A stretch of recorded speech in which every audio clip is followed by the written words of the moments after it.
Hi, my name is Eve, and my story animated will give $1,000 to one lucky person who subscribes in the next 7 days. Tell your friends, your sister, brother, and mom to subscribe now. You see, I was born to a crazy single mother who had absolutely no idea about who my dad was. She was an ex-model and mostly hung around rich men who could meet her expensive demands. One time when I was 3, she left me alone at home to go out partying with her friends. I left the house and went to the neighbors and spent the night there, and Mom didn't have any idea. On my first day at school, I said to Mom, "Mommy, wake up! It's my first day at school." "School, huh? Who are you? Go away. Let me sleep." Yeah, I dropped myself to school on the first day and every other day because she always woke up in the afternoon. It was pretty much like I was raising her and not the other way around. Well, that was pretty much her routine until my 10th birthday. She suddenly barged into the house with a big box in her hand. Surprise! OMG, she remembered my birthday. I ran to hug her when suddenly she stopped me and said, What are you doing? Trying to ruin my dress? Stay away and listen. I have a big surprise for you." With that, she showed me the rock-sized diamond ring on her hand and told me she was gonna marry a billionaire. I thought she was being funny again, but to my surprise, she indeed got married and we shifted to a pretty big mansion in the city. But I was the happiest about finally having a dad. He appeared to be a nice, humble man. Once he ripped his pants, but then he just sewed a patch on them himself. "Oh, darling, why don't you just get a new pair?" "Oh, honey, you know I don't like spending much on myself. It's fine." I was touched by his simple way of living, something Mom knew nothing about. My only issue now was my stepsister, Olivia. She was a year older than me and looked at me like she'd eat me alive when we first met. "Hi, I'm Eve. I hope we get along well." But she just ignored me and left.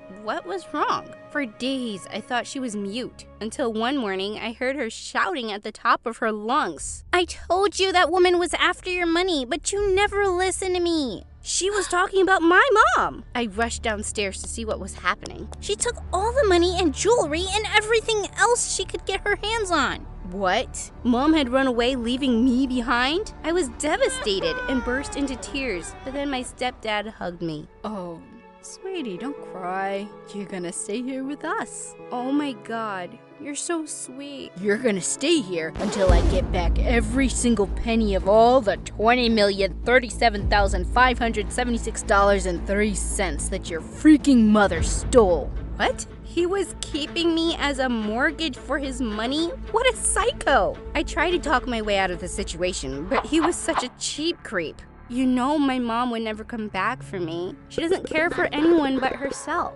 "Then I'll make you work instead. I will make sure I have my money's worth back from you." Gosh, what I thought was his simple way of living turned out to be his cheap way of living. He literally licked the food off his plates and drank the last drop from the milk carton to ensure nothing was wasted. Ew, that expired last month. So what? I paid for it. He was a total psycho. No wonder his daughter was so annoyed all the time. I really wanted to get along with her, but for some reason, she always avoided me. "Hi, Olivia. Do you want to have breakfast with me?" "No." "Olivia, do you want to go shopping?" "No." "Olivia?" "No!" But I didn't even say anything. Whatever. Now I was just worried about all the work I'd have to do to repay Mom's debt. I felt like Cinderella, only this time it was the stepfather. But then I had an idea. Every time he'd ask me to do something, I'd make sure to cause trouble. Once he asked me to clean the house, and I picked up the most expensive vase that he owned, and boom. Oops! I'm sorry, it slipped. He went completely nuts and started shouting like a mad dog. "Are you kidding me? That was so expensive. Forget cleaning. Go do something else." He made me switch hundreds of different chores before he finally realized that there was nothing I could do without endangering his precious things. And now I was free to do whatever I wanted, except for leaving the house, which wasn't too bad. But I missed going to school. My stepdad had hired a teenage schoolboy, Tim, to tutor Olivia and me at home in order to save the expensive school fee. Tim was 2 years older than me and such a cutie. I had a huge crush on him. The next few years, I spent all my time learning from him, and we grew quite close. On my 14th birthday, he even bought me a cake. My first birthday cake ever. I was so happy that I hugged him. Eve, I have a surprise for you. Let's go out and celebrate. Go out? You know I can't. Stepdad'll kill me if he finds out I'm missing. No one will know, I promise. I'll get you back before he returns. Trust me. I could have jumped from Mount Everest if he asked me to with that look on his eyes. So that evening, we sneaked out of the house and he took me to a special place to surprise me. Open your eyes, Eve. The zoo? He brought me to a zoo on my birthday to surprise me. What was he thinking? How do you like it? Yuck! I hated it, but I had to pretend like I was amazed and excited by his surprise. I love it! I just can't wait to go in and watch all those animals. Imagine what it'd be like to see those sexy, hairy monkey legs up close. Yay! Huh, I knew you'd love it, 'cause you can actually relate to them so much, right? What? Relate to them? Did he think of me like some animal stuck in a zoo? All that time, he just kept yapping on endless information about all these animals that I couldn't care less about. By the time we reached home, I was so done with all the animals on this planet. And Tim. Hey, Eve, I just want to say, it was an amazing day. Yeah, whatever. This was it. I could no longer stand this weird place and the stupid people in it. I climbed up the window and packed all my stuff. But while I was climbing down the window, I heard some weird noises. I thought I was gonna get caught, but what I saw next shocked me. It was Mom climbing out of the window below me. Mom? What are you doing here? Susie? What are you doing here? You forgot my name? What's wrong with you? But I still recognize you after all these years. That's something. Oh, my baby. No. Mom, stop. We both fell to the ground in the bushes. What are you doing here? I'm here for you, baby. I don't believe you. And what do you have in this bag? Cash? Jewels? Money? No. Clothes. Who do you think I am? A thief? Yeah. Suddenly some lights turned on in the house, and I hissed to Mom. You tell me why you're here, or I'm gonna shout, and your husband will definitely send you to jail. Oh, no. Sweetie, I'll tell you. I found your dad. OMG! My dad? My real dad? You're not lying, are you? Of course not, honey. Have I ever lied to you? Okay, I swear on all my money. It was hard for me to digest the fact that Mom had come back just to make me meet my real dad and risk it all. But what if she was right? I had to see for myself. So we smoothly sneaked out of my stepdad's house and got on a plane. I was so excited. When I stepped out of the cab, my jaw literally dropped. This house was even bigger than my previous home. Is this where Dad lives? Are we gonna live here now? He's not cheap, is he? Oh no, he's an amazing man. When we got into the house, I saw an old man walking with a stick. I ran and hugged him. Hi, Grandpa! I'm so happy to finally meet my dad's side of the family. Oh, no, honey. That's not your grandpa. That's your dad. What? He couldn't be my dad. I looked nothing like him, and he was already around 80. I pulled Mom aside. Mom, how can this guy be my dad? Do you have any proof? Oh, honey, don't you believe me? Of course not. I didn't believe her, but then the old man came to me and said, My daughter, you've grown up so much. I feel so sad that we've never met earlier. And saying that, he hugged me tight. I could literally feel the warmth of his love. He was such a nice person. Well, even if I wasn't his daughter, I felt like I could just keep him company. The next few weeks were the best. We played, talked, and laughed together, and I literally felt like the happiest person on earth. Then one day, he told me that he was gonna put all his money and fortune under my name. No, you cannot do that. Why not? Because I'm not your daughter. I was afraid this might give him a heart attack, but what he said next almost gave me one. I know that. What? You know? Yes, of course. That woman, your mother, I've never seen her in my life. She thinks she's fooling me, but the fact is, I don't mind it. Then why are you doing this? Oh, Eve, I've never had any kids or family. I was always so busy with work that I never married. Now I have all this money and these riches, but no one to share them with. But why me? Because you're a nice person. You've been through so much, and yet you had the courage to speak the truth and refuse all this money. I admire you for that, and I'm even more convinced now that you deserve all this. Oh, Dad! I hugged him tight. Finally, I had a person who understood me and loved me. I had someone I could call family. It's okay. You can call me Grandpa if you like. Of course, I continued to call him Dad, and he was the best dad ever. And Mom, she didn't get a penny. Dad passed away by the time I graduated school. With his inheritance, I opened several old age homes all across the country and donated the rest of the money to charity. I sold Dad's mansion and bought a cute little house, which is always full of good friends, laughter, and warmth. Things that money just can't buy.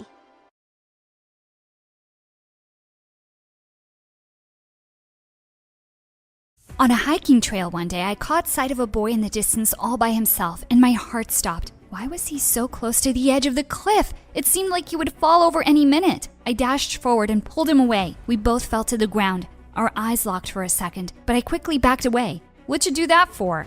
I thought you were gonna go over. I was just trying to take a picture of a really rare butterfly. Thanks for ruining it. I said I was sorry and brushed the grass off myself. Just as I was about to walk away, he suddenly took my hand. Hey, getting to see your eyes up close was kinda worth it. I'm Jack, by the way. Oh, my heart. He let go of my hand abruptly, and I could see a girl coming over like a raging bull towards us. What do you think you're doing? Stay away from him. I couldn't forget that moment for a week. Hi, my name is Rubina, and it was my first day at my fancy new high school. My parents had moved from Pakistan a long time ago and now owned a restaurant. I wanted nothing more than to become a chef, but they wouldn't hear of it. I had to be a doctor. They didn't move all the way to America for me to be a cook. As I walked into class with Claire, I froze when I saw the boy from the trail and his annoyingly pretty girlfriend. No. He obviously didn't remember me, but maybe she did, because she hated me from the moment I came in. Elena was one of those perfect girls with perfect hair who knew all the answers and never got less than an A, and all she could talk about was how she was going to Harvard like her daddy and granddaddy. She also felt so threatened by the new smart kid in class. That's me. I could tell that she didn't like that I had guys flocking around me. A boy from class told me the other day that I looked so exotic. He wanted to know all about where I was from. Another one said he wished he could move to Pakistan if all the girls were as gorgeous as me. Geez, why don't you guys just all move there? I don't even know why you're jealous. The only boy I want is with you. Which leads us to my first ever B+ on a math test. It was hard to focus with Jack in class. My parents were furious. It was like I'd brought dishonor to our entire family. When I was your age, I walked 20 miles to school every day with a heavy backpack. You have everything you could want, princess. Getting good grades is the least you can do. And don't turn out like your sister. That girl has given us nothing but grief. I sighed. We didn't talk about Fariel much, unless it was to give an example of what not to do. She'd become a model and gone off with her loser boyfriend. I missed having her around, though. It was cultural day at school, and I was so excited to be wearing my traditional clothes and sharing some food from back home. I'd cooked up a secret family recipe. When I walked into class that day, I had girls gasping at how pretty my clothes were. Of course, Elena loudly announced that she thought I looked really weird. I think it's actually a pretty cute look, babe. You should try it out sometime. I'm sure Rubina would be happy to help. The vein on Elena's head looked like it was gonna pop. During recess, we joined tables in class and were about to share the food we'd brought. Suddenly, I found myself tripping and falling face forward. I stared around in horror. Everything was on the floor, and I was a mess. Claire helped me up, but one look at Elena's smug face, and I knew she was behind it. I was so furious and embarrassed, I just walked out. I grabbed my things from my locker and decided to go home. I just walked a block away from school when I heard someone call out to me, "Jack." "I'm so sorry for what happened, Rubina. I just wanted to make sure you were okay." He hugged me and I cried some angry tears into his shoulder. I pulled away, but he was still holding me by the waist. "You're the girl from the trail, right?" "Yes, yes, yes!" I knew it was you. I couldn't forget those green eyes, like deep pools covered with algae. You know, the green stuff. "Jack, you're really bad at this." He laughed too, and he leaned in to kiss me. The universe had conspired to make this moment happen.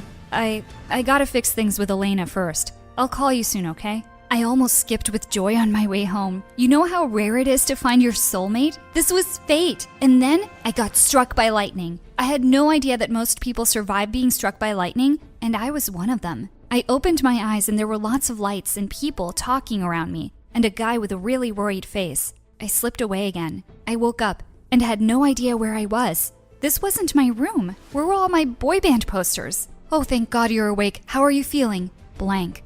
That's what I'm feeling, stranger. Who are you? And where am I? He looked shocked, and he told me that lightning had struck me yesterday, and he explained that he was my boyfriend Jimmy, and I was at our apartment. Had this lunatic kidnapped me?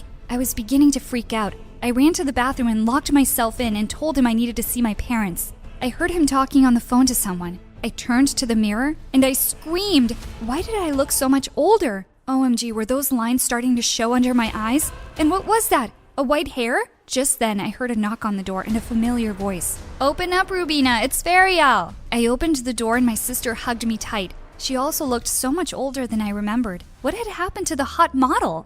She remembers you. She doesn't have any idea who I am. Okay, I was feeling sorry for this dude because he looked really hurt and he seemed nice, but what was going on? Rubina, what's the last thing you remember? I remember kissing Jack and going home from school. They took me to the doctor, and after much questioning, it turned out that I had lost all my memories for the last 10 years. I was stuck feeling like I was still 17 because I didn't remember anything from my life after that. But I was actually 27 now.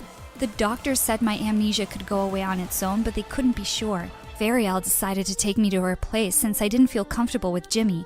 He looked really sad as he put my bags in her car and said he'd come and see me soon with picture albums.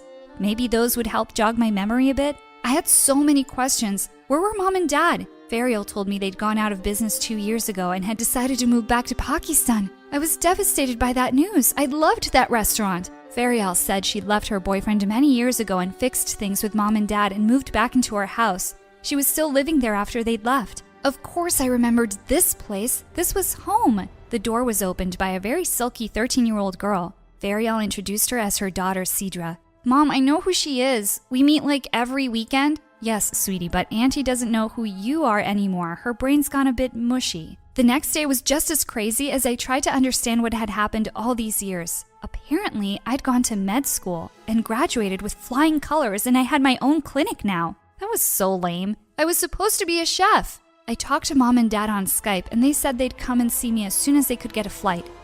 By the way, Mom, do you remember me dating a guy called Jack in high school? I don't remember, Baita. The word Baita means kid in my language. It's something Mom will probably keep calling me even when I'm a grandma. Maybe you kept it a secret from me? That was entirely possible. I said the connection was dropping and hung up. What had happened to me and Jack? Hadn't he broken up with Elena after that magical, life-changing kiss? Jimmy came by the next morning with a pile of photo albums. As he walked me through all the birthdays and trips, I could see him looking at my face, hoping I would remember something. He really had such warm, kind eyes. I felt awful disappointing him. Why don't you leave these here and I'll look through them again? He smiled sadly and said he'd come again later. Oh, I almost forgot. Here's your phone. You forgot it the other day. Yes, that's what I needed. And I found a Jack on my phone. My hands were shaking as I dialed the number. Turned out it was Jack the plumber, who'd fixed the pipes in our place last month, apparently. Great. I didn't have Claire's number either. I wanted to catch up with her, and if anyone knew what had happened between me and Jack, it would be her. I searched for both of them on Facebook, but they didn't seem to have accounts. No one uses Facebook that much anymore, Aunt Rubina. I've been telling you since forever to make an Insta account. Why was this 13-year-old weirdo calling me Auntie? Then I remembered that I wasn't actually 17 and that she was my niece. Whatever. Fine, if you insist, set up this Insta account for me. She rolled her eyes and took my phone. A few minutes later, I had a profile on Instagram, and we found both Jack and Claire there. I sent them both invites and spent the whole day checking my phone. Thank God Sidra had shown me this awesome channel, My Story Animated. I laughed and cried over the stories all day while I waited. As I was about to go to sleep that night, I got a notification. Jack had accepted my invite. How is it possible that he was even cuter now? And I couldn't see any wife or girlfriend. I left him a message saying I'd like to meet. Almost instantly, I got a reply. Hey, never thought I'd hear from you again. I'd love to catch up. Meet me at the Starbucks on 5th Avenue? How was I going to sleep tonight? Just then, I got a WhatsApp message from Jimmy. Good night. I started going through all our previous conversations, and it seemed like he really loved me. It made me feel kind of warm and fuzzy inside. but I couldn't remember that feeling of loving him. I woke up feeling so excited about meeting up with Jack. I had to decide what to wear. Yuck, why did being 27 mean that I only had boring clothes? Where were the ripped jeans and cute crop tops? I remembered Ferial saying that some of my old stuff was in the attic, so I went up hoping to find something there. And I did. This was perfect. It was the dress I was wearing the day Jack and I kissed. He'd loved it, and maybe I'd get lucky again. Okay, so I had to beg Cedra to zip me up while I held my breath, but I still looked good. My heart was racing as I walked into the coffee shop. He looked up and smiled, and I was spellbound again. He got up and kissed me on the cheek and said I hadn't changed at all. I really haven't, Jack. He asked why I'd wanted to reconnect after all this time, and I told him my whole crazy lightning story. I'm just trying to remember things. What happened between us? He looked really surprised that I'd forgotten everything. Well, I broke up with Elena and asked you out, and we dated for a year. It was really special. He said when I was going off to med school, we'd decided long distance was going to be too hard, so we went our own ways. I felt heartbroken. How could I have possibly let my soulmate get away? He took my hand and said he'd felt so good hearing from me. He wanted to see me again. And of course I said yes. Maybe this was fate's way of letting us have another chance. He walked me back home, and just as he was about to leave, he turned around. I've been wanting to do this again for so long. And he pulled me in for a long kiss, leaving my head spinning. As I snuggled up on the couch to become Jack's cyberstalker, I realized Claire still hadn't added me. I looked her up on Google and found out where she worked. She was a partner at some big law firm. I called her workplace, and the secretary put me through. A few seconds later, I instantly recognized Claire's voice as she asked who was speaking. Hi, Fancy Pants Claire, it's Rubina. Remember your best friend? Suddenly, there was complete silence, and then she just hung up. What on earth? The doorbell rang. Someone had sent a bouquet of white lilies for me. I'd always loved lilies. I read the note. Hey, would you like to come over to my place for dinner tonight? I'd like you to get to know me again. Let me know. Jimmy. Man, this was getting confusing. I mean, Jack had just kissed me and asked me out, and here was my real boyfriend, and he was just so sweet, and it was just dinner, right? I texted him and said I'd be there. When Jimmy opened the door, I couldn't help thinking he looked really cute all dressed up. And here I was in Cedra's t-shirt. We walked out to the balcony to have a candlelit dinner for two. This was definitely a date. When he placed the food on the table, I cried out in surprise. OMG, how did you know that's like my favorite thing in the world? Of course I know. I learned the recipe from your mom ages ago. Boy, did he know how to make his way into a Pakistani girl's heart. It was just really fun and easy talking to him. I didn't even realize how quickly the time had gone by. Want to dance? I don't know if you remember this, but you love dancing. I always have. As he pulled me close and we slow danced under the stars, I could feel my heart racing. Why did he smell so nice? I kind of really wanted him to kiss me. Trying to distract myself, I said that it was really weird that my best friend Claire seemed to be avoiding me. He suddenly stopped short. You mean Claire from your high school? You've told me about her. You guys haven't spoken to each other since you graduated. I was really surprised. Why? You said you caught her and your boyfriend kissing at the graduation party. I pulled back horrified. What? I told Jimmy I had to go and ran out of there before he could stop me. I cried all the way home. How could my best friend who knew everything do this? How could Jack? The next day I stormed off to the car dealership he told me he owned. He looked really surprised to see me. Hey babe, I thought we were meeting I slapped him hard on the cheek. You kissed my best friend and you tried to fool me because I couldn't remember stuff? Babe, listen, that was such a long time ago. Well, what about the ring on your finger now? All of his employees were staring at us in stunned silence. I wish I'd forgotten you even existed. Goodbye, Jack. The stupid boy I'd met on that stupid trail was always a scumbag. When I got back home, I tripped over a suitcase and cried out in joy. Mom and Dad were here. As I sobbed and hugged Mom, I thought she smelled like my favorite things in the world, cinnamon and jasmine. Suddenly I felt dizzy, like my mind was spinning out of control. What was happening to me? It felt like my life was playing out before me. I remembered the graduation party, the first time lightning struck me, and my time at med school. And I'd come back. And on the plane ride home, I'd met Jimmy. They say lightning never strikes the same place twice, but it had. It struck me twice. When I was 17 and when I was 27 years old. The first time nothing happened, but the second time it had hit me, I'd lost all my memories of the last 10 years. But now I remembered everything, and I remembered that I'd found my real soulmate. And he was not a stupid high school crush. He was a real deal. And I had to marry him before he ran away. I told everyone I had to do something really important, and I rushed out. I just had to make one stop on the way. Jimmy looked really surprised to see me at his door. That night when I got struck the second time, I was going to ask you to marry me. I kneeled on the ground and I said, Jimmy, would you marry me? And I handed him the ring I bought before I lost my memory. His jaw dropped open and he said, you remember me. And he just pulled me in tight and hugged me. He said in my ear, there's nothing I want to do more than marry you, Rubina.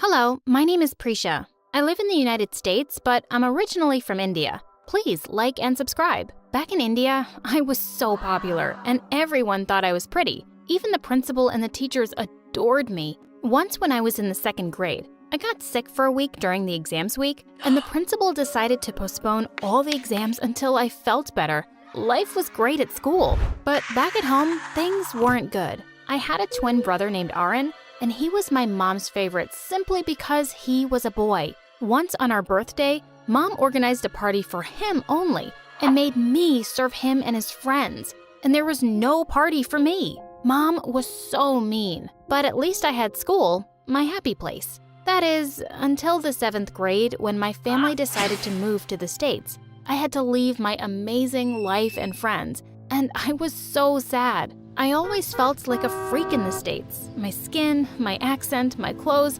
everything was so different from everyone else. To make matters worse, Mom wanted me to wear the traditional clothes, a sari, to school. But Mom, if you want me to keep wearing that, why did you leave India? This is a new country with a new style of clothes. Shut up, you useless girl. We left India because of your dad's job and I didn't have any choice. And you need to wear a sari to school because I said so. I won't have you dressing like an indecent woman. I turned around to leave and found Aryan standing behind me, laughing. And then Mom told him that she got a private tutor to teach him English at home. And why wouldn't I get a teacher, Mom? What would a housewife need English for? You only have to clean and cook. Don't talk to me like that, you idiot. What are you going to do, little girl? Scream for daddy? And then I jumped on him and pulled his hair till Mom pulled me away. Mom said I was a bad girl and she decided that she'd come to school on the first day to watch me. She wasn't kidding. I wanted the earth to swallow me as we walked into school together. Mom was even holding my hand. Some girl even came and held my other hand to help me walk. She thought I was blind. When I walked into the classroom, I met the snobbiest, meanest girl in the United States, Missy. Excuse me, this is my classroom and you're hurting my eyes with the curtain you're wearing. Take off these clothes right now. Even if it makes you naked, I don't care. Because my English wasn't good, I didn't say anything and just walked to an empty seat. But Missy stopped me. Hello, I'm talking to you. This is an American school. Change your clothes. It's not Diwali here. It's Diwali, ma'am. Huh? What are you talking about? Just leave, disappear, vanish. Go. Sit there, in the corner. I took my seat and some girls later came to me to say that I looked beautiful. I knew they were just being nice, and now with Missy around, my life would be hell. On the other hand, Aaron was having a blast. He became one of the popular kids in school only a week after we joined. He was so mean, he joined Missy in bullying me and didn't tell anyone that we were siblings. Once during a lesson, I needed an eraser, so I asked Aaron for one in Hindi. He pretended he didn't hear me, but I kept calling him until Missy said, "Oh God, why is this dummy talking to you in that weird language?" Oh, no, it's because she knows I speak her language. And to Missy he said, "Tum queso hasina." Oh God, that's so sexy. I like smart boys who can speak languages other than like American. Please, be my boyfriend? Aaron got closer to her and kissed her. Ew!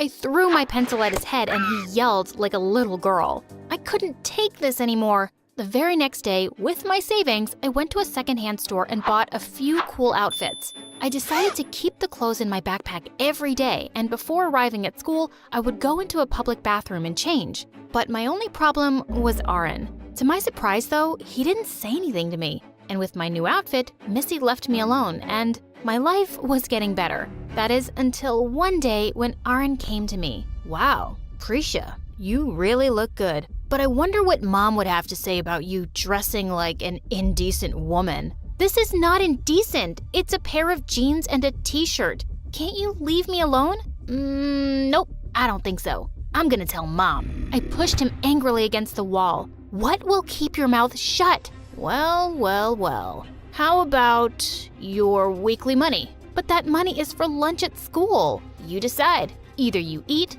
or you face Mom. What a jerk. He could dress as he wanted to go to school, but I couldn't? What an unfair world. I gave him my weekly money. I wasn't going back to being bullied for my clothes. One day I was starving and staring at a sandwich in the cafeteria when Missy and Aaron came over. Hello, starving girl. Do you want that sandwich? I can give you money for it. You would? Thank you. As I extended my hand, Missy slapped it away. Not so fast, loser. You'll have to do something for me. I need someone to carry my bag, and my amazing boyfriend suggested that you could work as my assistant. What a total jerk! But I needed money, so I asked her how much she would give me weekly, and she said only 50. Oh, I want 200 weekly. Please, Aaron, talk to your girlfriend, or I will tell her about your sister and who she is. Oh, OMG, I would love to meet your sister and your family, babe. Oh, babe, trust me, you won't. Let's pay this loser $200. Well, that's not happening. I'll only pay 100, and you, babe, you can pay the other 100. Aaron looked like he was about to explode. Now he was the dumb moron who would pay me to keep my mouth shut. Being Missy's assistant wasn't that bad after all. I actually gained popularity next to that dumb girl and made good money. But one day, Missy decided that we would all eat pastrami sandwiches. I don't know if you know this, but Hindus aren't allowed to eat cow's meat. They're sacred to us. But my stupid brother was eating it. Oh my God!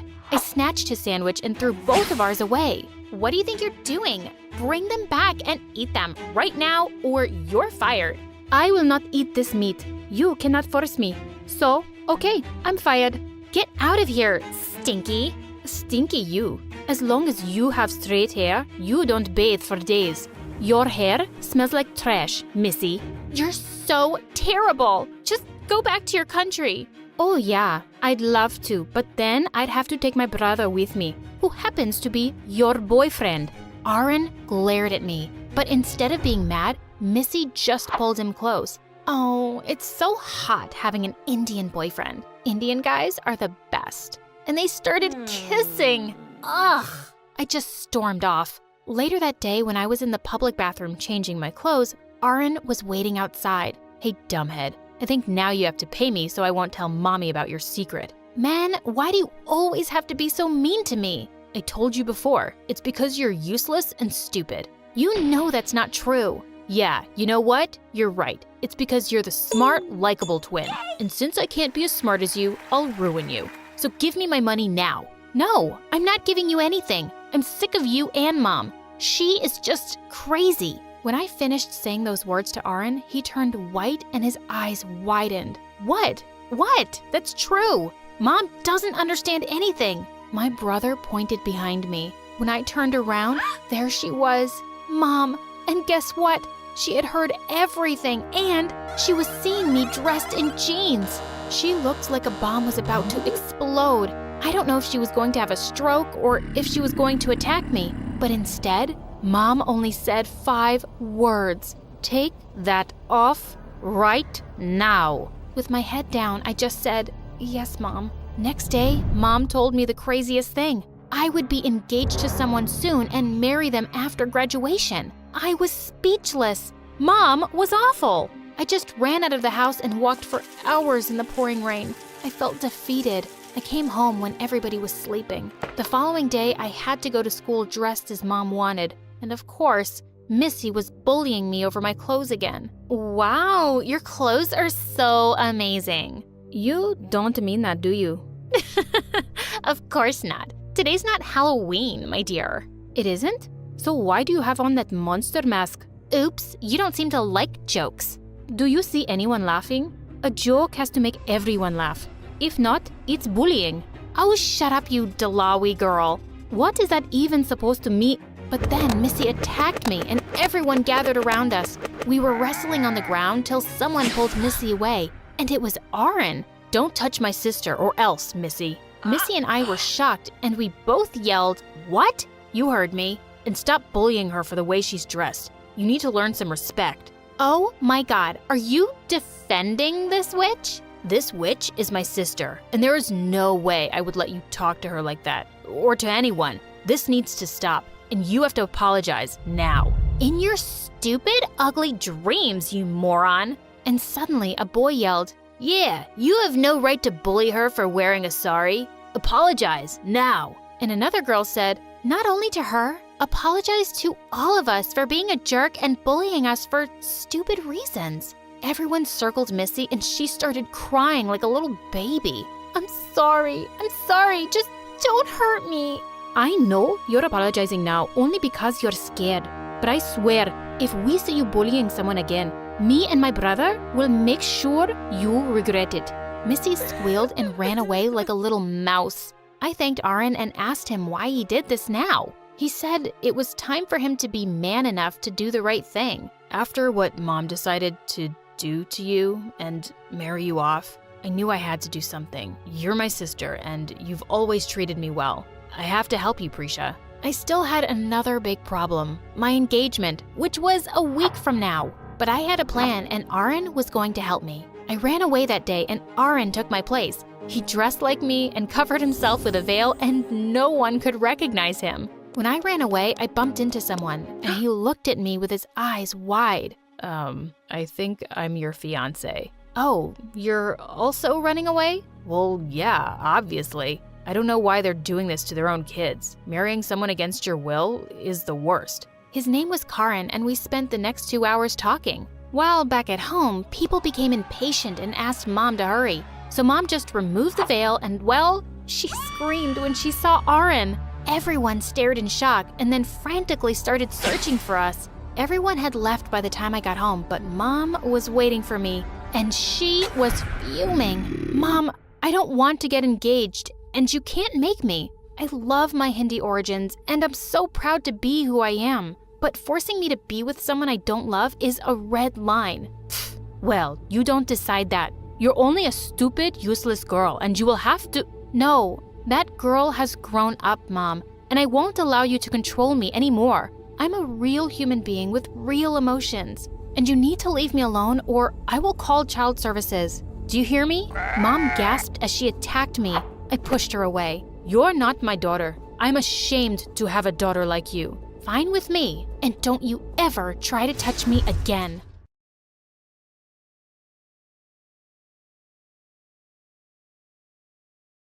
Hi, I'm Crystal from a small town in Alaska. Press like and subscribe. Ever since I was born, I've lived with my rich uncle and aunt and 5 girl cousins. But they've always made me feel like I didn't belong with them. For starters, all my cousins had blonde hair and blue eyes, and I had dark curly hair and brown eyes. They always said I wasn't pretty enough to be part of the family. Mirror, mirror on the wall, who's the ugliest of them all? Crystal! Your eyes are the color of poop, and look at your hair. I wonder how many birds sleep inside that nest. They were the meanest, but I had no one else. And I swear, I always thought our town was the only place on earth until I saw my cousin's geography book. And that's when I was 7. You see, my aunt and uncle wouldn't even send me to school and just kept me on my toes all day doing house chores. But I'd secretly taught myself to read. I began reading more and more, and all that knowledge just amazed me. One time, when I was 16, my uncle found me reading my cousin's books, and he instantly snatched them from me. Do you have any idea how expensive these are? And you're using them for free. Why are you always so awful to me? 'Cause you're kinda weird and not really one of us. I pushed him aside and ran out of the room. I just hated it here. A few weeks later, it was Christmas, and I found 5 huge gift boxes under the tree, and another one the size of a matchbox. Of course, that was mine, and all it had inside was a pinch of salt. Just a reminder to add the right amount of salt while cooking our meal. Everyone laughed, and I felt like smashing their heads into the wall. While I was busy cooking, a lawyer visited our house. Curious, I followed him to the study, and when I heard his conversation with my aunt and uncle, I was shook. That girl, Crystal, is worth billions. If you want to keep the money her parents left, you should legally adopt her. Wait, what? I was a freaking billionaire? As soon as the lawyer left, my aunt came running into the kitchen and literally carried me away to the lounge. I was made to sit in Uncle's armchair while he snatched all my cousin's presents and gave them to me. You, girl, give Crystal a foot rub. You, the other one, make her a hot chocolate with extra marshmallows. And the rest, we're changing the dinner menu to all of Crystal's favorites, and you're cooking. Now, chop chop. Wow, just wow. All of a sudden, I was loved and pampered to bits. I decided now was the time to get the one thing I really wanted, going to school. Oh, sweetheart, no. School is such a dangerous place for girls. But all my cousins are girls. They are morons. They're not as precious as you, Pumpkin. We'll get you the best tutor. Well, that was better than nothing. At least I'd get to learn. But the next night, while I was getting water from the kitchen, I overheard them talking. How long do we need to pamper that ugly duck? Don't worry. Once we get her money, we'll ship her off to some orphanage. Who even wants that hairy kid? Ew. God, I knew they were being nice to me because of my money. But these greedy jerks weren't even planning to let me stay. That very night, I packed my bags and ran away, taking the first train out of our town. On the train, an old lady sat next to me, and she told me I was really pretty. She sounded kind, and when we got down, she asked me to join her for a meal at her place. This was the first time someone was treating me nicely without knowing about my wealth. When I got to her mansion, it seemed like she was some billionaire herself. I met some girls older than me, and they all looked really happy. Apparently, the kind woman had given jobs to all of them and even let them stay here. I wondered if I could stay too, and to my surprise, she gladly accepted me. Weeks passed by and all was good, until one day the lady woke me up rudely at 3 a.m. Dress up and get ready. What? Why? It's not even sunrise yet. What are you, a chicken waiting for sunrise? Be out already, or I'm gonna kick your lazy butt. OMG. Suddenly, the fairy godmother sounded more like a Karen. She pulled me down to the main hall where the other girls had already gathered, and then she started explaining how we'd be breaking into some house to steal stuff soon. Oh, wait a second. She was a professional thief? Oh my God. I couldn't believe I'd been living with a gang of robbers for weeks. I wasn't gonna be a part of this. I slipped away and used the old lady's phone to report her to the police. When they turned up to arrest her and the gang, one of the girls turned to me and said, "I always knew you didn't belong with a bunch of thieves. Here, take this, and go see this man. He's a very kind fellow who wants to adopt a daughter." And so I escaped and made my way to Mr. Hammond's address. And well, this guy seemed richer than old Karen. When a butler led me to him, I explained that I had no family, and some girl gave me his details, and he was overjoyed. Oh my God, yes, I've been waiting to adopt a little girl. I'm so happy to meet you. And Crystal, that's such a beautiful name. Welcome to your new home. And just like that, my life turned around. I was immediately led to a gorgeous room and given a brand new wardrobe. And when I saw the massive library in the house, I flipped. Oh, sir, you don't know how much I love books. All I've ever wanted is to go to school and learn as much as I can. Well, my dear, that can be easily arranged. He made a quick phone call and told me I'd be starting school next week. Was this for real? Even though he seemed lovely, I didn't trust him enough yet to tell him about my parents' money. I knew what that did to people. One morning while I was still asleep, someone scared the heck out of me by jumping onto the bed. I let out a shrill scream, and then I saw a girl a few years older than me. She was screaming too. OMG, who are you and what are you doing in my bed? Dad! Dad? Mr. Hammond came running, and it turned out that the girl was his daughter, Pearl, who was now in university. I just came home to get some stuff. So what, I left and you adopted some ugly weirdo and gave her my room? Don't be rude. And yes, I'm all alone now and I'd like some company. Now say hello to your sister. Sister? Pfft, I don't know which slum you got her from. Just get her out of my room. She stormed off and Mr. Hammond apologized to me. It's okay. I know I'm ugly. My cousins made fun of my hair and eyes all the time. It's nothing new. What are you talking about? Your hair and eyes are lovely. I only see a girl who's beautiful inside and out. But let me take you to a salon today. Those people will work magic with your hair." And they really did. They trimmed and styled my wild hair and got my eyebrows done. And for the first time ever, I actually felt pretty. I was so happy, I hugged Mr. Hammond. "Thanks, Dad." Wait, did I just call him Dad? Maybe I was starting to like him a bit too fast. I had an amazing first day at school. Everyone was telling me I was gorgeous. A few boys even said my warm brown eyes were adorable. All that was great, except when I got home, I found Pearl had moved back in. I decided I'd try to be friends with her, but she was impossible. I tried talking to her at dinner, but she just gave me silent glares. When I asked her to pass me the water, she flung the whole jug at my face. Pearl! What, Dad? She didn't want it on her face? Oops, my bad. One day during the first class, our teacher kept getting annoyed because of some croaking frog sounds. We all looked around and couldn't find any. Just then, a boy put his ear next to my bag and said, "I think it's coming from here." I opened the bag and dropped it immediately. A dozen big frogs jumped out, and there was almost a stampede with everyone screaming and running out. As the teacher fled, she tripped over a chair and fell down really hard. She hurt her arm, and I got a month's detention for my prank. This was all Pearl's doing, of course. I went to her room that day and asked her why she was bent on ruining things for me. "Oh, drop this innocent face, Crystal. I know you're just some gold digger, and my dad is your target. Just because he's too soft and foolish to see the bad in people doesn't mean I am too. I'll make sure you don't get a penny of my wealth." She was crazy. All I wanted was a family. Mr. Hammond had a grand pool party planned, and I was so excited. My jaw dropped when I saw the guests arrive. Actors, singers, and other glamorous people. I was dazzled.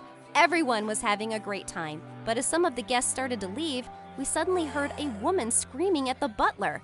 "What do you mean you can't find my diamond ring and my husband's watch? I gave that stuff to you for safekeeping before going in the pool." The butler said he'd put all the guests' belongings in Mr. Hammond's study, but they were all gone. Everyone went crazy, and there was nearly a riot. "Ladies, gentlemen, please. Something like this has never happened before, and I assure you I won't rest till everyone's belongings are returned. You have my word." As the angry guests went out mumbling and threatening Mr. Hammond, he ordered the servants to strip the house down. Only 10 minutes later, a maid came running with my backpack. She turned it over, and all the rich people's things fell out. "Sir, Miss Crystal's bags were packed. It looks like she was planning to leave." I was horrified. Mr. Hammond looked shocked as I protested that I had nothing to do with it. "Oh, Daddy, what did you expect from someone like her? I always knew she'd do something like this. We need to call the police." I walked up to Mr. Hammond and looked him straight in the eye. "I know I'm just a stranger and not really your daughter, so you'll choose to believe Pearl's words over mine. You can do whatever you want, but just know that your kindness means far more to me than money or things ever could, and I would never do anything to harm you." Suddenly, Mr. Hammond took my hand. "You are my daughter, and I do believe you." He turned to Pearl with a furious face. "Pearl, if you don't want me to stop paying for your credit cards and cut you out of my will, leave now. I don't want to see your face till you've graduated university." Pearl stared at him in shock, then screamed angrily and left. I was so touched by Mr. Hammond's words, I finally decided to tell him about my inheritance and my greedy family. He was shocked, and the next thing I knew, he had legally adopted me, and we went in person to tell my family the news. Their faces were just priceless. I was the owner of my money now, and I had big plans for it. I set up a school for poor kids, and now I teach there whenever I can.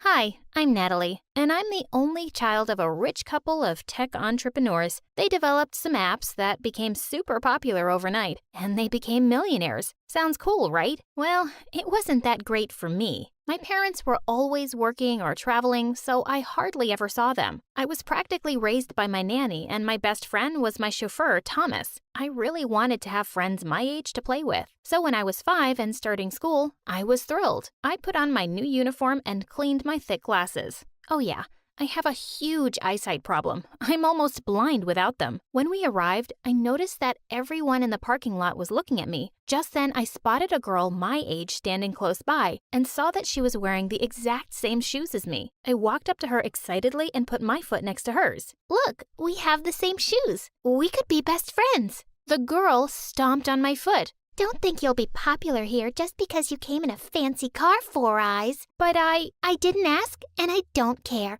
Don't talk to me. And with that, she flicked her hair and left, and her minions followed. I soon discovered that her name was Cynthia, and she was in my class. She told everyone I was a loser who'd begged to be her best friend, and I instantly became a laughing stock. For the next few years, I just kept my head down and ate my lunch alone in the janitor's closet. In the 2nd grade, I saw a sign-up sheet on the board for dance auditions. I'd been having dance lessons at home since I was a kid, and I loved it. So I immediately put my name down. But just then, I heard Cynthia laughing behind me.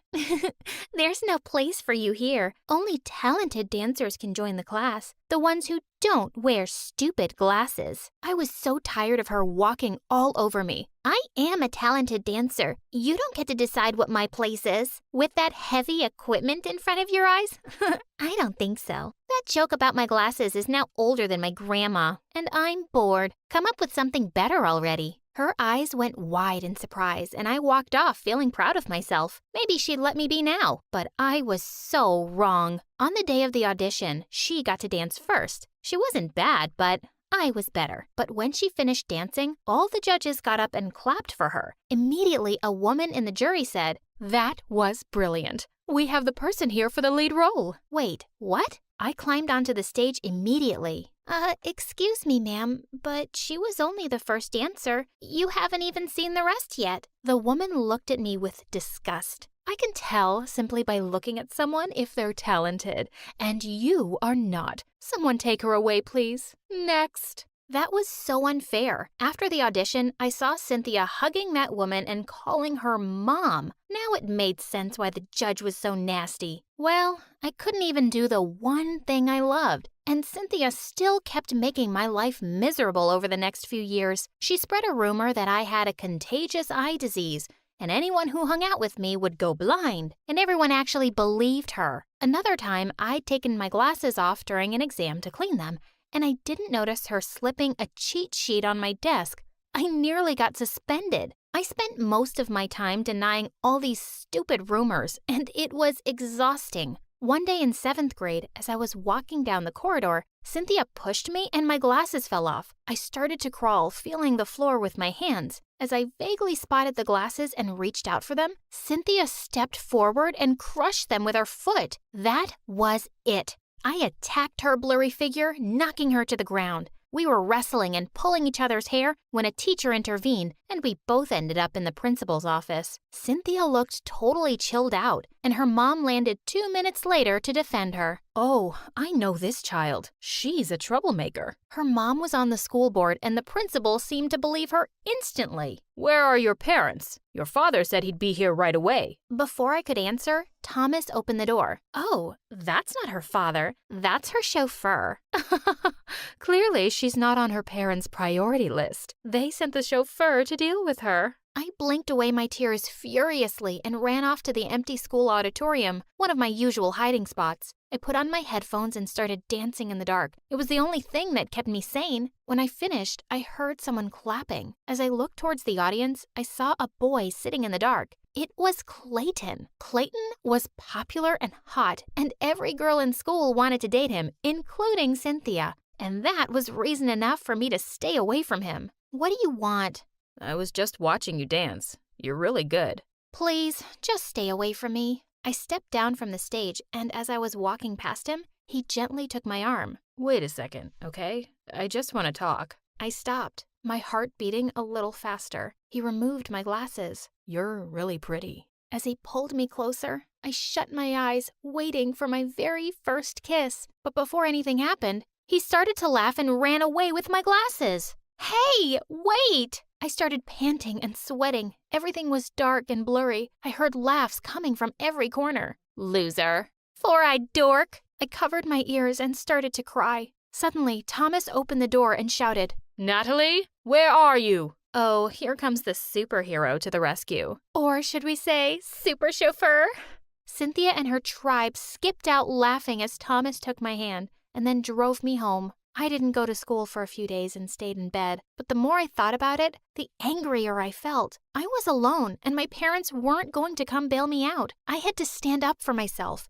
It was the only way to deal with these bullies. But when I went back to school, suddenly everyone and everything had changed. Cynthia ran towards me and hugged me like a best friend. Hi, Nat. We were so worried about you. Yes, where have you been? We missed you. Even Clayton was there smiling at me. What on earth was happening? What are you up to? Don't touch me. And then I heard a voice behind me. It was my mom. Natalie, what are you doing? What am I doing? What are you doing here? Nat, how come you never told us that your mother is the founder of the most successful fashion app in the world? She just gave us a ton of discount coupons for the most awesome brands. And why did I need to tell you that? I don't even use it. You're hilarious, Nat. That's why we're best friends. No, we're not. You're a psycho. Natalie, you're being so rude. I didn't teach you those manners. You're right. You didn't teach me any manners. You didn't teach me anything. So go back to making your apps, Mom, and take these psychos with you. Well, maybe having a famous mom would finally help get Cynthia off my back, but that was wishful thinking. Because from that day on, I not only had to deal with her at school, but also in my own home. Since Cynthia had convinced my mother that we were best friends, Mom had a brilliant idea of inviting her home every day and to come with me in the limo. Cynthia and her minions were really enjoying the limo ride, touching every button. Knock it off, you're going to break something. Poor Four Eyes. Her mom likes me more than she likes her. Ugh, I wanted to punch her stupid face. This went on for weeks, but one day, just when I was at the edge of losing my mind, something unexpected happened. As I was coming out of class, I saw Cynthia and her mom arguing. You need to train for nationals, Cynthia. You seem really distracted. Don't worry, Mom. I'm practicing at the studio every day. I know how important the competition is. Okay, just checking. You have to win every competition to get a university scholarship.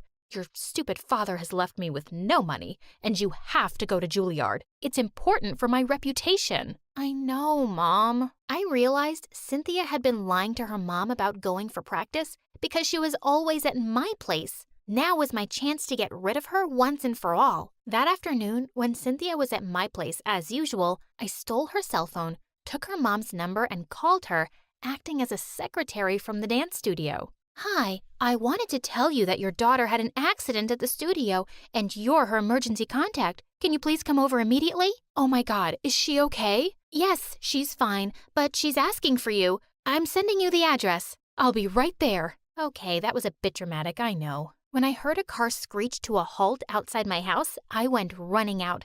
Cynthia's mom was shocked to see me. You? What is this? Some kind of prank? Oh, no, please believe me. You have to come see Cynthia. As her mom looked at me suspiciously, I led her to my bedroom where Cynthia and her minions were reading magazines lying on my bed. Gosh, I think I'll just run away and become a teen model. Or marry some rich billionaire. I don't want to dance and go to stupid college. Mom is really annoying. No wonder Dad left her. You ungrateful brat.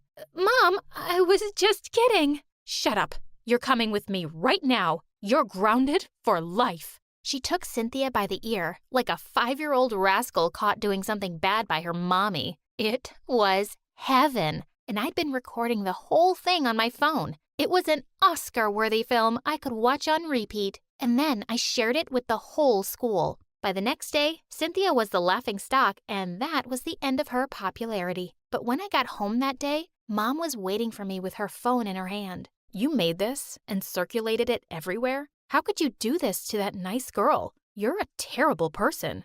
I'm glad at least this made you pay some attention to me, Mom. Did you know Cynthia has bullied me from the day I started school? Do you know she's knocked me down, broken my glasses, spread rumors about me, and humiliated me in front of everyone? You wouldn't know because you were never here. Her mom always came to defend her, but mine never showed up for me. I'm sorry, Natalie. I didn't know. I was so busy all these years to build a great future for you. This app, this company, this money, it's all yours. Well, you know what, Mom? I always thought I was angry at you for never having any time for me. But now I think what's been bothering me all along is that I'll grow up to run your company one day and I'll become someone like you. And I don't want to be like you. I don't want to ignore the people who love me the most for some company or money. Oh, I didn't know you hated me this much. Mom, I don't hate you. I hate the fact that I might turn out to be a mother like you. Please, forgive me.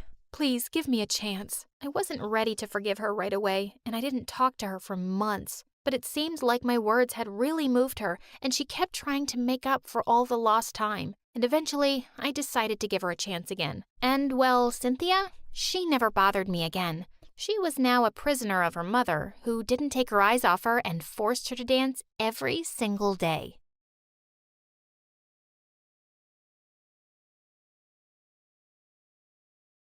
A lot of us go through a rebellious phase, but I was a complete monster. I swear I had genuine reasons, though. I'm not saying that to make you feel bad or anything, but I had a pretty rough childhood. I never knew my parents and spent my entire life in the foster care system. I bounced from house to house at least 7 times a year. I know what you're thinking. How could someone just give away a kid in need? Well, I'll admit that I was the one to blame, in the beginning at least. Before I go into any of that, though, don't forget to like this video and subscribe to My Story Animated to hear more crazy stories about people just like you. If you do, you'll get tons of likes on your next post. Trust me, I was pretty Insta-famous for a while. See, that was part of my problem, actually. I was convinced that the family life wasn't for me at all. Despite the fact that all my foster families were pretty nice, I was really rude and mean. I only cared about making videos, partying, and taking selfies. I got into the habit of stealing things and skipping school. When I didn't get my way, I would scream and shout at the top of my lungs. I'm embarrassed to think back to this day, but I think it describes the old me pretty well. I was living with this nice old couple and 4 other foster kids. They forbade me from partying on school nights,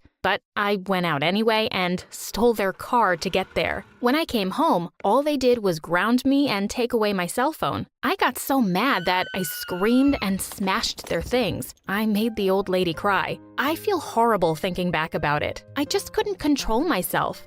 I don't know how I was ever that mean. I wasn't evil, though. I was just a troubled child. I actually had some outbursts that had nothing to do with misbehaving. Sometimes I had horrible nightmares that would wake me up screaming. Mixed with my behavior problems, a lot of foster homes didn't have the patience for my outbursts, hence moving around so much. By the time I was 16, I had been through every single foster home in my city. I tried to keep cool, but I was honestly terrified I'd end up stuck in an orphanage until I was an adult. Now, I may have been a monster, but I was nothing compared to the residents of the local orphanage. It was filled with the worst kids I knew, and I didn't want to end up there with them. They would have beaten me up. I wasn't nearly as tough as I liked to pretend. When my caseworker walked into the room, I burst into tears. I begged her not to ship me off to the orphanage. She thought for a second and said she might have an option for me, but I wasn't gonna like it. How bad could it be? I asked. Yeah, I know what you're thinking. That's exactly what someone says before they walk into the worst possible situation. My caseworker made a quick phone call and let me know that I was good to go. I would be leaving right this instant. I picked up my backpack, which was full of everything I owned, and was put on a bus to the middle of nowhere. I had no clue where I was going. As the bus started driving off, I Googled some pictures of the place. It wasn't even on the map. I was going to the middle of nowhere. I started screaming. I ran over and begged the bus driver to stop, but he said it was already too late. I posted one last selfie letting my followers know that I was going to be taking a break from social media. Something told me that there wasn't going to be any service out in the middle of nowhere. I was a city girl obsessed with the internet and gaming, and I couldn't even watch my story animated where I was going. My cell phone service cut out maybe a half hour into the trip. 3 hours later, I was awoken by the bus stopping. I looked out the window and saw this huge, creepy mansion. I thought it was the town hall to get my papers or something. I was shocked when the bus driver said, "We're here." I told him he was supposed to take me to my new home directly. "Oh, sweetie." He laughed. "This is it." Then he just drove off, leaving me alone with my backpack at the entrance to the mansion. I walked cautiously up to the door and knocked a couple of times with no answer. I called out but still got no answer. I saw a letter taped to the door and decided to open it. It read, "Welcome home, Charlotte. Please let yourself in." Sure enough, the door was unlocked.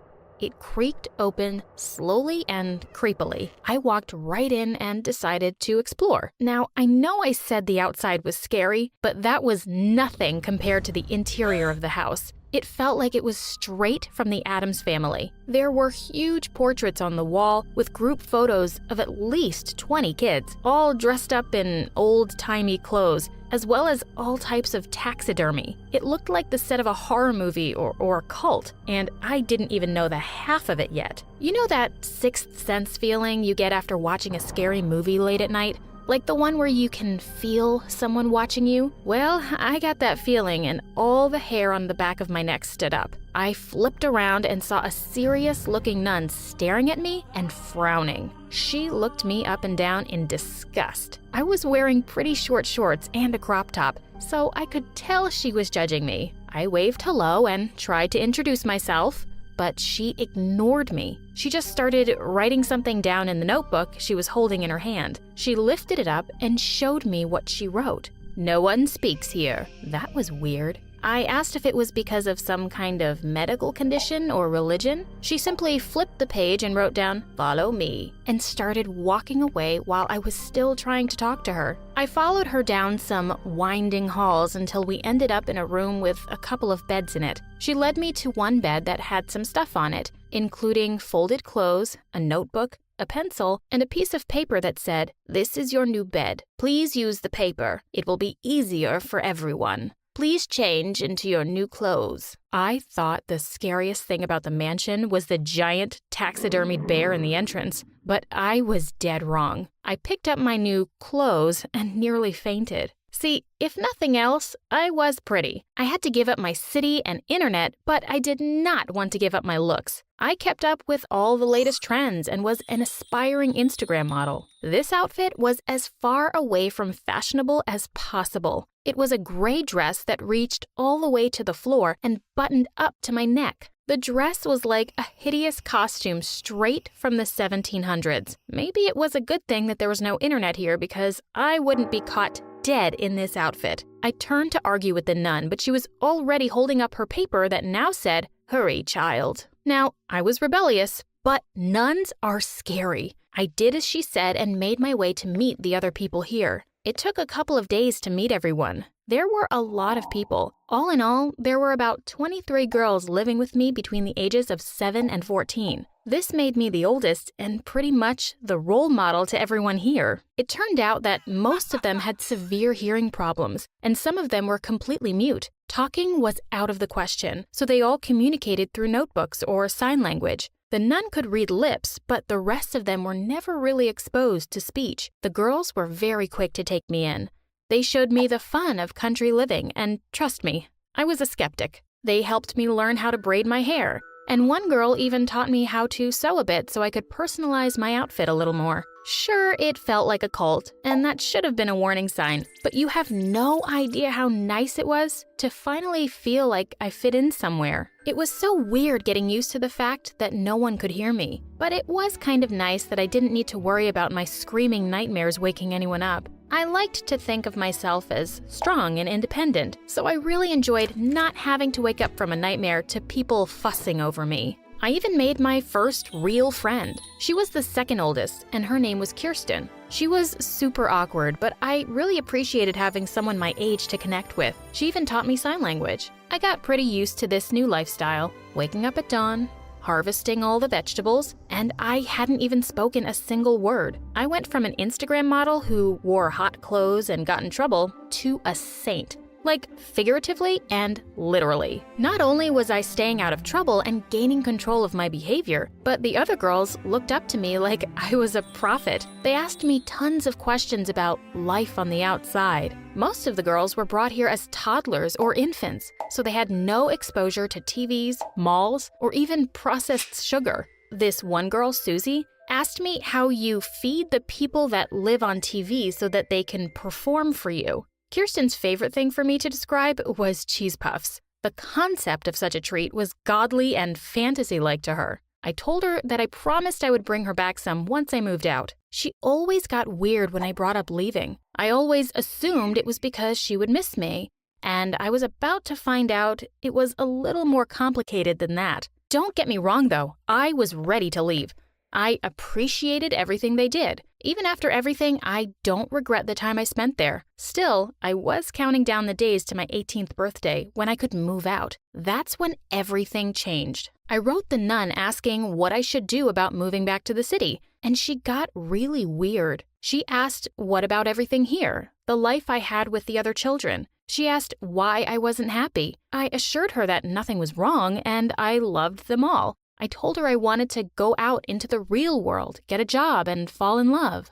She seemed to understand, but she said something next that made me question everything. I guess you won't get to meet him if you leave, she sighed. She explained that there was a new boy coming to work at the estate as a gardener the week after my 18th birthday. She'd never mentioned him before, but she said she thought she would keep it as a surprise because she really thought we would hit it off. I should have sensed something was suspicious, but she convinced me to stay. Try not to judge me. I hadn't seen a boy in years. I have to admit, I was pretty happy I did, at least at first. The boy came all right. He was everything I hoped for.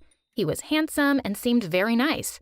Not only that, he could speak and hear just like me. The nun immediately introduced us and even encouraged me to speak, something she hadn't done the entire time I lived there. It felt so weird talking after a couple of years of complete silence. I was embarrassed by how poorly the words came out and how weak my voice was. But he was super sweet and showed a keen interest in me. He even called my little voice super cute. At first, it was really flattering, but there was something off about him. For one thing, he was very close to the nun and always had private meetings with her.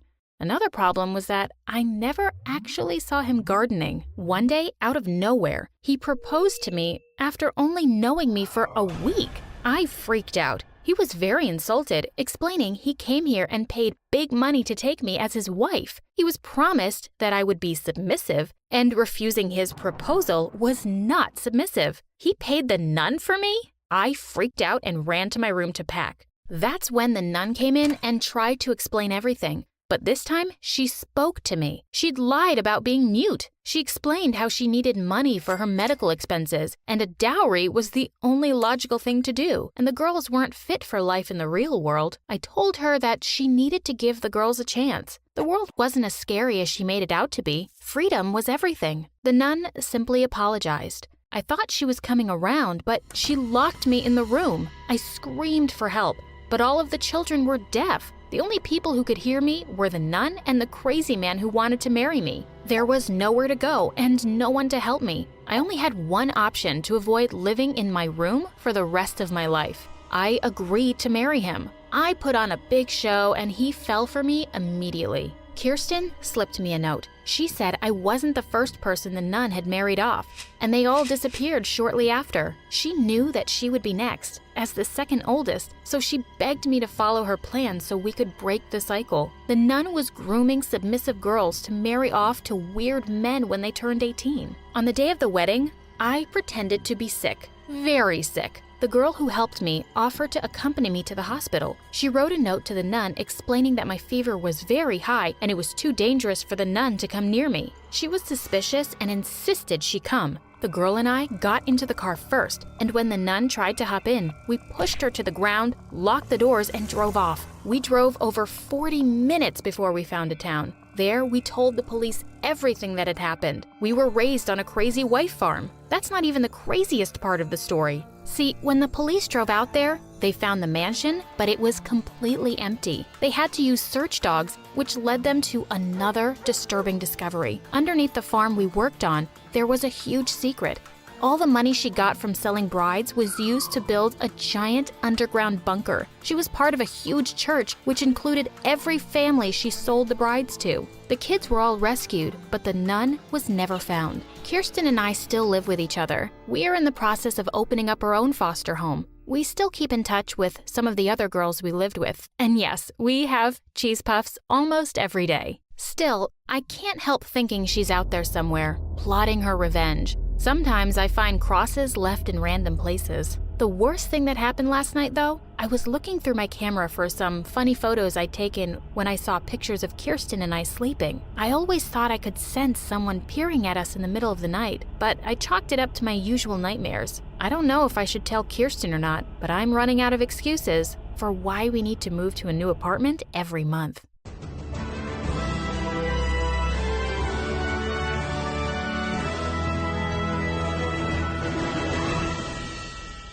Hi, my name is Cassia. For as long as I can remember, I was the shyest kid you've ever met. When I was little, I would hide behind my mother's dress when meeting new people. My first grade teacher thought I couldn't speak for a full year. My parents were so concerned that they took me to a child psychologist to try to get me to open up a little. What the doctor figured out that my parents couldn't is that I had a huge imagination. I wasn't good at talking to people, but when she read me a story, she could see my eyes light up. I loved stories of knights and princesses and epic quests, even a dragon or two. Then, everything changed when she put paper and pencil in front of me and asked me to write my own story. Soon, I had created a world of monsters and mazes and heroes who would say the things that I never could. My psychologist was absolutely stunned. She had never seen such an expansive imagination in someone so young. I had found my calling. The only problem was, I came from a very strict, old-fashioned family. My parents are both doctors, as are my grandparents. Our household was all science all the time. Not a lot of room for what my mom called silly kid stories. Throughout elementary and junior high school, they forced me to join sports teams and go to math camps to try and make me more sociable, but it didn't work. I had the writing bug.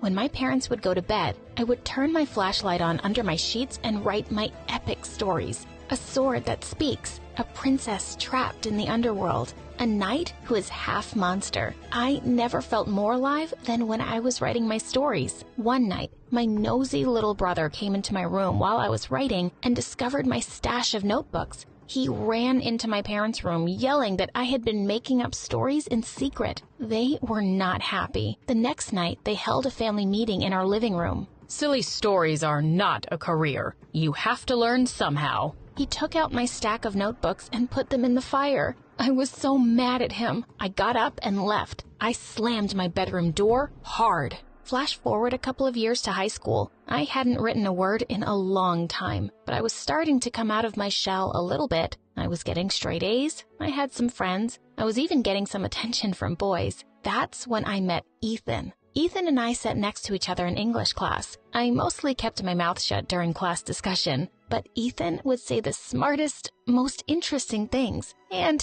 he had the dreamiest hair. The only problem was, my shyness was back and at an all-time high. On my first day of classes, he asked me what the date was. I was so flustered I couldn't even speak. September? I said. Real smooth, Cassia. Real smooth. How was I going to figure out how to talk to this guy? One day, I saw him after class signing up for something. As soon as he left, I crept up to see what it was. An audition for the school play. He's handsome, smart, and an actor? There could be an opportunity here. If we were in the same play, we'd be forced to talk to each other, and maybe he'd see that I'm not a total weirdo, but auditioning in front of people? I was going to need some help. I enlisted my friend Stacy, who was one of the most confident people I had ever met. She helped me choose a monologue and memorize it. She made me feel so comfortable. It felt like a breeze. But when the time came to audition and the adults were sitting behind the table, I opened my mouth and the words didn't come out. Oh no. It was the longest 5 minutes of my life, and the director was not impressed. To make matters worse, when I was leaving, Stacy walked right past me into the audition room. Why didn't she tell me she was auditioning? The following Monday, I checked the casting announcement. Ethan was cast as the lead, and Stacy was his romantic co-star. Oh my God, this could not get any worse. Then I looked for my name, all the way at the bottom. I was playing a serving maid with no lines. Some plan this was. So there I was at every rehearsal, watching my former best friend and my crush do romantic scenes together. Stacy was looking at me from the corner of her eye while touching Ethan and holding his hand. Ugh. So gross. She is terrible. To make matters worse, the play was really bad. The story was nonsense, and the dialogue was even worse, and I had to listen to it every day. One day, as I was leaving rehearsal, I overheard the director and his assistant arguing. They both agreed the script they had written was not working, but they couldn't agree on how to fix it. Just then, I had an idea. I walked up to them and told them that I could fix the play. They looked at me like I was out of my mind. Why don't you leave this to the adults?" said the director. I told them again that I knew how to fix the play, and I could prove it to them if they just gave me 24 hours. I told my parents I had a big chemistry exam the next day, and I had to study all night. They believed me, and I could see the proud look on their faces. That night, I wrote and wrote and worked until the early hours of the morning. I had rewritten the entire play. First thing in the morning, I dropped it on the director's desk. When I arrived at rehearsal after school, everyone was whispering to each other. Then the director got up in front of everyone and said, "Today, we got an absolutely brilliant new draft of the play. I am amazed. I need to thank you," I interrupted. "You did such a great job on the new draft of the script." I had just realized that if my parents found out I had written this play, I'd be permanently grounded. The director kept my secret, but privately told me what a great writer he thought I was. Wow. The play was a big hit with the entire school, and even though no one knew I had written it, I could hear how much they liked it. The only hard part was Ethan. I had put all my feelings about him into the script, and those lines were being read by Stacy of all people. The whole point of doing the play was to get close to Ethan, and now he felt further away than ever. And he was wonderful in the play. When he spoke my words, I felt like he was the only person who ever understood them, or understood me. My whole family came to see the play. After the show, my parents said they were glad I was getting more comfortable with speaking in public. Little did they know I had written my own lines for myself. I had kept the secret well, but I was tired of lying. "Mom, Dad, I wrote this play. I don't want to be a doctor. I want to write." They were furious with me. "I should have never let you do this play. You're right back to writing these useless stories. For the rest of the school year, no friends and no going out. And when you are at home, you are studying your sciences." I didn't care. I was tired of keeping my true self a secret. With my newfound confidence, I marched over to Ethan. "Hey, I just wanted you to know that I think you're really cool. Do you want to go out sometime?" He said, "Sorry, but I'm seeing Stacy." Stacy? I should have known. If only I had acted sooner. Soon I found out that Stacy had even told everyone in the cast that she had rewritten the play. What a liar. Did Ethan believe that? I was so mad. "How could you do this to me?" I asked Stacy later at school. "I thought we were friends." "You were never going to take credit for the play, and you were never going to make a move on Ethan. So I did. What are you going to do about it?" Oh my God, who did she think she was? So I decided to do something all right.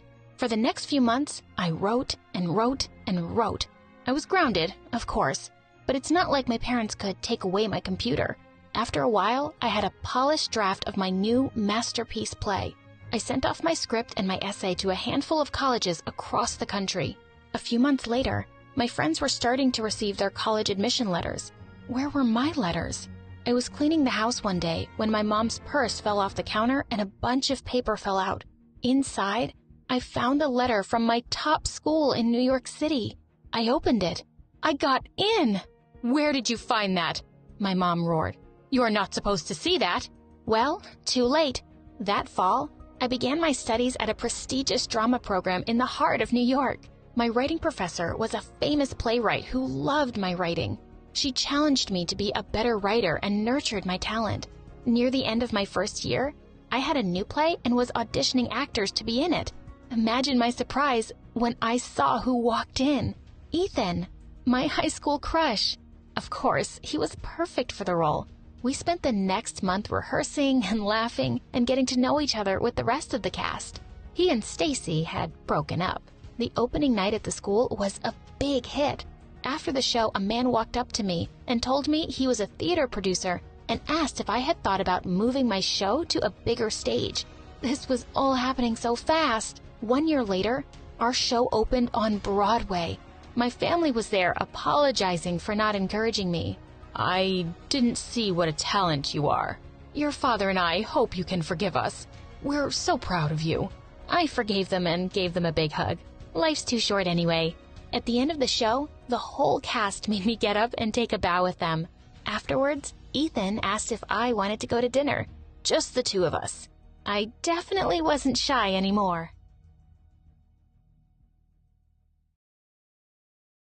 Everyone has secrets, right? I know I do, and you probably do too. But I doubt there's anyone out there that has as many secrets as my parents. It all started at my 10th birthday party, when two people rocked up and spilled the beans on the first dark secret my parents had been hiding from me. I was having the best day of my life. Finally, my parents had agreed to let me throw the princess party of my dreams, and all the girls from my class were invited. I was going to one of the best all-girl private schools in the country, and every time someone's birthday rolled around, we'd compete to throw the best party. So this year, I knew I'd win because my parents had gone all out and even rented an actual unicorn. Okay, obviously it was a horse with a horn, but you get the picture. Plus, my house was an actual mansion, and I knew all the girls would be jealous when they saw it. And yup, I was right. Everyone was impressed. Everyone except Bella. I'd only invited Bella because she was the most popular girl in our class, but when she gave me my gift, I regretted ever inviting her. She handed it over with a smirk, and when I opened it, she said, "Surprise! My mommy didn't believe you actually lived in a mansion because you smell so bad.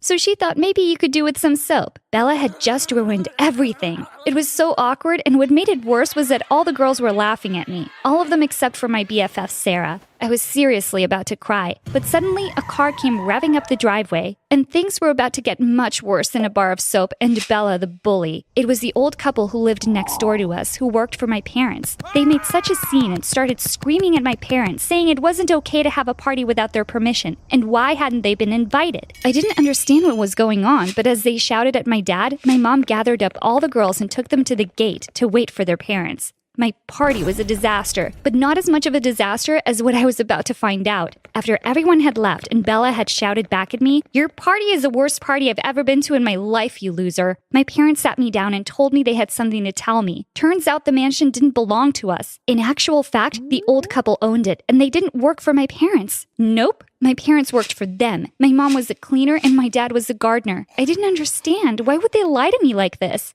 Then they told me that the only reason I went to that rich girl's school was because the old couple paid for it, and that I had better behave or they might stop paying my fees. Honestly, I didn't care anymore. I didn't want to go back to school anyway because Bella would have already told everyone what a poor little peasant I was. That was a huge turning point for me, not just discovering that my parents had lied to me, but that actually they were dirt poor. We were a charity case, and if it weren't for that old couple, would we have to live on the streets? I was so mad at my parents. They were so ashamed and kept apologizing to me, saying they just wanted me to have the life I deserved. But I was a smart kid. I knew there was more to it, and I was going to find out exactly what was going on. Word got out quickly, and Bella made my life hell. One day I got to school and she was standing outside with a box that said, "Money for the poor, aka Sasha." I couldn't believe it. People were actually dropping money in there. It was humiliating. I immediately went to find my BFF and told her I was feeling suspicious. Even she agreed that it didn't make sense that my parents were poor because she'd seen my dad out in a Porsche before, and my mom had all those fancy clothes. Suddenly I thought, what if my parents had just been robbing the old couple? But then my BFF said maybe my parents were hiding from someone. Maybe they'd done something bad and were undercover peasants. After that, I started investigating. Anytime my parents were working, I'd snoop around in their room. My BFF was right. They had so many expensive things. Why were they working as a cleaner and gardener? I decided to just go and ask the old couple. They liked me a lot, and now that I knew it was them that paid for my school fees and bought me all these fancy clothes, surely they'd tell me what my parents were really up to. I saw my mom cleaning their kitchen and felt so stupid. How had I been so blind before? I went to look for the old woman, but I heard her shouting and quickly ran to hide in the hall. And then I heard someone respond. Oh my gosh, she was shouting at my dad. She said, "You're putting their lives in danger. I don't want you living under this roof anymore." Then she stormed off. I ran back to our house before they noticed me. Okay, so my dad had obviously done something bad, but what had he done? I wanted to help him, but that night him and my mom were fighting and I'd never heard them fight before. They were like the perfect couple. Our whole life was going downhill and I couldn't bear it. The next morning, I decided I had to speak to my dad, but when I went through the kitchen, he wasn't there. Instead, I found a note that said, "You'll both be better off without me. Sorry, girls." Oh my God, he was gone. I ran to wake up my mom and told her, and she just started screaming. I was too young to know what to do, so I went straight to the old couple's house and asked them to come help. This was all their fault. If the old woman hadn't shouted at my dad the day before, maybe he'd still be here.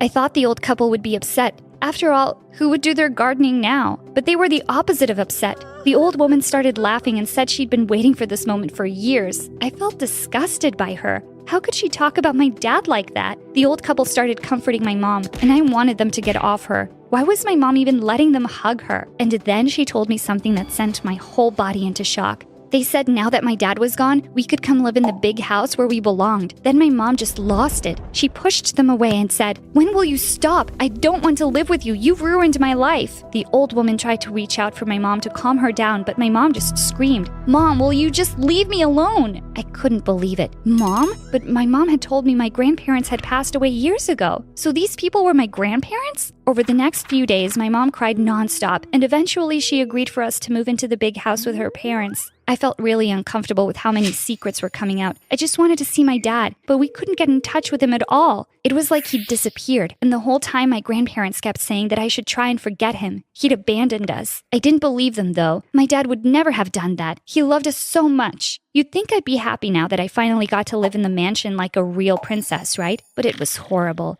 My grandparents told me how my dad had gotten my mom pregnant when she was really young, and they didn't approve of him or his family. So the only way they could be together was if they worked for my grandparents. I was so confused. My dad didn't even have a family. He'd lived in a foster home. Or at least that's what they'd told me. By this point, I didn't know what to believe anymore. Bella soon found out that I was actually rich and not just some gardener's kid, and suddenly she wanted to be my friend again. Her grandmother was friends with my grandmother, and she knew so much about what was going on, it made me sick. She told everyone at school that my dad had run away, but that it was okay because now I got to live in the mansion again. And she expected me to want to be her friend? Yeah, right. Instead, I left a bar of soap on her desk with a note that said, "Use this to wash your mouth out." Huh, served her right. So there I was, a rich kid like I'd always thought I was, but with no dad. A few years passed, and still we never heard from him. I started to believe my grandmother that he really had abandoned us. But the older I got, the more I felt like there was something else going on too. It bothered me how much my mom was fine with it. Like after a while, she just accepted it and said life goes on. But she couldn't fool me. I heard her crying, and sometimes I heard her wandering around at night. Just like me, she wasn't sleeping well. And I'm not joking, but I started to feel like someone was following me. One day, I was walking home from school with my BFF, and we heard a rustling sound in the bushes. It was winter, so it was already getting dark, and my BFF started screaming. I told her to keep quiet and that I just read in a detective book that the #1 rule if you were being followed was to pretend like you were none the wiser. But she just started running and left me there all alone. Geez, some friend she was being. I kept walking home and tried to act as normal as possible, but I was seriously being followed. Eventually, I couldn't handle it anymore, so I ducked behind a parked car and waited for my stalker to catch up to me. I was going to give him a fright, but when I leapt out and said, "Gotcha!" it ended up being a little old lady, and she almost fell over. I felt so bad and ran to help her and apologized. But she said it was okay and that I'd better hurry home because it was too late for a girl like me to be out. She was staring at me in a really creepy way, though, and I couldn't get her face out of my head. It was kind of weird. Had she been following me? Someone was. I could feel it. I started to think maybe it was my dad, and I really got my hopes up. Not a day had gone by that me and my mom hadn't thought about him, but at the same time, I was angry at him. Well, it wasn't my dad following me. About a week later, I was sitting in the park and the stalker turned up. At first, I didn't realize who it was, but then it came back to me. It was the old lady from the week before. She asked if she could sit next to me, and then she turned to me and said, "I've been looking for you, Sasha." Whoa, this was crazy. How did she know my name? She told me there was something of mine she wanted to show me and asked for me to follow her, but she said I had to be quick or they might see us together. I had no idea what she was talking about and started to panic, but she had taken hold of my hand, and for such a little old woman, she was seriously strong. Plus, she seemed harmless, even if she had been following me and knew my name. We climbed into a car, and she told the driver to hurry. Suddenly, we were driving through the city so fast, and I realized I'd done exactly what no kid should ever do: get into a stranger's car. I asked her what she wanted with me, and she said I'd soon find out. But I didn't find out. The car came to a stop, and I opened the door to climb out. But suddenly, someone grabbed me and said that the old woman was dangerous, and I needed to go with them quickly. It all happened so fast, I didn't have time to think. Then I noticed my grandfather was in the back of the other car, and I got in beside him. The old woman was standing outside the house shouting, and as I looked back, I swear I saw my dad's face in the window. This was too much. I asked my grandfather what was going on, and he said that the old woman was crazy and had been following me. I asked how he knew this, and he said my bodyguard told him. Huh? I had a bodyguard? This was insane. My grandfather just laughed and said of course I needed a bodyguard, because what if my dad came back and tried to steal me away from them? At that moment, I wished my dad would do that. I then asked my grandfather to tell me where my dad was, and he said he was gone and it was better that way. What I didn't tell him was that I'd just seen his face at the window. I was going to take matters into my own hands and go there and find out what was going on once and for all. The next day, I went to school as usual and told my BFF to cover for me. I told her I wouldn't be long, but that if anyone asked, just to tell them I was sick and had gone to the clinic. I snuck out after our first class and tried my best to remember the way to the house I'd seen my dad in. I couldn't believe I might get to see my dad again after all these years. I finally arrived at the house, and it didn't look like anyone was home, but still I knocked. When no one answered, I started to get nervous. I ran around to the other side of the house and started shouting, "Dad!" Suddenly, he appeared at the back door and grabbed me quickly and brought me inside. I couldn't stop hugging him, and he was crying. We stood there hugging for what felt like forever. Then I started shouting at him. All my anger came pouring out, and I asked how he could just leave us like that. He said he hadn't wanted to, but he felt useless and didn't think we deserved to live that way any longer. It felt so good to see him again. He told me he was making a plan so he could come visit soon, but there was some stuff he had to take care of first. Then he told me I'd better get back to school before anyone realized I'd snuck out. I told him I didn't want to leave, but he said I had to. And then I noticed all the photos on the walls. Photos of my dad and another woman and 2 kids. I looked around the house and suddenly felt sick. Did my dad have a secret family? How could he do this to us? No wonder my grandparents didn't approve. He was a cheat. He saw me looking around and he said it wasn't what it looked like, but it was too late. I had to get out of there. I ran for the door, and then I noticed the old lady coming down the stairs. She looked so happy to see me, but I just ran right out the door. My dad was nothing but a liar. I started running down the street and that car pulled up again. This time my mom jumped out and told me to get in. I was so happy to see her, but I couldn't stop crying and asked if she knew that dad was cheating on her. Suddenly, the other door opened, and my dad climbed in. I told him to get away from us, but both my parents just told me to calm down and that I was old enough to know now. My dad is an undercover agent. Yup, he's a spy. Everything he's done so far is to protect us. My grandparents were really not happy about it because there had been some scary situations over the years. So that's why he'd left us. But he wasn't living with some other family. He was living with his mom, who just happened to be the old woman who stalked me. She had been looking for me because she couldn't bear to see her son so unhappy without being able to see me. She was just trying to help, but it could have been dangerous for us. Oh, and the pics of the other woman and kids were his sister and her kids. Oh my God, I had cousins! Now that I was 15, my parents thought I should know the truth, but they said it would still make things tricky. Then I thought to myself, how come they weren't crying at seeing each other again? Well, looks like they'd kept another secret too. This whole time they'd been sneaking behind my back seeing each other. Now it all made sense. The noises I'd heard in the night were my mom sneaking out. To be honest, I'm still processing it all. It's a lot for a kid to take in, but it does kind of make me laugh. Can you imagine what Bella would say if she knew my dad was a spy? Now who's a loser? My cool status just went way up. But obviously I won't be telling anyone. Let's just say I'm a pro at keeping secrets now. Hi, I'm Nadia from Georgia. Please like and subscribe. When I was 5, Mom shook me awake one night and whispered, Come, Nadia, we're leaving. Why, Mommy? She just told me to be quiet and spat on Dad's sleeping face before we left. I wasn't too sad about leaving because those two fought like crazy. Maybe things would be better now. We went to live with my grandma, who wasn't happy to see us at all. Ugh, you're back. You could have brought me a boy at least. Girls are useless. But Grandma, you're also a girl. A really old, smelly one, but still. I escaped her flying shoe by an inch. Grandma made Mom work 2 jobs to provide for us, and we never did anything fun. So I was really excited when my friend Irene invited me to her birthday party. As we were gathered around the table, Irene's mom suddenly came in screaming, Where's the freaking birthday cake? It was in the kitchen 2 minutes ago. Someone suddenly pointed to the window, and to my horror, I saw Mom sneaking off with Irene's cake. Was she crazy? Irene's mom ran out like a bullet and snatched the cake from Mom, but she wouldn't let it go. And suddenly it went flying and landed on the ground. Irene burst into tears, and I just wanted to disappear. But Mom wasn't even embarrassed. She said she felt like taking it, so she did. Mom was crazy. Some months later, I told Mom how a parent had donated this awesome computer for our class. And the next day, we walked into our classroom to find it missing. As the principal was investigating the matter, a janitor suddenly pointed to me. I saw a woman take away a computer yesterday. I've seen her with that girl before. Oh my God, Mom? And sure enough, when I went home with the principal and the police, we found Mom playing games on the computer.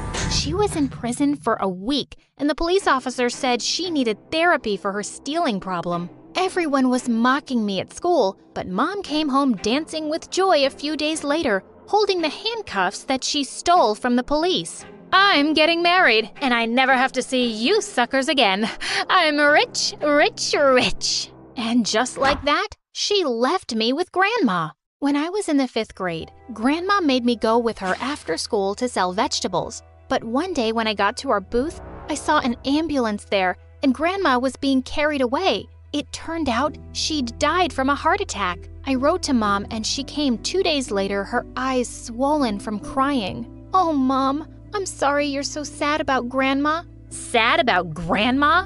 Not at all. I'm crying because of you. Me? What did I do? I'm back to take care of you because my husband won't keep you. Couldn't you have grown up faster while I was gone? I was so mad at Mom, I just stormed out of the room. She was so selfish. We got back to selling vegetables soon, and Mom kept stealing from people. I told her I would work more hours and miss school to make more money if she just stopped stealing. She agreed, but I was sure she still stole money from our clients. One day, a beautiful woman stopped by and asked me why I wasn't at school, and I said I was helping my mom. The woman looked at Mom sternly. This girl belongs in school. If I see her here tomorrow, I'm calling the cops. Suddenly, Mom went bonkers on her. Oh, you think I belong here on the street selling rotten vegetables? If you're Mother Teresa, give me some money and take her. She's all yours. The woman looked angry, but she turned to me and said she'd send me to a really good school if I promised never to miss it. Mom wasn't happy at all, but I was ecstatic. When she left, I saw that Mom had stolen the rich woman's diamond bracelet. I tried to snatch it from her, but she threatened me that she wouldn't allow me to see the rich woman. So I let it go. The rich woman even bought me fancy clothes for school, and everyone thought I was cool, even the snottiest girl in class, Anastasia.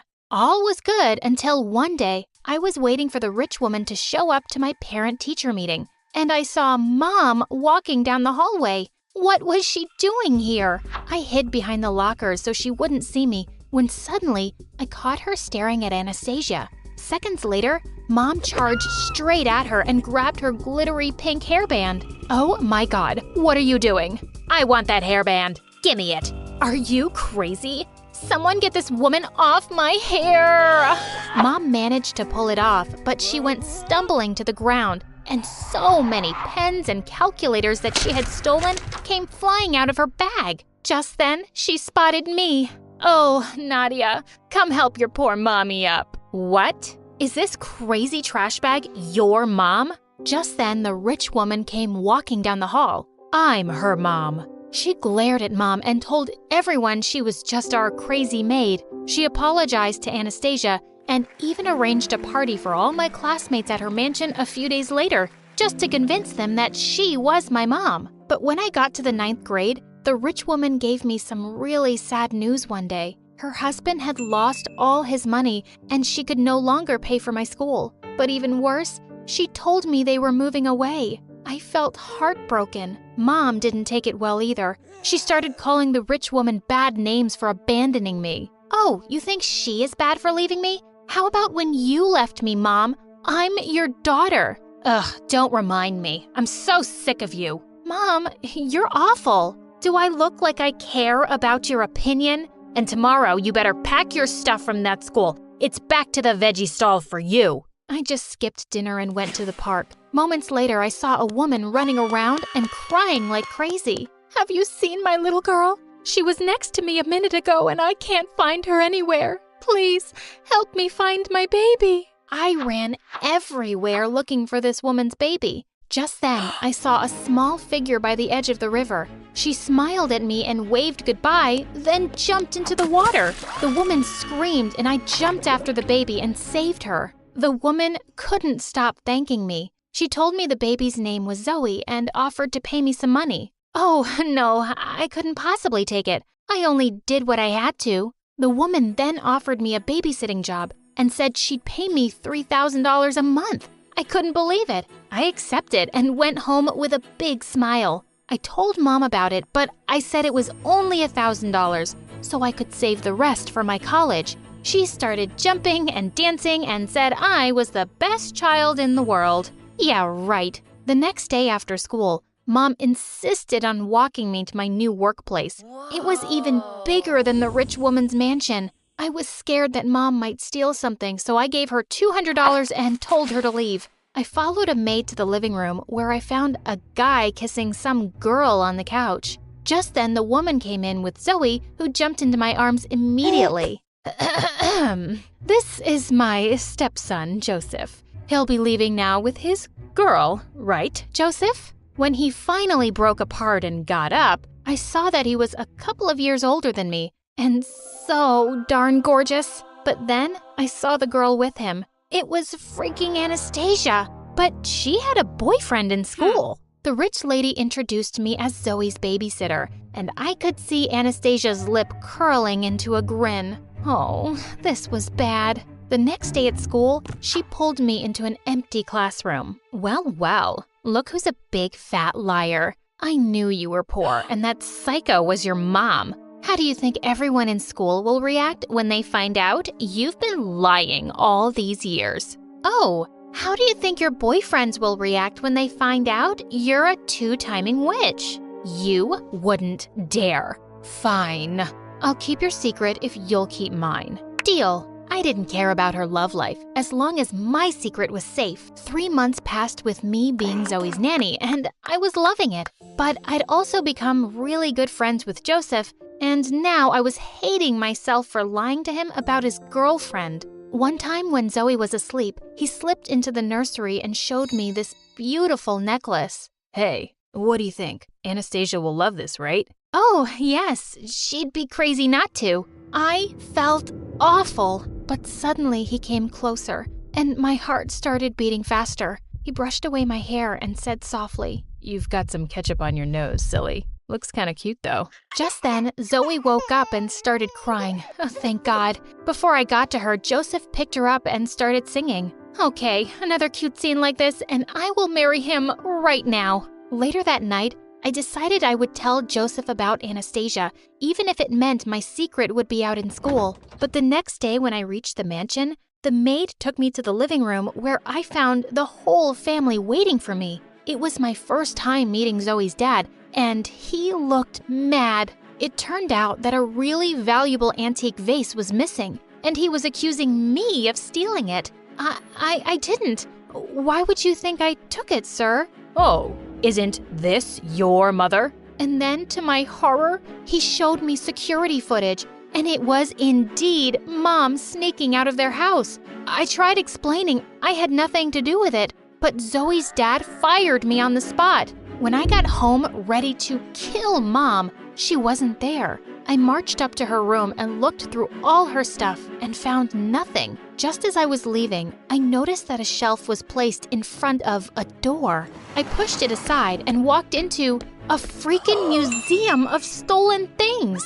Oh my God, Mom had stolen so much stuff over the years. Thankfully, the vase was there, but I couldn't help going through everything else too. As I was searching the drawers, I came across a paper that left me shook. It was Grandma's will, and it said that she'd left her house to me. What? And Mom knew? And she was hiding it? By the time Mom got home, I was waiting for her on the porch with her bags packed. What's going on here? I handed her an envelope with a train ticket and some of my savings. You're going back to your husband, Mom. You're going to leave this place before Zoe's dad sends the police after you. And I don't want you living in my house anymore. Yeah, I found Grandma's will. Please, go away, Mom. But who'll take care of you? You don't need your mom now? I've been taking care of myself since I was a kid, and I do need a mom, but I don't think you know what it means to be one. Just leave and live your life. It'll be better for both of us. Mom just stared at me, then looked inside the envelope, picked up her bags, and left. I sneaked up to the mansion the next day and gave the vase to a maid to return to the owners. I also gave her a note for Joseph, telling him everything about Anastasia. And the next day, I got attacked by her the minute I entered school. You witch. I had 2 boyfriends, and now because of you, I have 0. I'm going to tell everyone you're poor. I don't care. At least my lies didn't hurt anyone, but yours did. We both ended up in detention, and well, everyone did drop me like a dead fly when they found out I wasn't rich. Then one day when I got to school on graduation day, I noticed it was awkwardly silent, and even the gate was closed. What was going on? Suddenly, strong lights came from behind me. I looked around and saw a helicopter with a poster saying, Natia, will you be my girlfriend? Then Joseph showed up from the helicopter grinning down at me. Oh my God, just get down here, Joseph. No, not until you've answered my question. Yes, I'll be your girlfriend. Get down, dummy. Minutes later, Joseph was kissing me deeply, and everyone showed up from behind us, cheering and clapping. I'm so glad that my hard work has paid off. Remember to always believe in yourself. Hi, I'm Amika from Houston. Before you listen to my story, please like and subscribe. My dad left us when I was 5. Mom took up a job in a restaurant and was always working hard for us. I felt really bad, so I decided I was going to get us a dad again. One day when I was in the restaurant, a boy my age came there with his father. I saw the man holding his son's hand, laughing and giving high fives. I wanted him to be my dad. When he went to the washroom, I walked up to the boy who was eating ice cream. Hey, you like that ice cream? Wanna have more? My mom works here, so I'll give it to you for free. But can you give me your dad instead? The little devil yelled. Mom rushed in, and so did the man. Mom then apologized and took me to the kitchen. What was that, Amy? Just go get your things. We're going home. Years passed, but my mission of finding a new dad never stopped. One day, I thought of doing something big. I told Mom I'll take charge of distributing the menu cards. I went from table to table giving the cards, but not just that. I whispered something to every man I saw.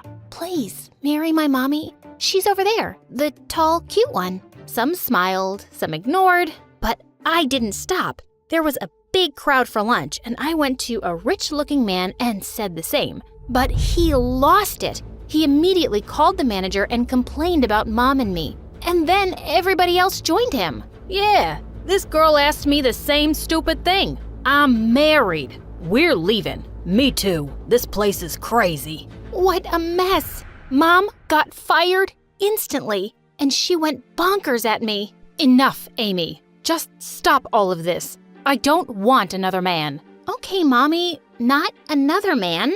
Let's get back the one who left then. My own dad. Gosh, Amika, how do I tell you this? He's not even your dad. Wait, what? Are you serious? So, who's my real dad? I don't think you should know that now. Not ever, actually. Just go to bed. For weeks, I tried asking Mom about my real dad, but she wouldn't budge. So one night, when she was asleep, I snuck into her room and started searching all around for some clue. Then I found an old photo in a drawer. It was a picture of Mom with a man, and next to it, there was a locket that said, "Forever yours, Richard." Now, I gotta find this Richard, because it was quite likely that he was my dad. I took the photo and the locket and left for my room. I didn't ask Mom again. I'd just have to find Dad myself when I was older. I decided to put my head down and focus on studies. And in the 8th grade, I got a scholarship to study in a fancy private school in town for free. That was awesome. I sat in my new class with so much excitement. But then the teacher asked me to make an introduction speech in front of the class. I hated public speaking. My hands started shivering when suddenly a boy held my hand. "Hey, chill. You somehow remind me of my dad. He always says it's okay to be afraid. You know what I did on my first day? Just peed my pants." "Go, say anything. I'm gonna clap for you anyway." Wow, that was the sweetest thing I'd ever heard. With that, I made my speech really well, and everyone clapped, but only after him. His name was Justin, and I felt some instant connection with him. And we sat together and shared lunch that day. We became friends and only got closer over the years. Also, he said he didn't have a mom, but was really close to his dad. And then once at the parent-teachers meeting, Justin took me to the cafeteria to meet him. When I saw him, I noticed he had flaming red hair, just like me. But the shocking part was, he was the guy from Mom's album, and his name was Richard. Could he be my real dad? This was unbelievable. He left soon after, but I couldn't get him off my mind. As I saw him leaving, Mom walked in and they almost bumped into each other. And then they started talking like old pals. They knew each other. This confirmed it. So Justin's dad was totally my real dad? I knew Mom wasn't going to tell me anything. I had to see Justin's dad again and try to find out the truth. Just when I was thinking how I'd get myself an invitation to Justin's house, I saw him coming out of the basketball stadium with bruises on his knees, and I suddenly had an idea.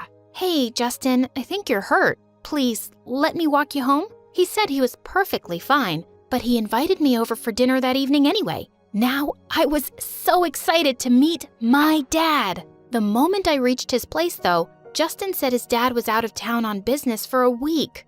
Oh no. He then took my hand and led me to the dining hall, and I was in shock. There was slow music, candle lights, and flowers. Oh no, this sure wasn't right.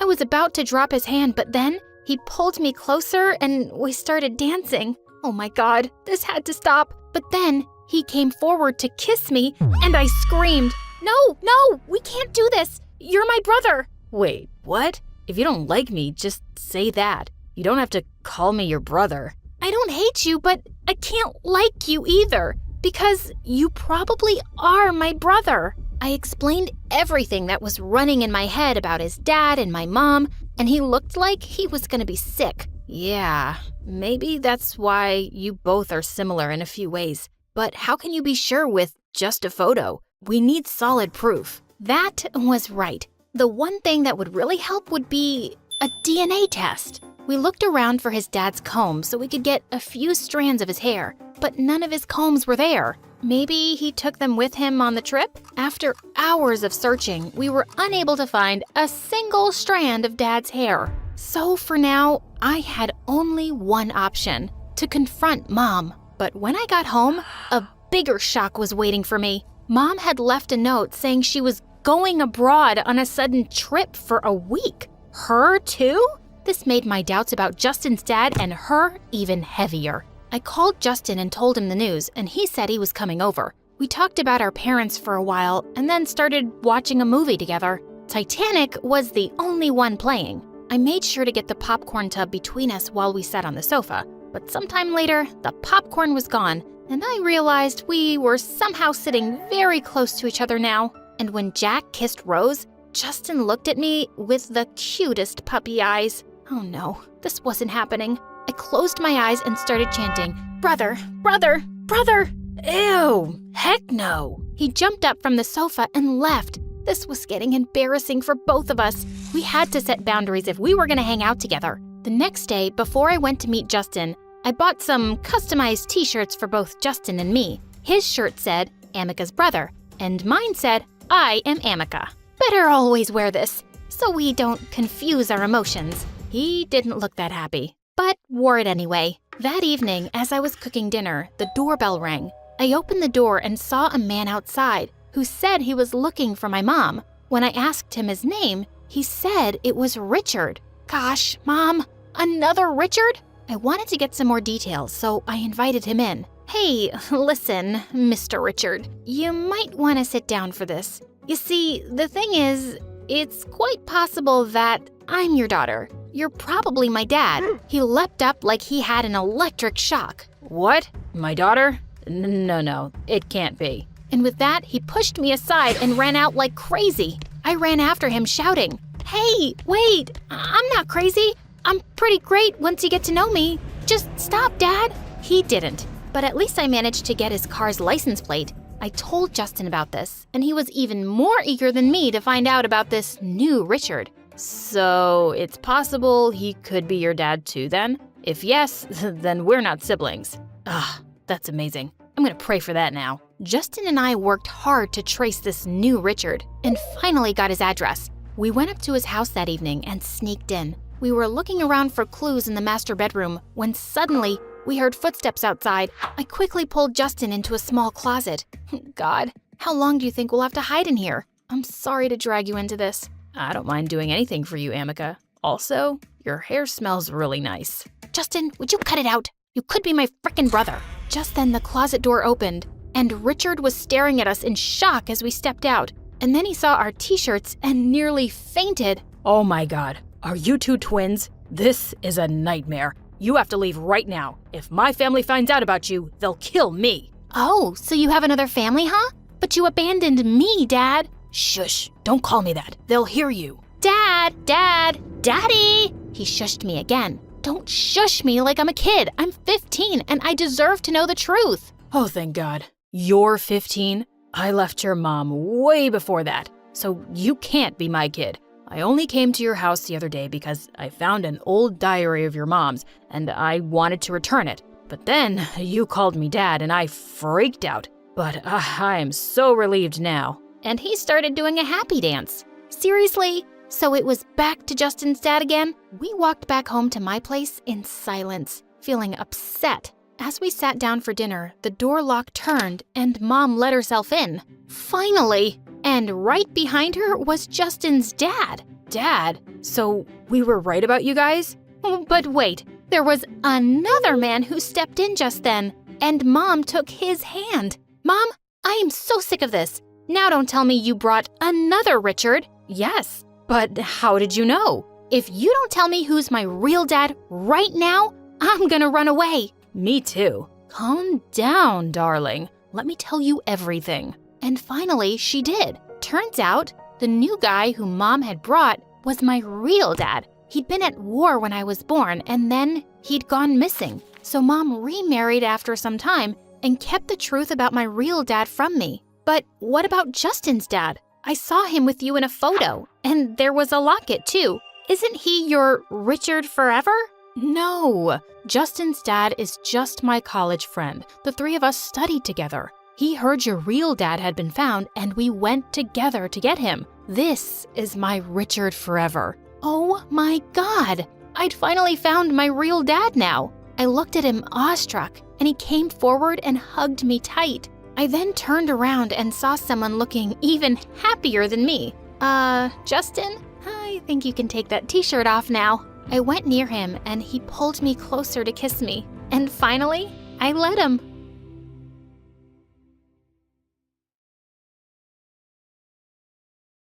When I was 5 years old, someone gifted me a 3,000-piece puzzle on my birthday.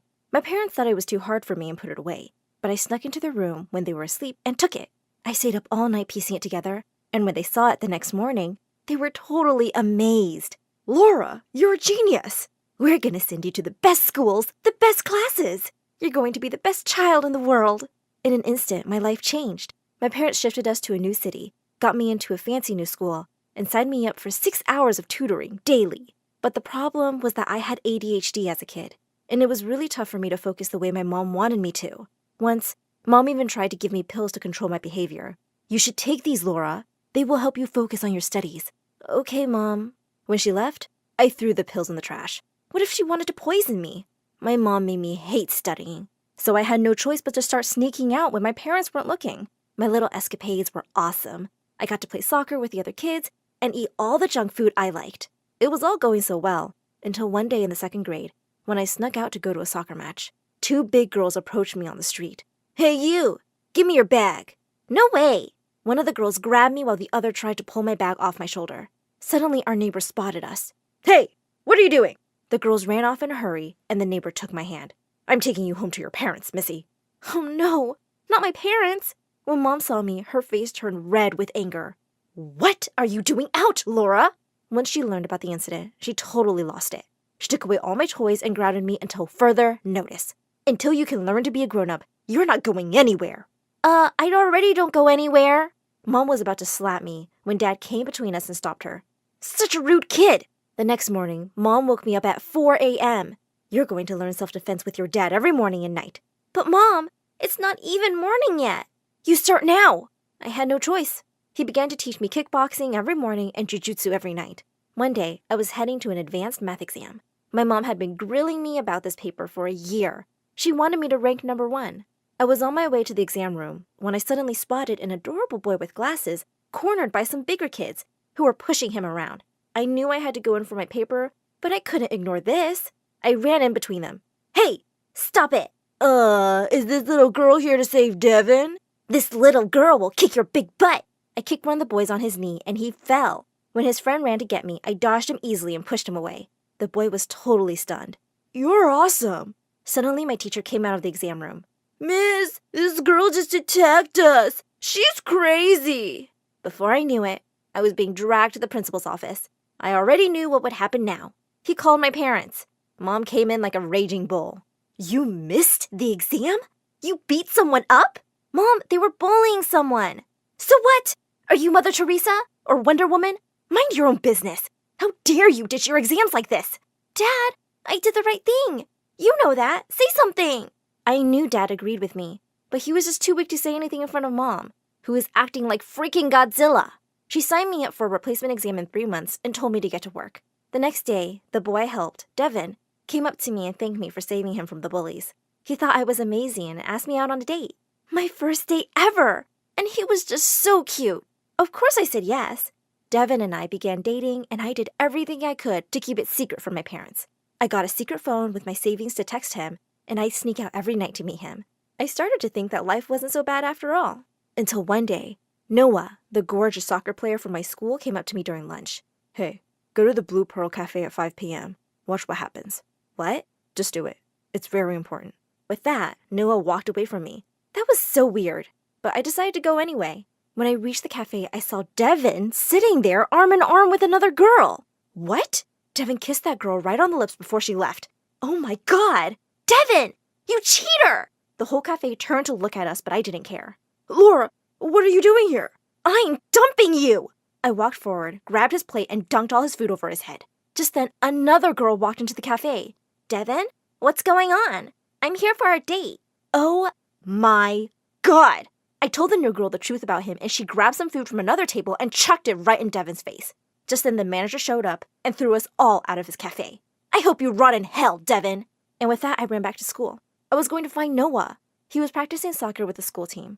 I pulled him aside and demanded that he tell me how he knew about Devin. "I've seen him around with you, so I knew you were dating. But I saw him with other girls too." "Why did you tell me?" "Because I kind of have a huge crush on you." "You what?" "I'm not sure if you remember. We used to play soccer together before you stopped showing up for practice. I've always liked you, and I didn't like the idea of you dating that slime." Oh my God. Noah had a crush on me? I know it's kind of weird and sudden, but do you want to go out with me sometime? He was so stunning, and I wanted to say yes, but I couldn't get Devin out of my head. How could I ever trust a guy again? I had to turn Noah down. "Maybe we can just play soccer, like old times." "Yes, we can try that." I started playing, and it was the best fun I'd had in years. Everyone loved me and asked me to try out for the official soccer team. I cleared the tryouts easily, but I had to make sure my parents never found out about this. One day after practice, Noah came to me with a whole bunch of roses and a couple of friends playing guitars. He asked me out on a date, again. Oh my God, you're dating Noah? I turned around to see Devin behind me, and he looked really mad. It's none of your business what I do with my life. Tell me the truth, Laura. Noah told you about my dates, didn't he? So what if he did? I always knew he liked you. He was always staring at you. Go away, Devin. Yeah, before we make you. The entire soccer team stared him down, and he had no choice but to back off and walk away. I turned to Noah and said, I'm sorry, Noah. I really like you, but I just can't trust someone so soon. That's okay, Laura. I get it. Come on, let's prep for the semifinals. The semifinals of our tournament went by like a breeze. We had trained hard, and our skill and teamwork were totally unmatched. When I scored that winning goal, I literally lost my mind. The thrill and joy was too much. I wrapped my arms around Noah and gave him a kiss right on his lips. The entire stadium began to hoot at us, but I didn't care one bit. Everything was perfect until I heard it. Laura! I jumped away from Noah and literally screamed in shock. Mom? Dad? What are you doing here? Devin called and he told us everything. You've been sneaking away every day to play this stupid game? My mom began to fight with me in front of hundreds of people. I had never been more humiliated in my life. You're grounded! Forever! Mom, the finals are tomorrow. Come on, honey. We can't make her miss that. Why not? She should be punished. She is a bad daughter. To my surprise, Dad finally put his foot down. He told my mom that I was an amazing daughter and that he'd had it with her bullying. My mom went purple with rage. Laura is playing tomorrow, and there's nothing you can do about it. I love you, Dad. I hugged Dad. He'd finally accepted me. My mom refused to say one word to me from that day on. I won the soccer finals 6-0, and without our knowledge, a scout had come to watch the match. They picked me up, and I got a full sports scholarship for my undergrad degree. None of my other teammates got that offer, including Noah. He got into a good college, too, but it was thousands of miles away from me. You have to take this opportunity, Laura. You're going to be great. I loved him so much that I really tried to make it work long distance, but it just became too painful for us to keep missing each other. We had to end things, even though we still loved each other and were on excellent terms. My soccer career was thriving, and I was playing at the state level, topping every chart in the women's league. During a final match with Penn State, I fell and twisted my ankle so hard that I blacked out instantly. When I woke up, I was rushed to the hospital where the doctor told me in clear terms, you can walk and run if needed, but you can't play soccer ever again. My heart was broken, and it felt like my life was shattered. I went back home, and my dad consoled me and supported me. My mom made a few snide comments about how she was right, but Dad chased her away. I believe in you, Laura. We'll get through this together. I eventually started teaching self-defense and soccer classes for little kids in my city. It was good pay, and I really enjoyed working with children. One day, I got a text from Noah, and I flipped. I didn't realize we were in the same town now. He asked to meet me for dinner, and I was shaking. My jaw fell when I saw Noah. He was drop-dead gorgeous, just as the day I met him. He wasn't here alone. Some of our friends from the soccer team were here with their old guitars. Noah had 100 roses, and he gave them to me before he asked me to be with him again. And this time, I said yes, and jumped into his arms. He lifted me up in the air as I kissed him passionately. Noah and I started our lives together, and eventually got married 3 years later. My dad attended, and my mom didn't, which was totally fine by me. A year after our marriage, I became pregnant with our first baby. The pregnancy itself was a breeze, but the delivery was tricky. There was a complication, and I had to go into surgery, which really scared us all. Thankfully, both my daughter Claire and I made it. When I'd recovered, the doctor said, I'm sorry, Laura. Getting pregnant again could be really dangerous for you. That complication would happen again. At first, I was heartbroken because I'd always wanted a big family. But once the grief passed, I said to Noah, I'm grateful I have Claire, and I still want her to have siblings. We adopted 3 children after I had Claire. Claire absolutely fell in love with her siblings, and Noah and I got to give our 4 children a wonderful, loving home.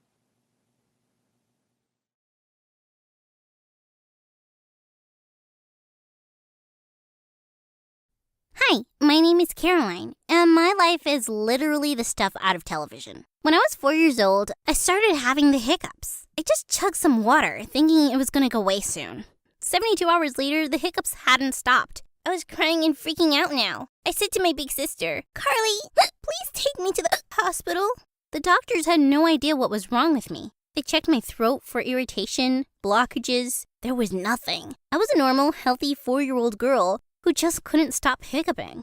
3 months turned into 3 years, and my hiccups never stopped. At first, it was so hard. Our parents were gone before I could even remember, and Carly had to take care of everything. All the visits to the hospitals, the insane expenses, the stress. She was going nuts. The only thing that made her feel at peace was that I was smart, and I got excellent grades at school. I was the top of the class 3 years in a row. I'm so proud of you. Oh, my precious little genius. Carly loved my grades, but it made the kids at school hate me even more than they already did. So what if you're the topper? No one can understand what you're saying, Caroline. You sound like such a freak. I can't help it. Have you tried drinking water? Let's make her drink a bunch of water, guys. I drank like a gallon of water really fast, and it made me so dizzy.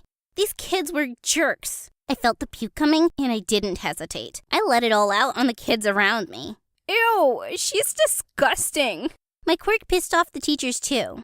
When I was 13, I was taking a test when my teacher literally blew up at me. No one can hiccup for this long. You're obviously faking it to mess with the exam. Why would I do that? I get the highest score in class.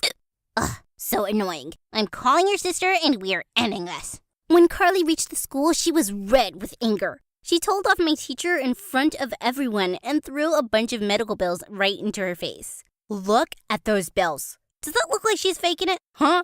It may be a real condition, but she is disturbing the class. Then I don't want to be in her stupid class. I'm the only math teacher here, you brat. Don't talk to my sister like that, or I will kick your butt in front of your students. It's okay, Carly. Just find me a different school, because this one sucks. And that's how I got taken out of school right in the middle of the year. Okay, I know this is bad, but don't you worry, Caroline. There will be plenty of schools that will want you. Carly had no idea how right she was about to be. You see, one of the kids watching the spectacle at school had recorded it. He posted the video on the internet, and it kind of went viral. In an instant, my condition became famous in my little town. Everyone in the comments was bashing the teacher for how rude she was and praising us. People started waving at me on the street, and the kids in my neighborhood stopped throwing eggs at our house. Carly and I even got invited to do a radio interview with a celebrity. Why are you interested in us? A girl with non-stop hiccups? Lady, your kid's gonna be famous. Famous? I had no idea that I was special. As Carly took me from radio interviews to TV segments, I watched in awe as people were amazed by me.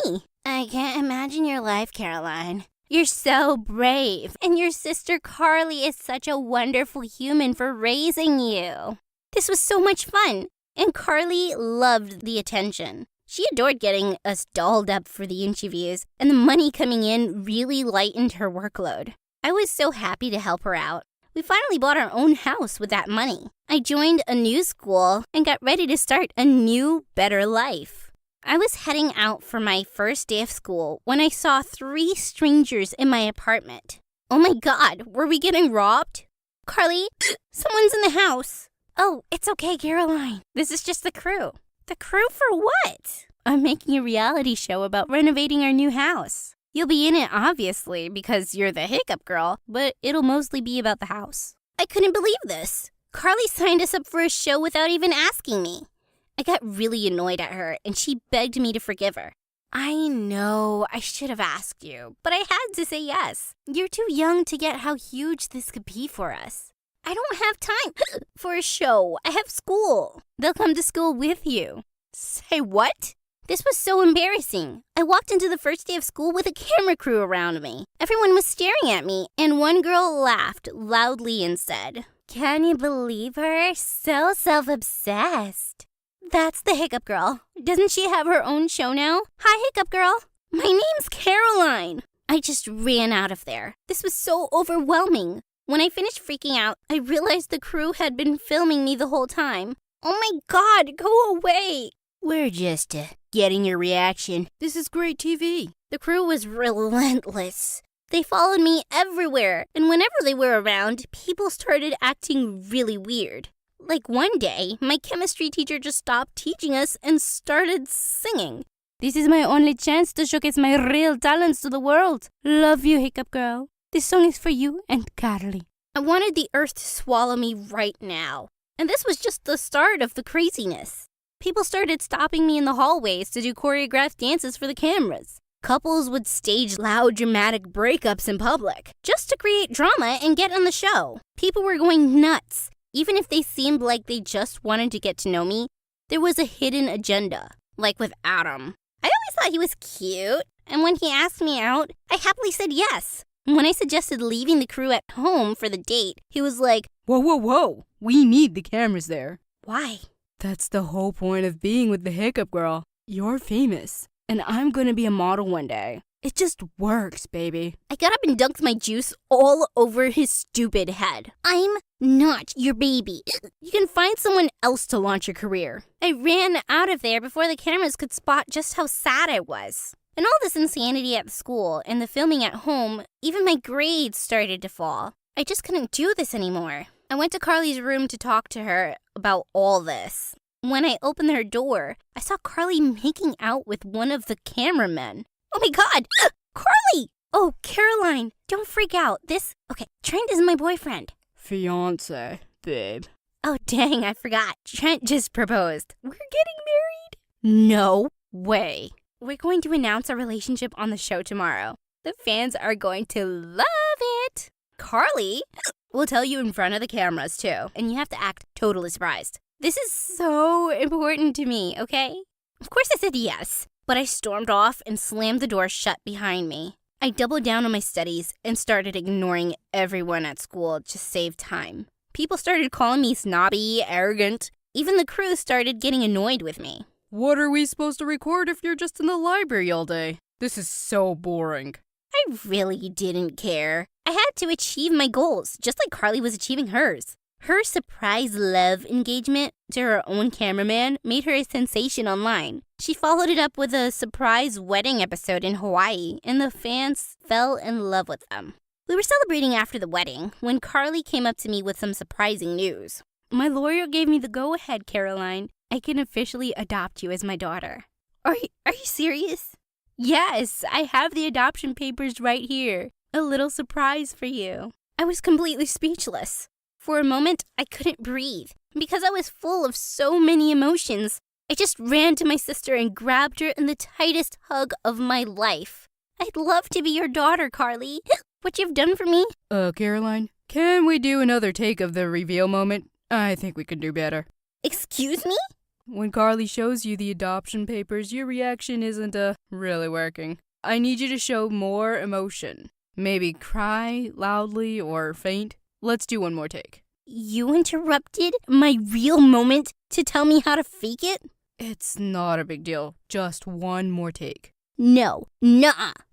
Not happening. I'm not doing this again. You are insane. You need to stay away from me and my reactions.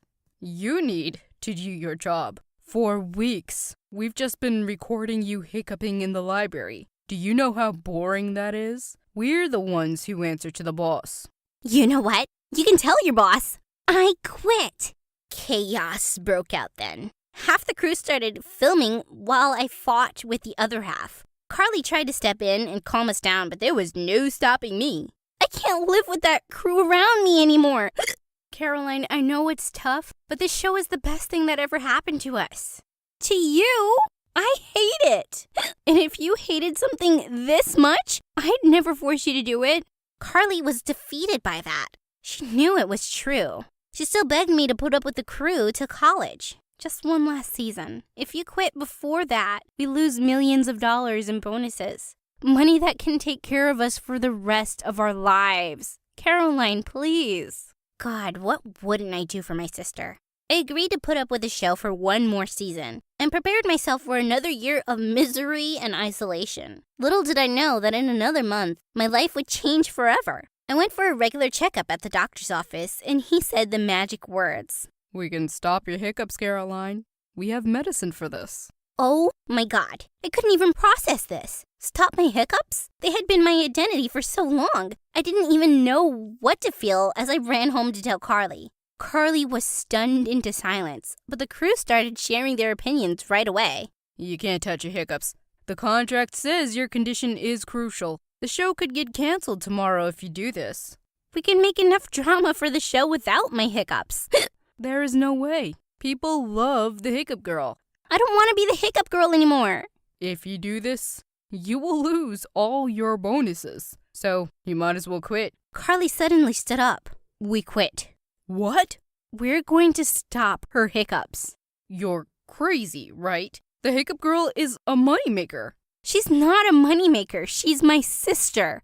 We started this show to make something good come out of her hiccups, but stopping them is always the priority. She is my priority. Then the show will get canceled. So be it. When do we go to the doctors next, Caroline? I hugged my sister tightly, fresh tears flowing from my eyes. We finally put an end to the show and used our savings to survive. Carly managed to get a new job in no time, and I got into the college of my choice. The doctor prescribed a medication to me that actually worked, and for the first time since I could remember, I was not the hiccup girl.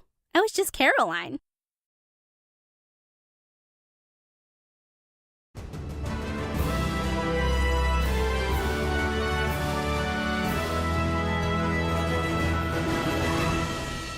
Tiptoed into the lounge. I nearly jumped out of my skin when I heard a voice. You're gonna be in so much trouble. It was my annoying older sister Natalia sitting in a corner and recording a makeup tutorial. Listen, you can't tell Aunt I came so late. She'll make me do the dishes and laundry for a month.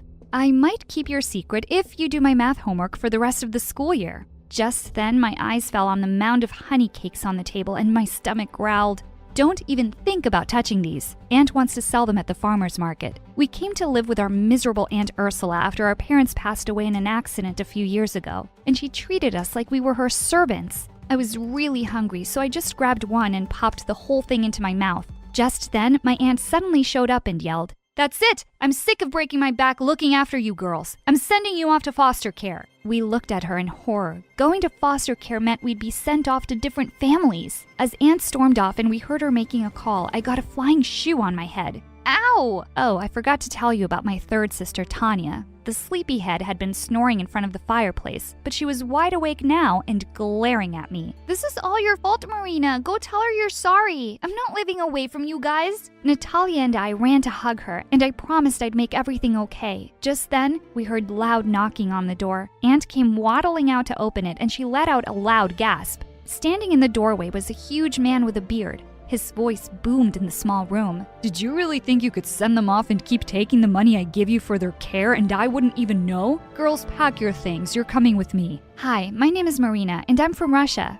My life turned around when Mom's eccentric brother, who I never even knew existed, took away me and my sisters to live in his old mansion. But it gets even crazier from here. Before I continue, click like and subscribe. The next few weeks living with Uncle Ivan was like a dream. He got all three of us into the best school in town right away. A few days later at dinner, while Natalia and I were busy arguing over something, Tanya suddenly said, Guys, is Uncle Ivan okay?" We looked at him and saw that he sat slumped in his chair. "Oh, no.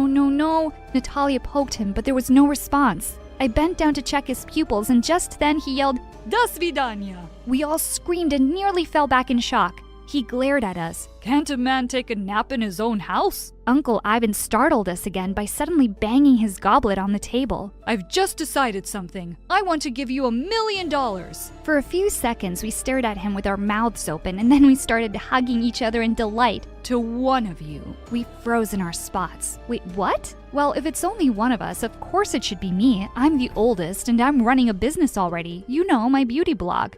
Your business is just Dumbos watching another Dumbo putting on makeup. I'm going to be a big shot singer one day, so I'll need that money for my album. Guys, come on, $1 million is a lot of money. We can share it. But the other two weren't even listening to me. How dare you call me a Dumbo, you little bug? I'm 11 and I can kick your butt. And before I knew it, they were attacking one another while I was trying to break it up. Uncle got up and looked at us with sad eyes. "I will make my decision in 3 days." And with that, he walked off. The next morning, when I peeked into Natalia and Tanya's rooms and didn't find them there, I knew exactly where they'd be. And sure enough, I found them standing outside Uncle's bedroom with breakfast trays loaded with his favorite foods. Seriously, guys, we're family. I swear if I find the money, I'll happily split it with you two. Well, I wouldn't do that for you. Yeah, me neither. It's gonna be all mine. And with that, Tanya knocked on the door loudly, but there was no reply. We opened the door, and to our surprise, the bed was perfectly made and the room was empty.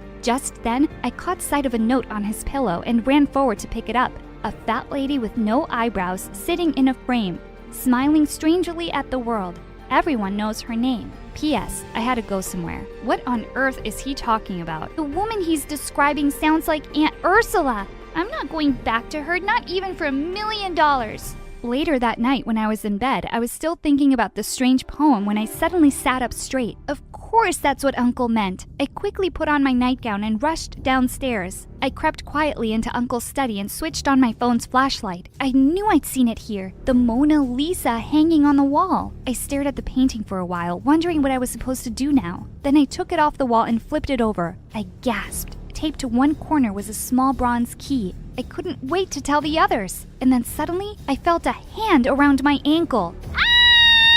I jumped back in fright and fell on the floor. And then someone popped up from behind the couch. Oh, hi, Marina. I thought it was Natalia bringing me food. Oh my God, how could it possibly be? It was Petrov, the hockey team captain at my old school and my biggest crush. What on earth are you doing here? Just then, the door burst open and she walked in with a tray of snacks. She looked shocked to see me, then quickly smiled. Oh, I see you've met my boyfriend. We were really missing each other, so he decided to pay me a visit. I couldn't believe my own sister would do this to me. She knew how much I liked him, and she'd been dating him behind my back. Just then, Tanya came running in, saying she'd heard my screams. She didn't even look surprised to see Petrov. You knew he was here too? Yeah, I saw Natalia sneaking him in a few nights ago. Petrov, it's really uncool to eat someone's chocolates without asking, man. Petrov stared at her like she was crazy. What are you talking about? I didn't eat your stuff. Well, one of you is lying then because they were in the fridge this morning. Who ate them, ghosts? Just then, the study door behind us slammed shut and we all turned around startled. And then we heard a key turn in the lock. I ran towards the door and pulled the handle, but it wouldn't budge. Who could possibly have locked us inside? Petrov started banging on the door and screaming like a maniac. Help! This house is haunted! I don't want to die here! Jeez, Petrov, you're gonna wake up all the ghosts. He looked even more horrified, and Natalia kicked Tanya before taking him aside and calming him down. Just seeing the two of them sitting so close made my blood boil. And now we were just stuck here and would have to wait for Uncle to let us out. As we all sat there sulking quietly, Natalia suggested that we could play a game to pass the time. Oh, I have a great game in mind. It's called Reflection. I picked the antique mirror from Uncle's desk and shoved it in her face. Mirror, mirror in my hands, who's the worst sister in all the lands? OMG, loser, get over it. Petrov looked really confused and asked what was going on. Natalia just said, oh, nothing. And then she grabbed him by the collar and started kissing him in front of me. Oh, my eyes, my eyes! Tanya ran off to the other end of the room and refused to come back. She snuggled into a big armchair, and after a few minutes we could hear her loud snoring. Natalia opened a packet of crisps for herself and Petrov and glared at me. Don't even think about it. Also, why were you snooping around at night? As if I'd tell you. When Petrov asked us what we were fighting about, Natalia spilled out everything about how Uncle was leaving one of us $1 million. If you're keeping any secrets from me, Marina, I'll find out. Come on, babe, I'm so tired. And with that, she took Petrov's hands and they both snuggled onto the couch. I put my fingers in my ears to stop hearing their kissing and giggling sounds. This was just the worst night ever. Finally, after ages, it seemed like they'd fallen asleep. I was still wide awake and my stomach rumbled loudly. A few minutes later, someone shook me by the shoulder. I turned around to see it was Petrov, and he'd brought me some food. We stayed up for hours talking, and I was having the best time. You know something, Marina? I think you're the smartest, and you'll win the money. His face was really close to mine, and he was leaning in to kiss me. Just then, we heard Natalia stir, and he quickly ran off to her. A little while later, I crawled over to the Mona Lisa painting on the floor and found a key on the back. I clutched it tight and fell asleep. I woke up the next morning, and to my shock, the door was unlocked and wide open. I woke the others up, and everyone was so excited we were free. Just as I was walking out, I heard Natalia say, "Hey, why is this painting on the floor?" "Oh, I saw Marina take it off last night. There was something behind it." And before I knew it, Natalia had jumped across the room and pinned me to the ground. "Tell me what you found, you witch!" I tried to push her off me, but she was crazy strong. As we wrestled on the floor, the key slipped out of my hands and Tanya ran to pick it up. "Both of you, shut up!" As we sat panting and staring daggers at one another, Tanya said that there was something written on the key. Together in Paris. We had no idea what that was about and decided we'd come back from school and figure it out together. I went to Uncle's room and slipped the key into a drawer. During the first recess, I snuck out of the school and went back home as fast as I could. I crept into Uncle's room and headed straight for the drawer, to find it empty. What? Just then, I saw the curtain move a little. I crept up to it slowly and pulled it back to see Petrov behind it. What are you doing here, and where's my key? I saw you with it, and I just wanted to help solve the mystery for you. You're so smart. I really wanted you to think I'm smart too. He suddenly took my hand and pulled me close. I like you, Marina, a lot. Let's figure this thing out and get out of here with the $1 million. We could go anywhere, just you and me. Just as he was about to pull me in for a kiss, I pushed him away. Seriously? You were just making out with my sister this morning. You're such a cheater, and I'm no idiot. Give me the key, Petrov, now! Suddenly, Petrov pushed me aside and made a dash towards the door. He bumped into a small table and knocked everything over. I jumped towards him and managed to tackle him to the ground. The small key flew out of his hand and went skidding across the floor and landed at Natalia's feet. She looked livid. Oh, so you were going to just take my money and run off with my sister? He crawled up to her on his knees. Don't be silly, babe. I didn't mean a word of that. I was just doing this for the two of us. You mean the three of us? Tanya and I stared at her in shock, except Petrov, who just looked stupidly confused. It's not some riddle, idiot. I'm pregnant and you're going to be a daddy. He stared up at her in horror for a second, then ran out of the room screaming. We heard the huge main door slam shut. I ran to Natalia and hugged her. I had no idea. Petrov's such a jerk. But don't worry, we will be really good aunts, and She pushed me off. Ew, I'm not dumb enough to get pregnant. That was just to get rid of him. Just then, Tanya, who was picking up the things Petrov had knocked over, suddenly screamed, "Look, girls, look what this says!" She was holding a beautiful little music box in her hands, and there was a small carving on the lid. Together in Paris. I placed the box on the table and we all gathered around as I turned the key. The lid slowly opened and we gasped in delight as we saw two figurines dancing to the tinkly music. There was a tiny compartment underneath and a small note tucked away, 271287. For a moment we just stared at the paper when Natalia suddenly gasped.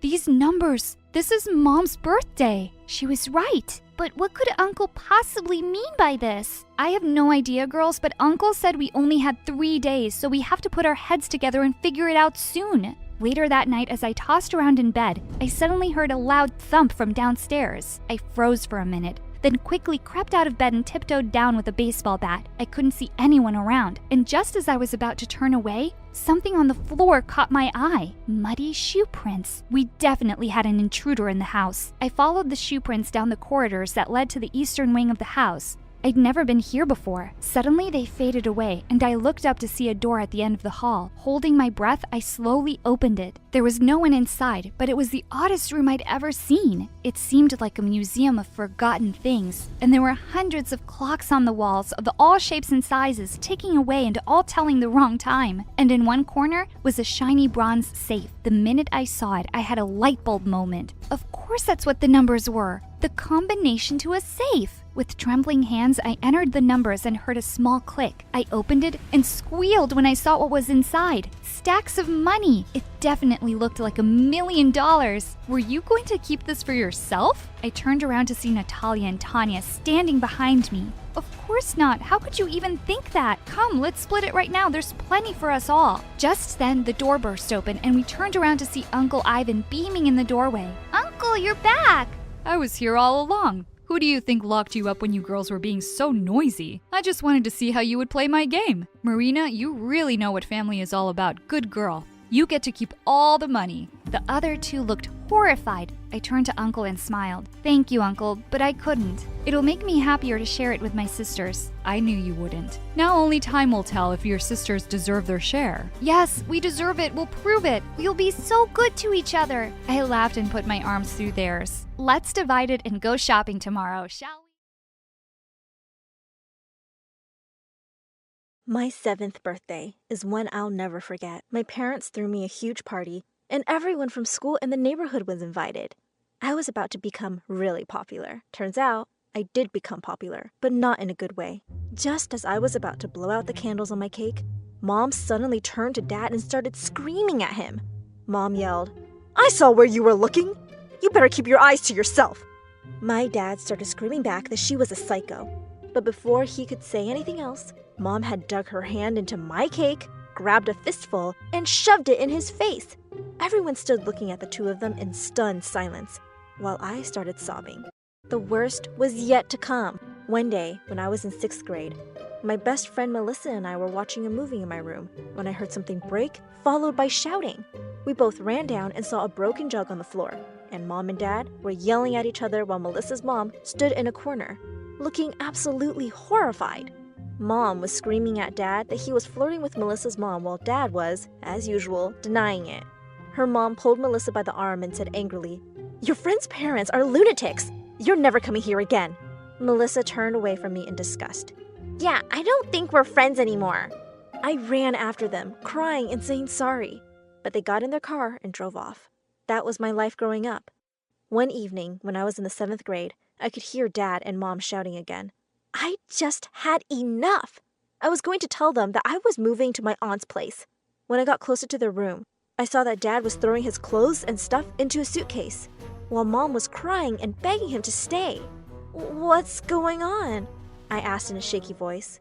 "This was the last straw," Dad shouted. "This mad woman made me lose my job today."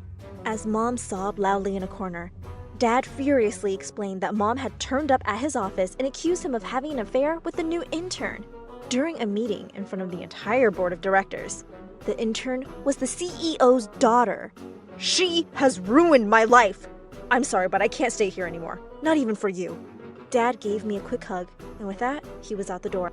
He would occasionally call me to check up on me and would send us money, but he refused to come anywhere near my mom. I was so angry that I was left to deal with her craziness all by myself. 6 months later, he sent her divorce papers, and she completely lost it. Mom shouted, "I knew he was cheating on me and didn't love me or even you. Your dad is abandoning you for another woman. What a horrible father." Some days, I just hated her. Suddenly, she became obsessed with my grades and kept telling me that I had to focus on my education because I couldn't rely on a man for anything. Funny, because she wouldn't even get a job and just lived off of the alimony she was getting from the divorce. She would spend most of the money on silly dresses and shoes, trying to look 10 years younger, and went out to clubs with her friends every other night. She started dating this guy, Ron, who I didn't like instantly. He was fat and had yellow teeth and chewed his food so loudly it gave me a headache. I didn't know what Mom saw in him, but she seemed happier at least. One night, the doorbell rang. I went to check and was horrified to see Ron with 8 children trailing behind him. He looked at me with a weird expression and said, "Are you Edna's daughter?" I called Mom to the door. As soon as Ron saw her, he got onto one knee and said, "My dear darling Edna, marry me. I've given up everyone and everything for you. Now I and my 8 children are all yours. In fact, we can make more beautiful babies together, unlike this one here." Mom lost her mind. "Get off my property!" she yelled. Ron tried to convince her to let him stay. Apparently, his wife had kicked him out. After 5 hours, she finally managed to make him leave after threatening to call the cops on him. After that, she just stopped going out and ended up a depressed couch potato. She would sit in front of the TV all day eating junk and watching stupid soap operas. I would come home from school to find her sleeping on the sofa with food all over her sweatshirt and the whole house in a mess. She'd gained a lot of weight and always looked like she hadn't showered for days. I was so tired of being the adult in the house and cleaning up the mess. On top of that, she threw tantrums anytime I tried to go out and do something fun. One night, as I was getting ready to go out and admiring myself in the mirror, I suddenly felt something hit me in the back of the head. "You're not going out half naked, Missy. Put this on." I picked it up to see that it was an ugly, oversized turtleneck sweater. I wouldn't be caught dead in that. I just tried to walk past her and get out of there as fast as I could. But she was in one of her crazy moods. She followed me all the way down the stairs, yelling and screaming at the top of her lungs. "You're such an attention seeker, Sarah. You think you'll find a nice boy dressed up like that? All boys are scumbags," Mom said. "Oh my God, Edna. You're just as crazy as ever. Leave her alone." Mom and I both turned around in shock to see who was standing in the open doorway. Dad! We hadn't seen him in 2 years. "Hey, Sarah. Meet your new stepmom," Dad said, and he stepped aside to make way for the most gorgeous woman I'd ever seen. Right behind her was a girl, who I guessed was about 5 years younger than me. "This is my wife, Anna, and her daughter, Mallory," Dad said. "I got married 3 months after the divorce." Anna stepped forward and took my hands. "Hey, Sarah, aren't you so sweet? Just like your daddy. And what pretty hair you have. I guess your housekeeper took really good care of you." Anna turned to Mom and calmly said, "Now, can you show me to my room, please? And be a dear and bring in some of those bags." Mom threw a fit when she saw all the suitcases they'd brought. Dad told her that she could make arrangements for herself, or she was welcome to stay as long as she behaved herself. It was his house, and he was moving back in with his family. As they all walked in, Mallory dragged her bag right over my toe. "Ouch!" I cried out in pain. She looked back at me with an evil grin and walked off. Mallory wasn't at all as sweet as she looked, but mostly, I was actually quite happy to have someone other than my crazy mom in the house. Anna was a retired supermodel and had the best taste in clothes, and she let me borrow whatever I wanted. She was also an amazing chef and was always cooking up a storm in the kitchen. It was nice to eat something other than instant noodles for a change. Mallory was obviously pissed at me because she was always trying to mess things up. The day after they'd arrived, she snuck into my room and trashed all the gifts Anna had brought me. I was devastated. When I confronted her, she said, "Get lost. Get your own loser mom to buy you gifts." One evening, I heard Dad yelling my name, so I rushed downstairs. When I walked into his study, he turned to me furiously, asking me why I was stupid enough to have a chocolate milkshake at his desk, and then spilling it all over his papers. I could see Mallory grinning in a corner. I tried protesting and telling Dad it wasn't me, but he wouldn't hear a word against Mallory. Of course, the one person who was truly unhappy with the situation was Mom. She would never eat with us at the dinner table, but a few times I caught her sneaking into the kitchen late at night and shoving Anna's food in her face. She started working out and losing weight because she clearly couldn't stand how good Anna looked. And every other day, just as we were sitting down for dinner, she would come down all dressed up and say she was going out on a date. One day, she said Brad freaking Pitt had met her at a bar and asked her out. Mallory snickered. "Brad Pitt? As if! Are you sure it wasn't Danny DeVito?" Dad roared with laughter and called Mallory his funny little girl, while Mom stormed off in a huff. One night, Dad announced that we were all going out for dinner. Mom made a face and was about to walk out of the room, but Dad turned to her and said, "If you want to live here, you better start acting like you're part of this family. Go get dressed and come down in 20 minutes. Mom looked furious, but she had no choice. She was turning her nose up at everything and not talking to anyone. But as soon as her beef burger arrived, I could see her eyes going wide and her stomach growling. Without even waiting for anyone else's food to arrive, she started chomping down on her burger. Anna looked at her in disgust. "You eat like a cow!" She laughed. Dad and Mallory joined her. Anna's laughter died as a flying burger struck her in the middle of her chest, and she looked down at the ketchup and mustard stains on her white Gucci dress. She walked over to Mom and poured a large glass of soda over her head. Before anyone could stop them, the two were in a catfight. Mom was yelling crazy things like, "You stole him from me! I met him after the divorce, you psycho!" Anna yelled back. Someone had called the police, and they tried to pull them away from each other. Dad came down to the police station and bailed Anna out. We all decided that leaving Mom in there to cool off for a couple of days would be the best idea. We had a great family movie night in peace. I'd been wanting to ask my boyfriend Jake over to my place for ages, but of course, I never would with Mom around. When I told Anna about him, she was really excited to meet him and told me to invite him that night. Luckily, Mom was still behind bars, so it all worked out pretty well. Jake was an instant hit with everyone.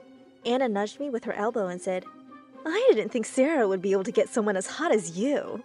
And she winked at him. He turned completely red. Wait, was she flirting with him? And what the hell was Mallory doing putting food on his plate and looking at him with puppy dog eyes? I thought, feeling annoyed. Later in the evening, while we were watching a movie in my room, Mom suddenly barged in, grabbed the remote, and switched it off. I jumped up angrily. "What the hell do you think you're doing, Mom?" "Oh, you just wait and see. That boyfriend of yours is as good for nothing as the rest of them," she said excitedly as she shoved some photographs into my hand. I gasped in horror as I saw pictures of Jake with a gorgeous brunette in a cafe. There were more of them on his college campus, and then one of them going into his apartment with their arms linked. I stared at Jake in shock. "I keep telling you that you can't trust any boy. Here's the proof," Mom said, looking really pleased with herself. I was so angry I threw the pictures in Jake's face. This is what you do behind my back? You two-timing piece of trash! I yelled at him. He jumped up from the couch looking furious. That is my sister. She goes to another college and was staying with me over the weekend. I am out of this madhouse! And with that, he stormed off. I'd had enough of this! Mom, you're crazy and you're making everyone around you miserable. Dad never cheated on you, and Jake would never cheat on me. Stop ruining our lives! I screamed. I went over to Jake's apartment and cried and apologized for everything. He was super sweet and understanding and asked me to move in with him. I moved out as soon as I could, and life started looking up. Dad and Anna kept in touch occasionally, but I didn't hear a word from Mom. Later, I heard she'd gotten a job and had finally moved out of Dad's house. Well, good for her. I still wanted her to stay miles away from me. One evening, as Jake and I were planning to go on a dinner date, he handed me a bag with a lovely yellow dress in it. I tried it on and kissed Jake because it was just perfect. He laughed and said, "Well, actually, Anna helped me pick out the dress." I called her the next day to thank her. "I knew you'd love it," she said happily. "I remember you'd pick sunflowers at the park when you were a kid because you loved yellow so much." I froze. "Wait, what?" I mean, your dad told me," Anna said, sounding a bit flustered now. "Anyway, gotta go." My mind was spinning when I hung up the phone. I headed to Dad's house. I went straight to Anna's room and started going through her closets and drawers. I came across an old photo album, and with my heart pounding, I opened it. I sat down on the bed in shock. The woman from the park was Anna. It all came rushing back to me now. I hadn't recognized her because it was such a long time ago, and she'd changed her hair color too. I was left with no doubts as I went through more pictures. The three of them together. Not only had my dad been cheating on Mom all these years, but Mallory was his daughter. She was my half-sister. I rushed to Mom's new address, and as soon as she opened the door, I gave her the biggest hug. I cried and told her that she had been right all along. She started crying too and said she just knew it, and she wasn't crazy like Dad had been saying all these years. I convinced Mom that we had to confront Dad and Anna about this, and we headed over to his place later that evening. As I stormed in, ready to scream at Dad, I saw him and Mallory sitting in the lounge looking really worried. Dad said Anna had dropped Mallory at his office in the afternoon, saying she had errands to run. But since then, she hadn't been answering her phone, and he had received a notification from the bank that a large withdrawal of money had been made today. Stunned, I called Jake. I knew he and Anna were on good terms, so maybe he knew something about her whereabouts. His phone was turned off. Oh, I didn't have a good feeling about this. I drove like a maniac to Jake's place and called out his name as soon as I entered. There was no one home. I walked into the bedroom to see that all his closets were empty and all his stuff was gone. Had Jake run away with Anna? Ever since I was a kid, there was only one thing I wanted to do. Hands up! You can't escape me now, you villain! Oh my god, Sarah! Act like a girl, will you? I am acting like a girl! My stepbrother pulled my cape off. You can be the victim. You can't be the hero. I don't wanna! I wanna be a hero! Go play with your dolls like a proper girl and leave us alone! That was my very first memory. But later, I had other enemies. My mom and my stepsister Ella. What are you doing? Something I should have done a long time ago. You're a 14-year-old girl, Sarah. It's time you acted like one. Look at Ella. She's such a perfect, well-mannered girl. My sister and I might have looked alike, but we could not have been more different. Her room looked like some stupid unicorn had puked glitter everywhere. Oops. These were one-of-a-kind autographed posters. They cost a fortune. I thought I was gonna pass out. But just then, Mom grabbed me and started painting my face in makeup. After she was done, she pushed a mirror in front of me. I didn't just look horrible. I looked just like Ella. Then Mom thrust a pile of disgusting, frilly clothes into my hands and told me Ella had kindly given them to me. At dinner, my stepdad patted me on the back. You look like a lovely doll, as all girls should. The next day at school, as soon as I got to class, the girls glared at me. The class bully even whistled at me and told me to come and sit with him. Another guy jumped up and told him to shut it. Just then, Preston came in. As soon as he realized I wasn't Ella, his jaw dropped. I told him about my makeover, and he simply said, I'm not complaining. I told him to shut up and share his book, and immediately, the guy who wanted me to sit with him jumped in. He slid his book across the table and said he'd tutor me. Man, I'm the teacher's assistant for this class. I've been tutoring you for months. I don't need your help. Go away. Then, thankfully, the math teacher walked in and told us all to settle down. Then he asked us to solve a question on the board. All the boys sank in their seats. Weaklings. This was such an easy one. The boy next to me whispered, "Calm down. You don't need to be smart when you're so pretty." The girl sitting in the corner called me a show-off. The teacher looked confused. "Ella, you want to solve a math question?" I rushed to the board. Being smarter than everyone else was so thrilling. But a girl stuck out her foot and I tripped over. As if that wasn't bad enough, my dress got caught on a nail and ripped. I ran out of the class. This was the worst day of my life. Suddenly, I felt a hand on my shoulder. It was Preston. "You'll show them all one day. I'll always be there for you." What? What was happening? I was so confused. As soon as Preston pulled away, I ran out of there. That evening, I decided I'd clear the air with him. Sure, he was my best friend and all, but he knew there was nothing like that between us, right? Just as I was thinking this, the door flew open. There stood Preston with flowers and a box of chocolates, and was that a love note? Oh no. I tried to drag Preston inside the room, but he didn't seem to care. He simply gave me a box. I opened it. It was a collector's item! Dating him didn't seem like such a bad idea now. "Will you be my girlfriend?" Before I could reply, Mom jumped out from the shadows. Yes! Yes, of course she will! She isn't going to find anyone else! I looked up at Ella, half expecting her to laugh at me, but she just stormed off to her room. A year went by, and even though I was still annoyed with my makeover, it had really made me popular. Half the guys in school were drooling over me, and the other half over Ella. One day, a rich kid came up to me and said he and his buddies were arranging a special party for his friend who loves superheroes. "My friend has a crush on you, and we want you to be the damsel in distress." "I'd rather sell my soul to the devil. His dad is a millionaire. We'll pay you $500. "She'll do it!" I turned to see Preston grinning from ear to ear. By senior prom, I'd acted as the damsel 10 times, and Preston and I were still dating. On the evening of prom, I was sitting in my room. I was just about to put my book away and get dressed when Mom entered the room. "No daughter of mine is going to prom wearing that!" She said that Ella wasn't going to the prom at all. It was up to me to make her proud by wearing Mom's dress from her prom. I gave it to Ella years ago because I never thought you'd be asked to the prom. Go get it from her. Loud music was blaring from Ella's room, so I went in. She was sitting on her bed and pointed to her bathroom. "Mom left it in there." I went into the bathroom, but suddenly she pushed me inside and locked the door. The last thing I heard her say was, "Preston is mine! He will always be mine!" I hammered my fist on the door, hoping someone would hear,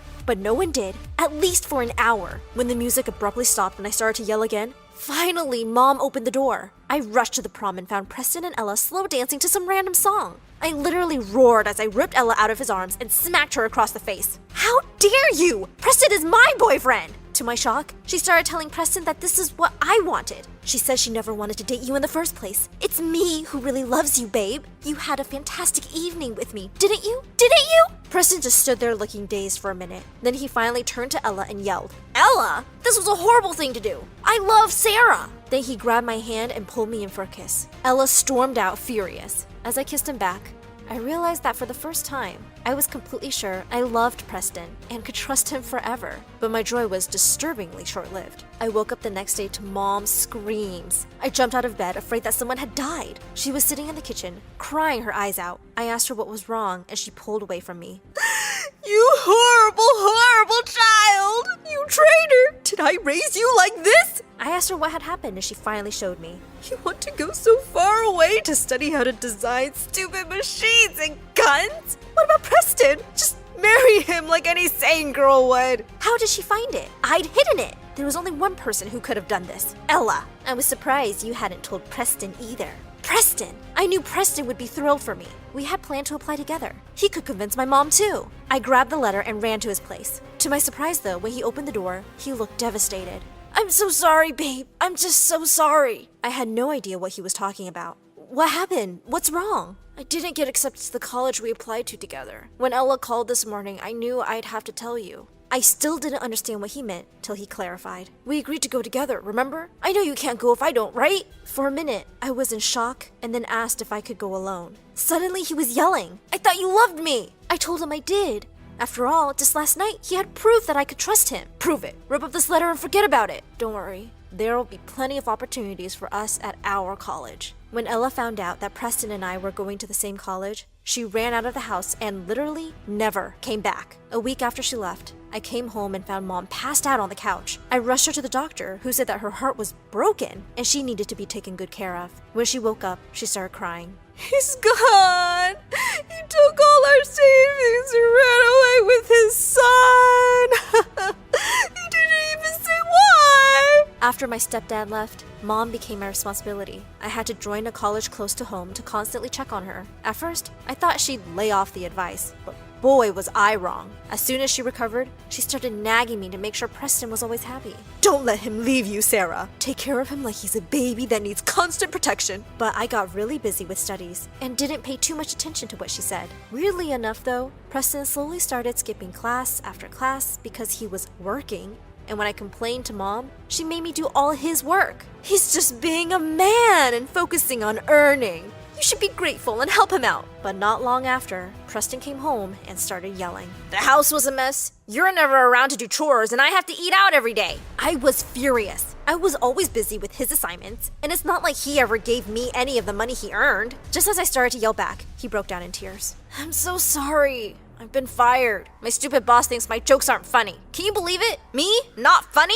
Oddly enough, I could. But after that, Preston just couldn't get another job, ever. When I told Mom I'd have to work, she said she knew just the job for me. The next day, I found myself in her friend's store. As soon as I stepped in, my boss jumped over to hug me. Then she took me on a tour around the place. She said I was supposed to help customers find outfits. The very thought of staying hours on end in this place horrified me. But with my mom's bills and my college fees, it seemed like the only option. Besides, Preston would be thrilled. I called Preston and said I had great news for him. Then I took Preston out to treat him to a very fancy meal at his favorite restaurant. I've got a job! That's nice. What's the surprise? Suddenly, I lost it. All the years of anger boiled over. How insensitive could he be? I jumped to my feet and threw a glass of lemonade at his face. Your lemons have gone bad, sir. I told him I was done with his selfish, self-centered, good-for-nothing butt. Then I stormed out. But when I got home, I was stunned to see my mom waiting for me. As soon as she saw me, she started screaming at me, saying I was the worst girlfriend ever. Poor Preston. He even rejected Ella for you. And you? What did you do? You humiliated him! She said I absolutely had to beg for his forgiveness because he had already told her he would never take me back. I laughed and said I didn't need him anyway. Then I went to bed, feeling oddly thrilled. The next morning when I woke up, I realized I was late. I ran out yelling at Mom that I was late for work. As I ran into the store, I ran straight into a customer. Ow! I tried to apologize and was surprised to see that I found the face vaguely familiar. I was right because immediately the guy laughed and said, Supergirl Sarah! He introduced himself as Chad and reminded me that we had been in school together. Before we could talk more, a pretty young girl came over and dragged him away to continue shopping, and he yelled, She's my sister! Chad kept looking at me and smiled as they shopped, and every time he did, I felt butterflies in my stomach. Suddenly, Preston barged into the store screaming, Sarah, my love! Where are you? The minute he saw me, he got down on one knee. My darling, I forgive you for being rude yesterday, and I will take you as my wife. I will cherish you forever. Marry me! My mom jumped out from literally thin air and started cheering and saying I absolutely had to accept. She said if I didn't accept, I wasn't welcome in her home anymore. He almost put the ring on my finger without waiting for a reply. I snatched my hand away. I pushed Preston out and tried to get back to work, but he refused to listen. Just lay off her, man. I turned to see Chad glaring at Preston, who looked shocked at first and then angry. Oh, so this is why my lemons have gone bad, huh? You dumped me for this guy, didn't you? In minutes, Mom started yelling at me. When I finally managed to kick them out, Chad was also gone. I snuck home later than usual to avoid Mom, but when I saw the light on in Ella's room, I was really shocked. Ella hadn't been home for over a year. I pushed open the door and there she was on her bed, making out with Preston. I couldn't believe my eyes and started yelling at them. Preston just shrugged and said my mom had given them her blessing since I cheated on him first. Yes, I did. After what you did to this poor boy, I told him to ask Ella to marry him. And she, like a real sweet girl, still loved him enough to agree. I couldn't believe my ears. Mom was crazy, and she was driving me mad too. Besides, since perfect little Ella was back, I decided I was done with this family. The next day, I moved out. To my surprise, when I got to work, I found Chad waiting for me outside. I was so embarrassed about yesterday that at first, I turned away and pretended not to see him. But he jumped in front of me and simply started talking about when we were younger. He even reminded me of when I wanted to be a superhero and my stepbrother wouldn't let me. Not much has changed. It won't till you make it change. As soon as Chad said that, everything seemed to fall into place. It seemed like I had the motivation I was looking for all my life. I needed things to change, and I would change them. I walked into the store and told my boss I was done. Chad then encouraged me to find a job relevant to my field. And then right after I graduated, Chad and I got married. He finally told me he had loved me since we were kids. Preston just got there first. Years passed, and we had a daughter, Rose. I thought life would be peaceful now, but I was wrong, yet again. On Rose's 6th birthday, the doorbell rang. When I opened the door, I found Mom standing there. With her was a boy who looked around Rose's age. Mom started to cry as she told me that Ella had gotten tired of Preston and had run away. Preston then kicked the two of them out. He said we were too expensive to keep. I let her inside, and when she saw Rose, she started crying harder as she pulled her in for a hug. Your mom was the best child I ever had.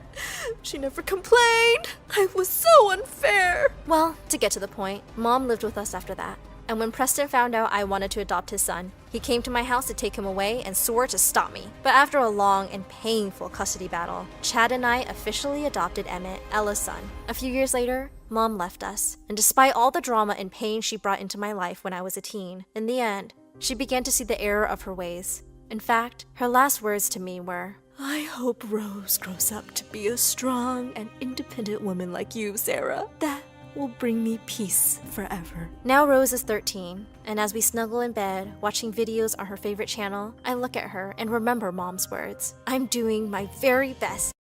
Hi, I'm Noor from Pakistan. Please like and subscribe. I was 17 when I moved to the US with my family. And even though my parents were worried about me adjusting here, I was super excited about my new life. On the first day of school, as I walked down the busy hallway, a girl bumped into me and dropped all of my books. As I started picking them up, I saw another kid in roller skates charging straight at me. I just sat there frozen in horror when suddenly someone pushed me out of the way. I looked up to see the cutest boy I'd ever laid eyes on smiling down at me. Hey, are you okay? Did you hit your head? Do you feel dizzy? Well, I did, but I don't know if it was the fall or his smile. I think I'm okay. Thank you for saving my life. Suddenly, he leaned in closer. Wait, was he gonna kiss me? I was ready for it, but to my embarrassment, he just reached over and picked up his sandwich lying next to me. Must have dropped this while saving your butt. I would have been really sad if I'd lost it. He helped me to my feet, winked, and left. Wow, that was a dramatic start. Later in class, the teacher asked me to introduce myself. But when another really cute boy winked at me, I just went blank. As I was trying to think of anything to say, a girl started cackling.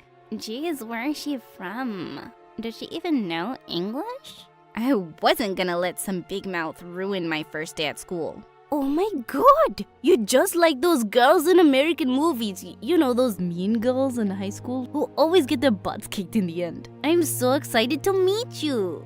The girl's grin turned into a deadly glare, and just then I saw the guy who'd saved me before, and he was laughing at her. Ouch! That's gotta burn, Pat. When I went back to my seat, he poked my shoulder and introduced himself as Damien. And later he showed me the way to the cafeteria and even grabbed a food tray for me. This guy was so nice. He then told me everything about the school and that girl Patricia. She was the school's queen bee, and that boy that winked at me was Eric, her boyfriend. Ew. After that, Damien and I often hung out and studied together, and in no time we were really good friends. One day, as I was going to my class, I saw Pat on the stairs with her groupies, bullying a girl who was in tears. Hey, what are you guys doing? Oh, how come the damsel in distress is here all by herself? Is the great Damien not with you to protect you today? What does that even mean? You're dumber than you look. Don't you know why the hottest guy in school is your friend? It's 'cause he thinks you're too weak to protect yourself. Yeah, he begged me to leave you alone on your first day. And that's also why he hangs out with you all the freaking time. What? Was that what Damien thought of me?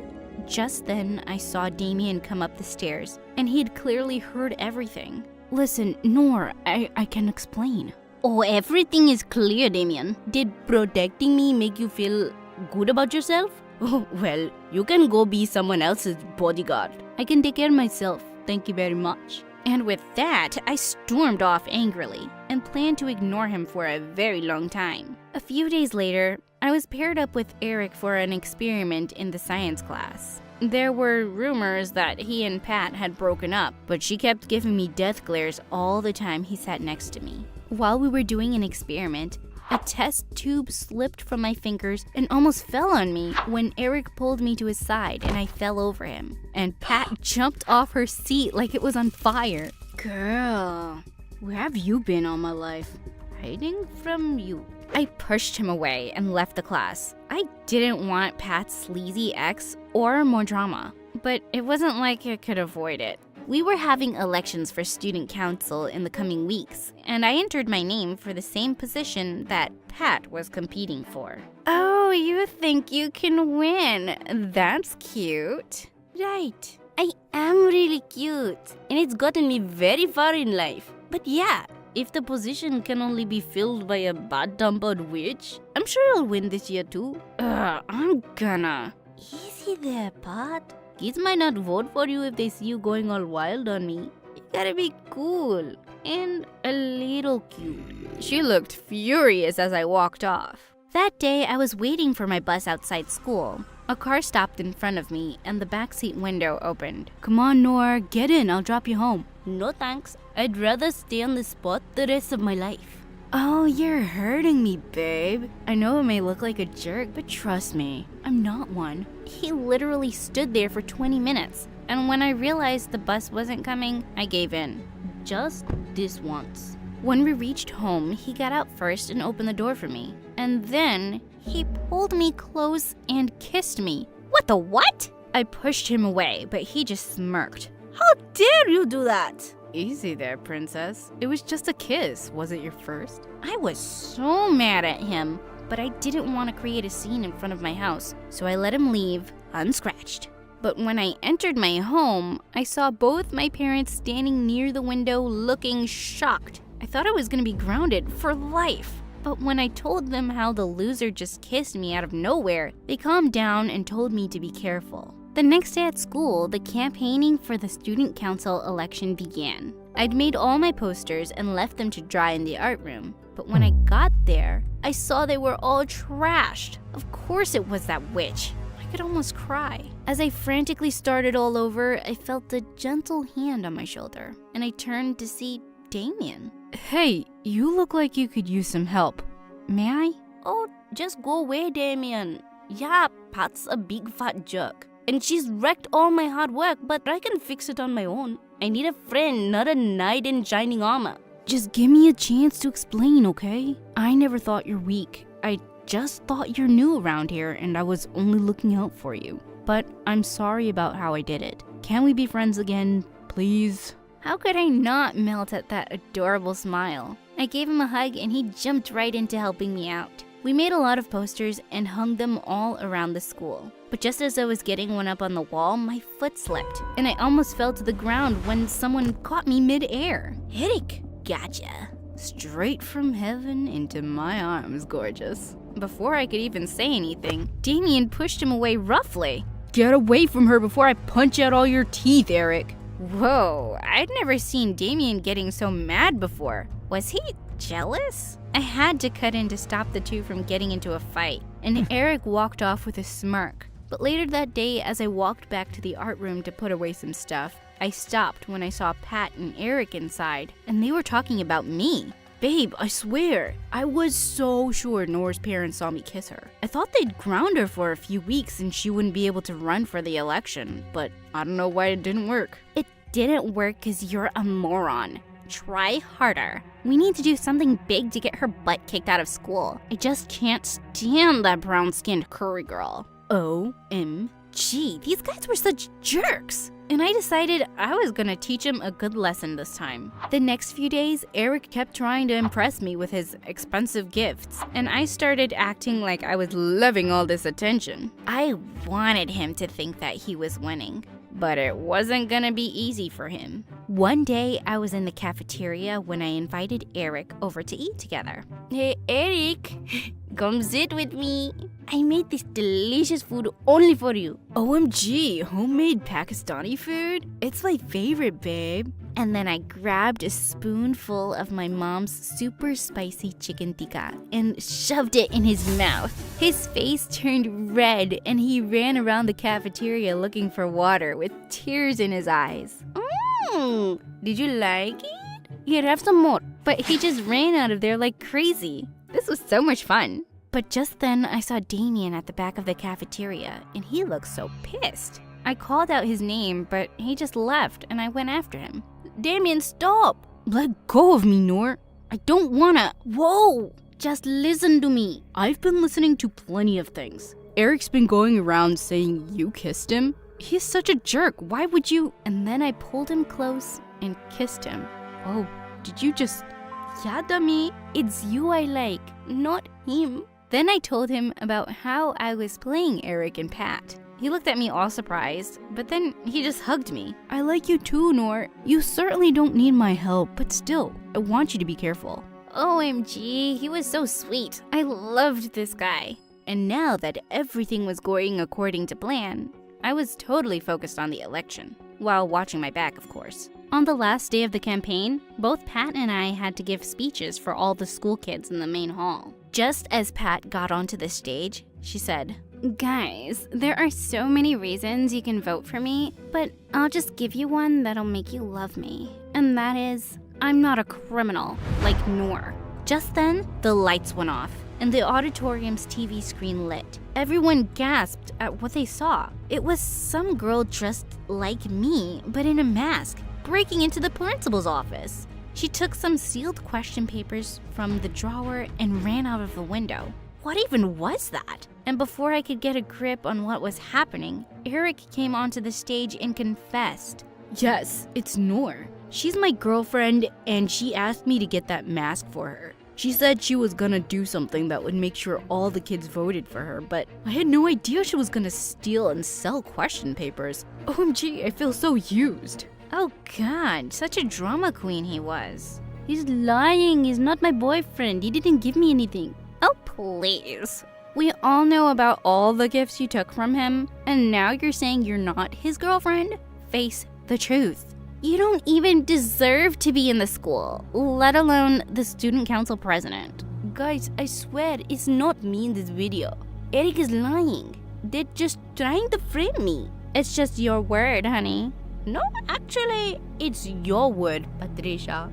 And then I took out my phone from my bag and forwarded a video to everyone in the school, including the principal. Everyone gasped as they saw it and stared at Pat. But she looked so confused and just screamed, "What is it? What the heck is going on?" Suddenly, she ran down the stage and snatched a phone from a girl. Her eyes widened when she saw the video. It didn't work because you're a moron. Try harder. We need to do something big to get her butt kicked out of school. I just can't stand that brown-skinned curry girl. Yup, it was the recording from the same day they were talking about me. Luckily, I recorded it just in time. Suddenly, Pat looked at me and ran towards me like a mad bull. Thankfully, Damien got in the way and stopped her. I think I told you to stay away from her. Just then, the principal came forward and said, I can't believe you would stoop so low to win an election, Patricia. You broke into my office and framed an innocent person. And I even have complaints against you for bullying. You're being expelled from the school, Missy. And you too, Eric. The looks on their faces were priceless.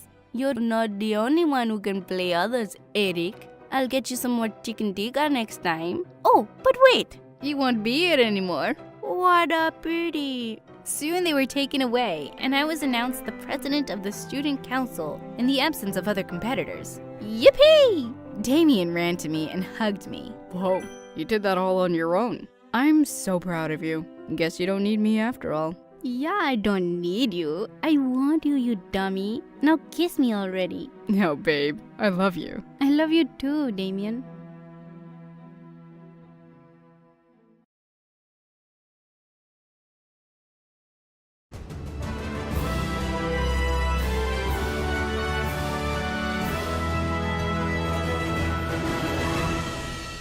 Look, Dad. Look at that bright, shiny star. Do you think it's Mom watching us from heaven? Don't be ridiculous, Amara. It's just the North Star. Stars are just giant balls of hot air and matter. Come, it's time for bed.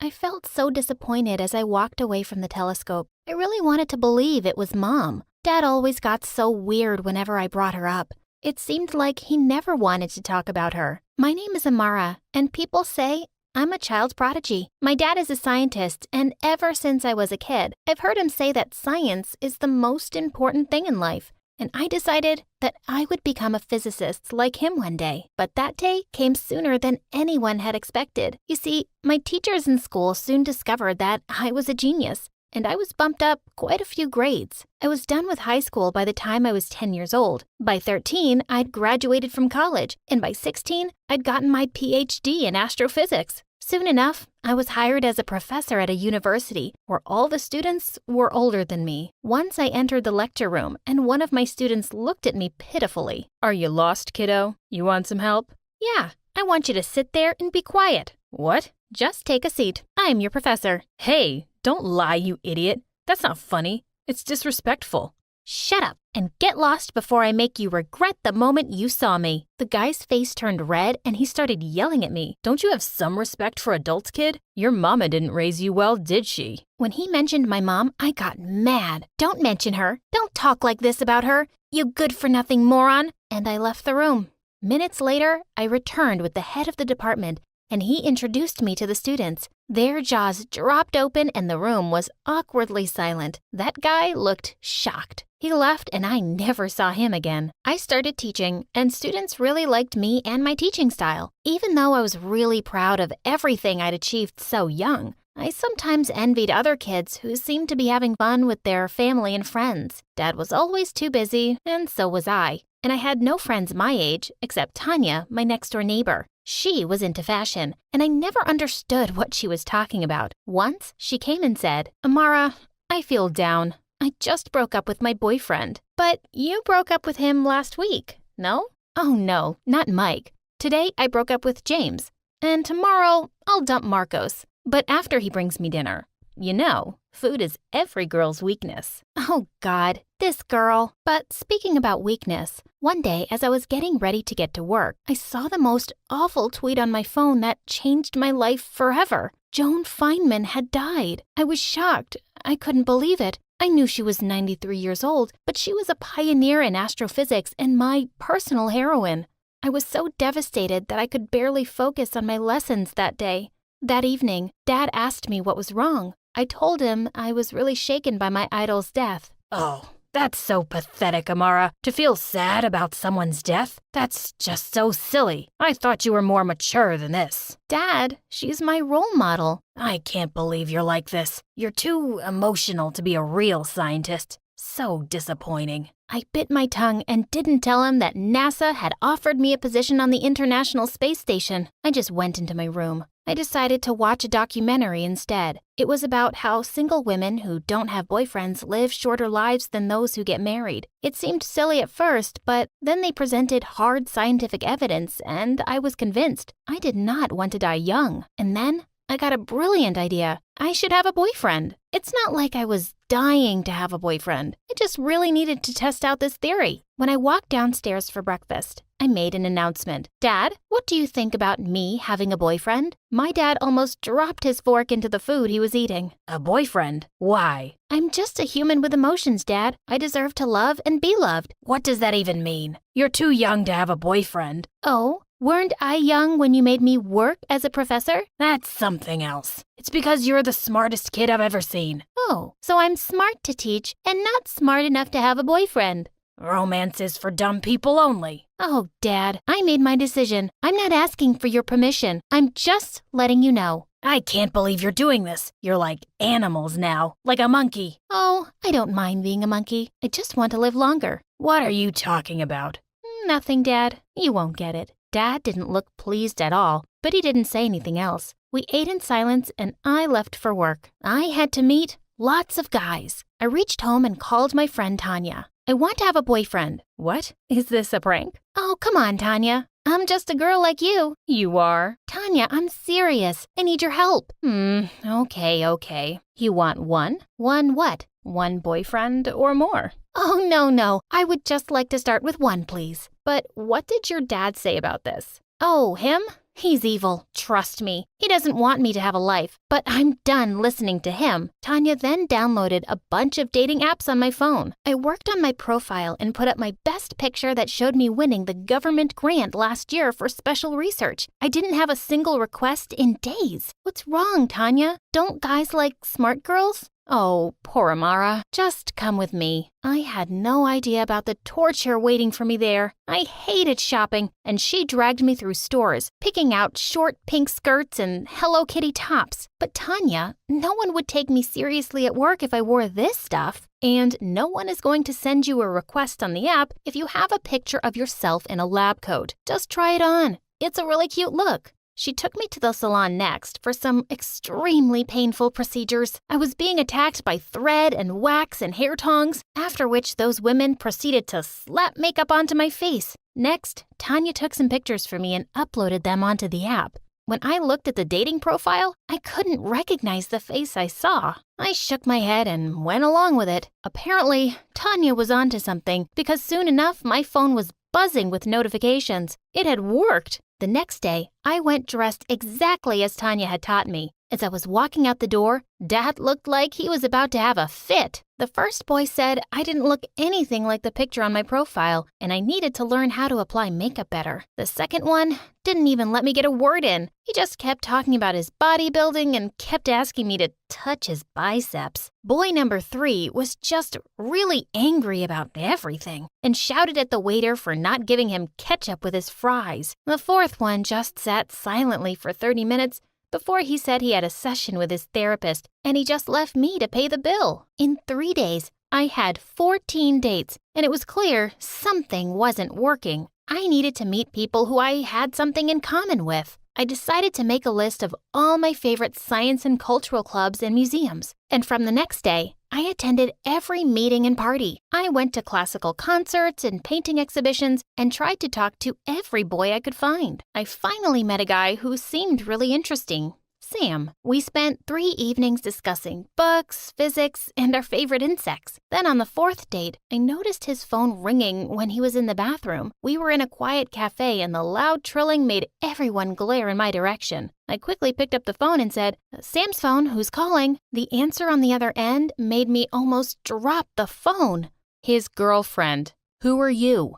I was shocked and threw it to Sam, who had just come back to the table. When he saw who it was, he looked at me speechlessly, and I just walked out. I was devastated. I went back home and clutched onto my NASA acceptance letter and sobbed. I sobbed because all boys seemed like jerks. But after a day of staying in bed, I decided I needed to continue with my experiment. I had to find someone single. I booked an appointment with the internet's finest matchmaker and set off to meet them. When I told them all my details, they said my IQ was too high and they didn't have anyone who could be matched with me. Fed up and angry, I stomped home. My dad, who had been watching all these changes silently, stopped me that day. Amara, what has gotten into you? Why are you behaving like such a stupid person? Something inside me snapped, and I yelled at him. You never talk about Mom and her death. You never once asked me how I felt when she left us. You mocked me when I told you I felt sad over my idol's death. I'm really scared,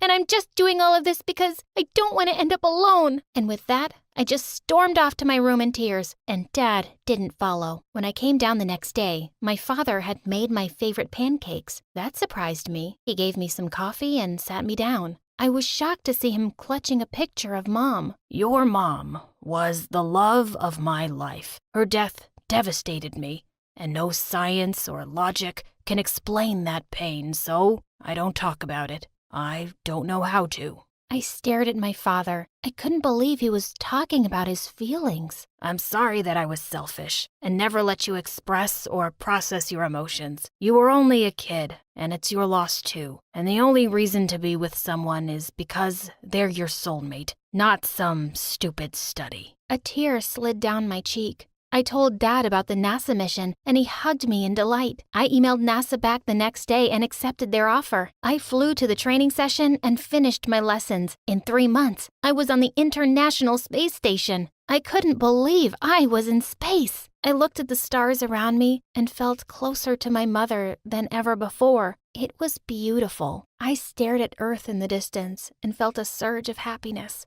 I felt free. 2 months later, I was back on Earth, and I got into the plane to go back home. The seat next to me was empty, and then I heard a voice. Hey, Amara. I turned and saw a man with spectacles and a kind smile. Peter?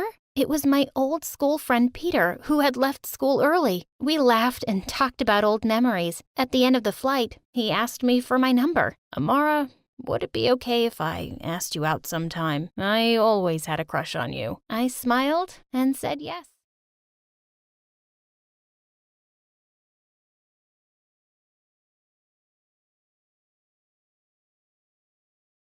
Hi, I'm Maria from Mexico. Everyone called me the Crystal Girl because I was so delicate and always at risk of getting hurt. In fact, my whole life was caught inside a bubble. But before continuing, don't forget to like and subscribe to My Story Animated. Once when I was little, I hurt my 2 little arms and cried so much.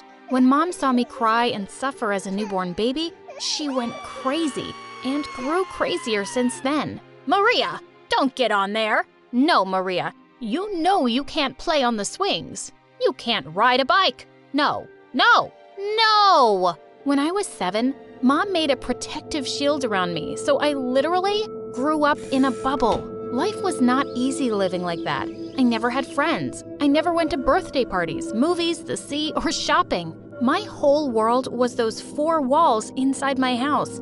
I was even educated at home. Mom played at being my classmate. Is there anything more creepy than that? Maria, do you want us to go to recess together? Mom, you're not a girl. You're my mother. I want to go to school. Please, I beg you. Oh, Maria, how funny you are. Let's play in the yard. The one that arrives last loses. I hate my life. The years went by. Mom decided to change the bubble models, and I got them air-conditioned. My life was boring, very boring, and Mom was becoming crazier and crazier. One day when I was 9, Mom left the front door open. I tried to get through it, but my bubble got caught in the middle of the door frame and I was trapped there for 3 hours. All my neighbors saw me and made fun of me, but something that I had never seen in real life approached. A little puppy. I managed to get my hand out of the bubble and touched it. The puppy drooled at me, and it was the grossest and most exciting thing so far. Of course, Mom punished me. No TV for a whole week! But when I was 12, something unbelievable just happened. Maria, come here. I want to introduce you. Meet Mario, your new friend. We said hello, and Mom gave us a list of things that are forbidden and another list of things that are allowed. But Mom only let us play chess and put together puzzles and watch documentaries of wild animals? Take it or leave. It's okay, Mrs. Lopez. We will be fine. And I was looking at him like an alien. The only person I had ever seen up close was Mom, and she wasn't very pretty. Mario had dark skin and green eyes, and when he spoke, he moved his hands exaggeratedly. He almost spoke with his hands. Mario hadn't seen many people either. Maybe yes, but definitely not one like me. Mario became my best friend. With my mom looking at us all the time, we invented a secret language through chess. Maria, I have to talk with you. Tell me, Mario, I'm in love with you. And I'm in love with you. Are we a couple? We are. Mario and I became inseparable. We communicate telepathically. One day, Mom had a very bad cold. She sneezed, coughed constantly, but thanks to the cough syrup, she fell asleep. Yep, it was my time to get closer to Mario. Psst, Mario, come here. Are you sure? Yes. And this is how I got my first kiss. What do you two think you're doing? Mario Pinto Fresias, get out of here right now. Do you want to spread a plague to my daughter? No, Mom, please. Mrs. Lopez, please, don't hurt me. And so I was locked behind Mom's bars again. And I never saw Mario again. My heart was broken, but Mom didn't care. I became a very quiet teenager. I read the books that Mom bought me. With not many options, I made up a parallel world within mine. When I looked at an illustration in a book, I managed to get inside it with my mind. I was in the jungle. I stroked elephants. I fought with lions. Another day, I flew to the moon. I was an astronaut and I nailed a flag on Mars. One not-so-fun day, I got into a scary story, and I quickly fled from there. Another 2 years passed, and no one came to rescue me. When I turned 16, I managed to convince my mother that I wasn't going to break into 1,000 pieces. My method was not very conventional. Maria Lopez, get down from the top of that table right now. You will get your hand broken. You already know that you are very delicate. I'm not getting off, Mom. I am not made of glass. Enough, Maria. You are punished. I'm sorry, Mom. I'm 16 years old. You can't have me in a bubble anymore. Well, no bubble, but you will take these pills. What pills are those? No questions. You take them. It sounded better than the suffocating bubble, so I agreed to take those remedies. But strangely, I started to feel weak, practically unable to get out of bed. Those days passed me like a nightmare. I was totally scared. I didn't know what would happen to me, and my mom was getting crazier every day. I turned 17 and decided not to take my pills anymore. When Mom brought them, I was lucid enough to start pushing them aside in my mouth. When Mom left, I spit them out and hid them in a jar. I was better without the pills, but I didn't want to hold on anymore. One night, I decided to flee. At the train station, I made a list of all the dreams that I had been waiting to fulfill and that I had only imagined. To travel, parachute, go to a water park, learn to swim and swim in open water, run a karting race, try an exotic food, make friends, take revenge on Mom, fall in love, write a book. All these dreams looked impossible as I had nothing but myself and my bag. To travel, I needed money. I started singing on a corner, and with the money I raised, I was able to get away from there. I danced in the rain, I made friends, I could feel what it feels like to be alive. At last, the jail was over. One day I climbed a cliff, and when I was there, so high up, feeling that I could breathe freely, I thought of Mom and all that she made me miss by not leaving her house. I told myself I was never gonna let anyone lock me up again. And of course, I fell in love. Jose, the guitarist, had olive skin and the most beautiful honey-colored eyes. We spent a month together and he was a great traveling companion. I didn't want to tie myself to anything or anyone, but Jose couldn't understand, and he left. I had my list of dreams to fulfill, and that was all I had in mind. I traveled and traveled, did things that thrilled me. When I ran a go-kart race, sadly, I had an accident, and I broke down. That's not because I am made of glass. It just happens when one lives. It strikes. But while I was unconscious, they called my mother. When I opened my eyes for the first time after the accident, I saw her huge, on top of me. I felt totally collapsed. It was like the freedom and happiness I had never existed. Easy, Maria, my little one. Here I am to take care of you. Look how you ended up. No, Mom. I don't want you to take care of me anymore. You make me sick. Sorry, Maria. Here's the rule. I have your custody because you can't take care of yourself. You won't get away with it. I think the medication is confusing you a bit. Mom is going to take care of you. Stay calm. And just like that, this doctor was whom I could talk to telepathically because, coincidentally, it was Mario. Mario, thank God it's you. You have to save me. Of course, Maria.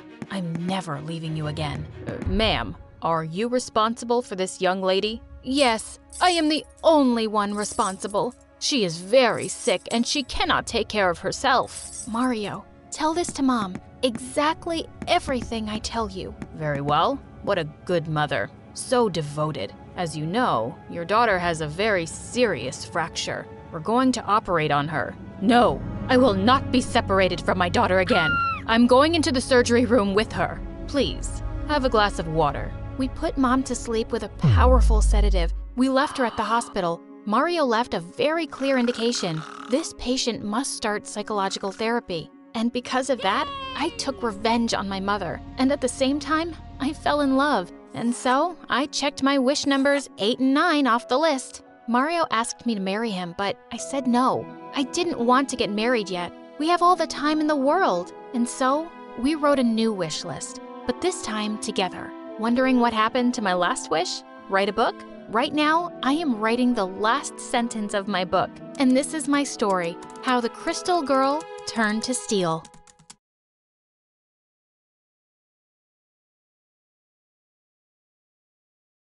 I looked over my shoulder, making sure no one was around. Then I grabbed 3 of my shirts and stuffed them into my bag. I had to run away tonight. It was now or never. Just then my mom barged into the room and yelled, "Why are you still here?" I was studying. Studying? Go milk the cows. Books are not for you, stupid girl. I rolled my eyes and grabbed the milk bucket. Hi, I'm Amara from Greece. I was all set up to run away from my village to escape a terrible fate, when I suddenly got an opportunity that changed my life forever. But before I continue, click like and subscribe. The next day in class, our teacher barged in and wrote a question on the board. Now who can solve this? I looked around and then raised my hand. No sweat! As soon as I was done solving the question, I saw everyone staring at a tall woman walking towards me to the front of the classroom. So, you're the famous Amara. Your teachers did say you were a genius. Signomi, who are you? She's Miss Mercedes, the vice principal of a huge school in the city. She's come here to offer a scholarship to the smartest kid in class. I just stood staring at her, my mouth open. Was this for real? I don't have all day, child. Will you accept it? Yes, absolutely. Just the day I had planned to run away, I'd been given a scholarship? I was being saved by God. 20 minutes later, my teacher was at my house, trying to convince Mama to let me go, but she kept shaking her head stubbornly. Mama, I'm not doing this for myself. I want to be a doctor so I can take care of you. For a minute, I thought she might actually give in, but then she started to scream. I've told you! Your place is here. What will you do at a school? Then Miss Mercedes took out 50 euros and handed them to Mama. Okay, maybe it's not so bad to go to school. The next day, I was at a train station with my mom, and hundreds of villagers had gathered to bid me goodbye. I tearfully hugged Mama, and she spat at me 3 times for good luck. Ftoo, ftoo, ftoo. Then she put a talisman around my neck. My darling girl! Take this. It will bring you good fortune. Come back rich and make your mama proud. I rolled my eyes, but accepted it. And then suddenly every woman was giving me a talisman of her own. I finally hopped onto the train and was so impatient to leave, I could almost push it. Just then, the train started moving away. I couldn't believe it. I was actually getting out of here. I could almost dance with joy. Sit down. I will be watching you constantly. One wrong move, and I'll have your stupid villager butt back here in no time. When we finally got to the house I'd be staying at, I was spellbound. Lots of servants were waiting for us outside. At the front was a man with kind eyes. Oh, I'd seen guys like him in movies. You must be the butler. Please take my bag. There was a pin-drop silence for a moment, and everyone looked horrified. Then the butler burst out into laughter. You stupid girl! Does he look like a butler? He's the owner of this house and your benefactor, Mr. Armitage. What? Sir, I'm so sorry. Oh, never mind. I'm just happy to see you, and I'm sure you'll do wonderful things. I noticed he had tears in his eyes. He seemed nice, but a bit weird. When Miss Mercedes led me to my room, I was thrilled to see it was full of books, and there was a TV and a really fancy-looking laptop. I jumped onto the huge bed in delight. Is this really all mine? Are you crazy? This is Dakota's room and her bed. You will sleep there. Before I could ask her who she was, the door flew open and a girl barged in. Oh my God! Miss Mercedes, why is there a beggar on my bed? Miss Dakota. She's a scholarship student. She'll be sharing your room because she can learn lots of things from you. Like manners. I'm talking to Daddy about this. And with that, the girl stormed off. That's Dakota, a real girl of the city. Later that evening, as I roamed around the house, I was walking past the library when I heard Miss Mercedes' voice. I don't see why you needed to bring that girl here. We have so many other smart kids in our school. I've told you, I have my reasons. I held my breath as I listened closer. I wanted to know why he'd chosen me. Just then someone whispered in my ear and I nearly screamed. Are they talking about something interesting? There was a handsome boy next to me, with his ear pressed to the door. I quickly walked off and he followed me, introducing himself as Gavin, Miss Mercedes' son. He said he and his mom lived here. Are you a new maid? Do I look like a maid to you? Oh, I'm sorry. Save it, city boy. You're all alike. Proud city people. I joined school after a couple of days, and I was so excited. When the first math lesson was about to start, a girl whispered to me, Psst, you can tell me if you don't understand stuff. I'll help you. I was about to thank her when she continued, I'm sure the only math you know is counting cows. Why were these people such jerks? Just then, the teacher walked in and started writing a word problem on the board. There are 85 people in a warehouse. Some of them had turned into zombies, some are still alive. If the ratio of zombies to humans is 2 to 3, how many zombies are there? Seriously? This was so easy. My pet goat could solve this. But I was shocked to see that everyone in class was just staring blankly. I quietly said, 34. The teacher turned to me. What did you say? I believe the correct answer is 34 zombies. He immediately sat down on his desk and started working out the problem. 10 minutes later, he looked up at me in complete shock. It is 34! How did you do that so fast? And before I knew it, I was being rushed off to the principal's office and the maths teacher was insisting that I was a genius and should be bumped up a grade. That night, Mr. Armitage couldn't stop raving over dinner about how smart I was, and I could see that both Miss Mercedes and Dakota were not happy. A few days later, Miss Mercedes came to me and dumped a pile of dirty clothes on me. You lazy girl. From now on, you'll be doing the laundry. I picked up the clothes and walked to the laundry room. The washing machine with all its buttons was making me feel so nervous. I never used one. But then I told myself, you're Amara. You can do anything. I held my breath and pressed one button. Nothing. Another. Nothing again. A third, and the machine began to roar. Foam and water shot out, and I screamed as I tried to stop it. Then I heard someone laughing. I turned to find Gavin leaning against the wall. What are you looking at? Nothing at all. I was just wondering why they brought you here. But for now, you just need to know that you're pretty cute. Move aside. I'll show you. And he unloaded the first batch of laundry. As he unloaded the first batch of laundry, he said, And that's how it's done. He wiped a soap bubble off my nose, and my heart skipped a beat. He was looking right into my eyes. Wait, was he about to kiss me? Just when his face was just inches away from mine, Dakota burst into the room, and she looked crazy mad. What do you think you're doing, village witch? You live under my roof, and this is how you repay me? By stealing my boyfriend? Dakota, we're not dating. Oh, are you dating her then? Maybe I am. It's none of your business. She screamed and stomped out of the room. Before Gavin could say anything else, I ran out of there.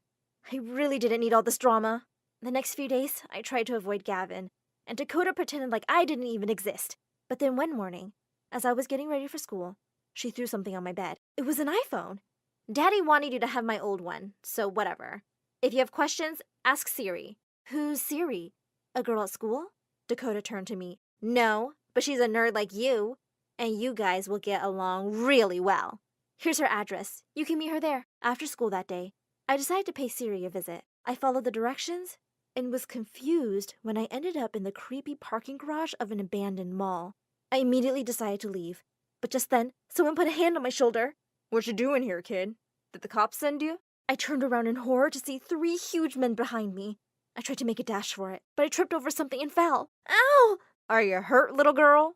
You will be if you don't step away from her this minute.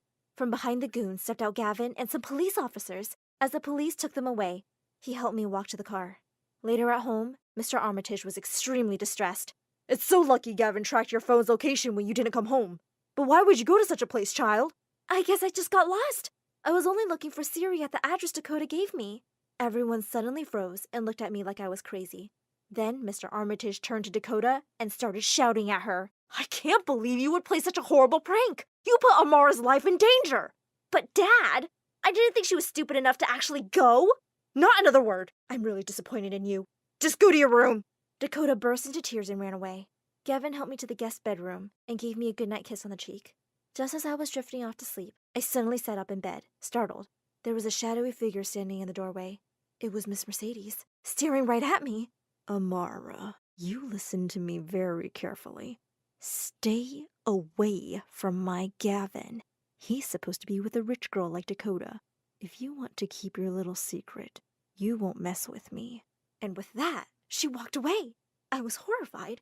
Could she really know? I couldn't sleep. Later that night, I got up to get water when I saw a light coming from the study. I peeked in to see Mr. Armitage at his desk, looking worried. He spotted me at the door and told me to come in. When I asked him if something was wrong, he sighed. I don't know why we're making losses. It's just all a mess. Mind if I take a look? He looked really surprised, but nodded.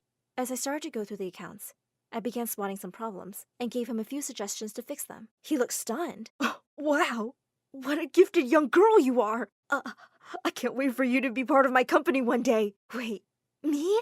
A part of his company? That would be such a dream. Listen, Amara, I'm going away on a business trip, but once I'm back, there's something really important I have to talk to you about. You should go to bed now.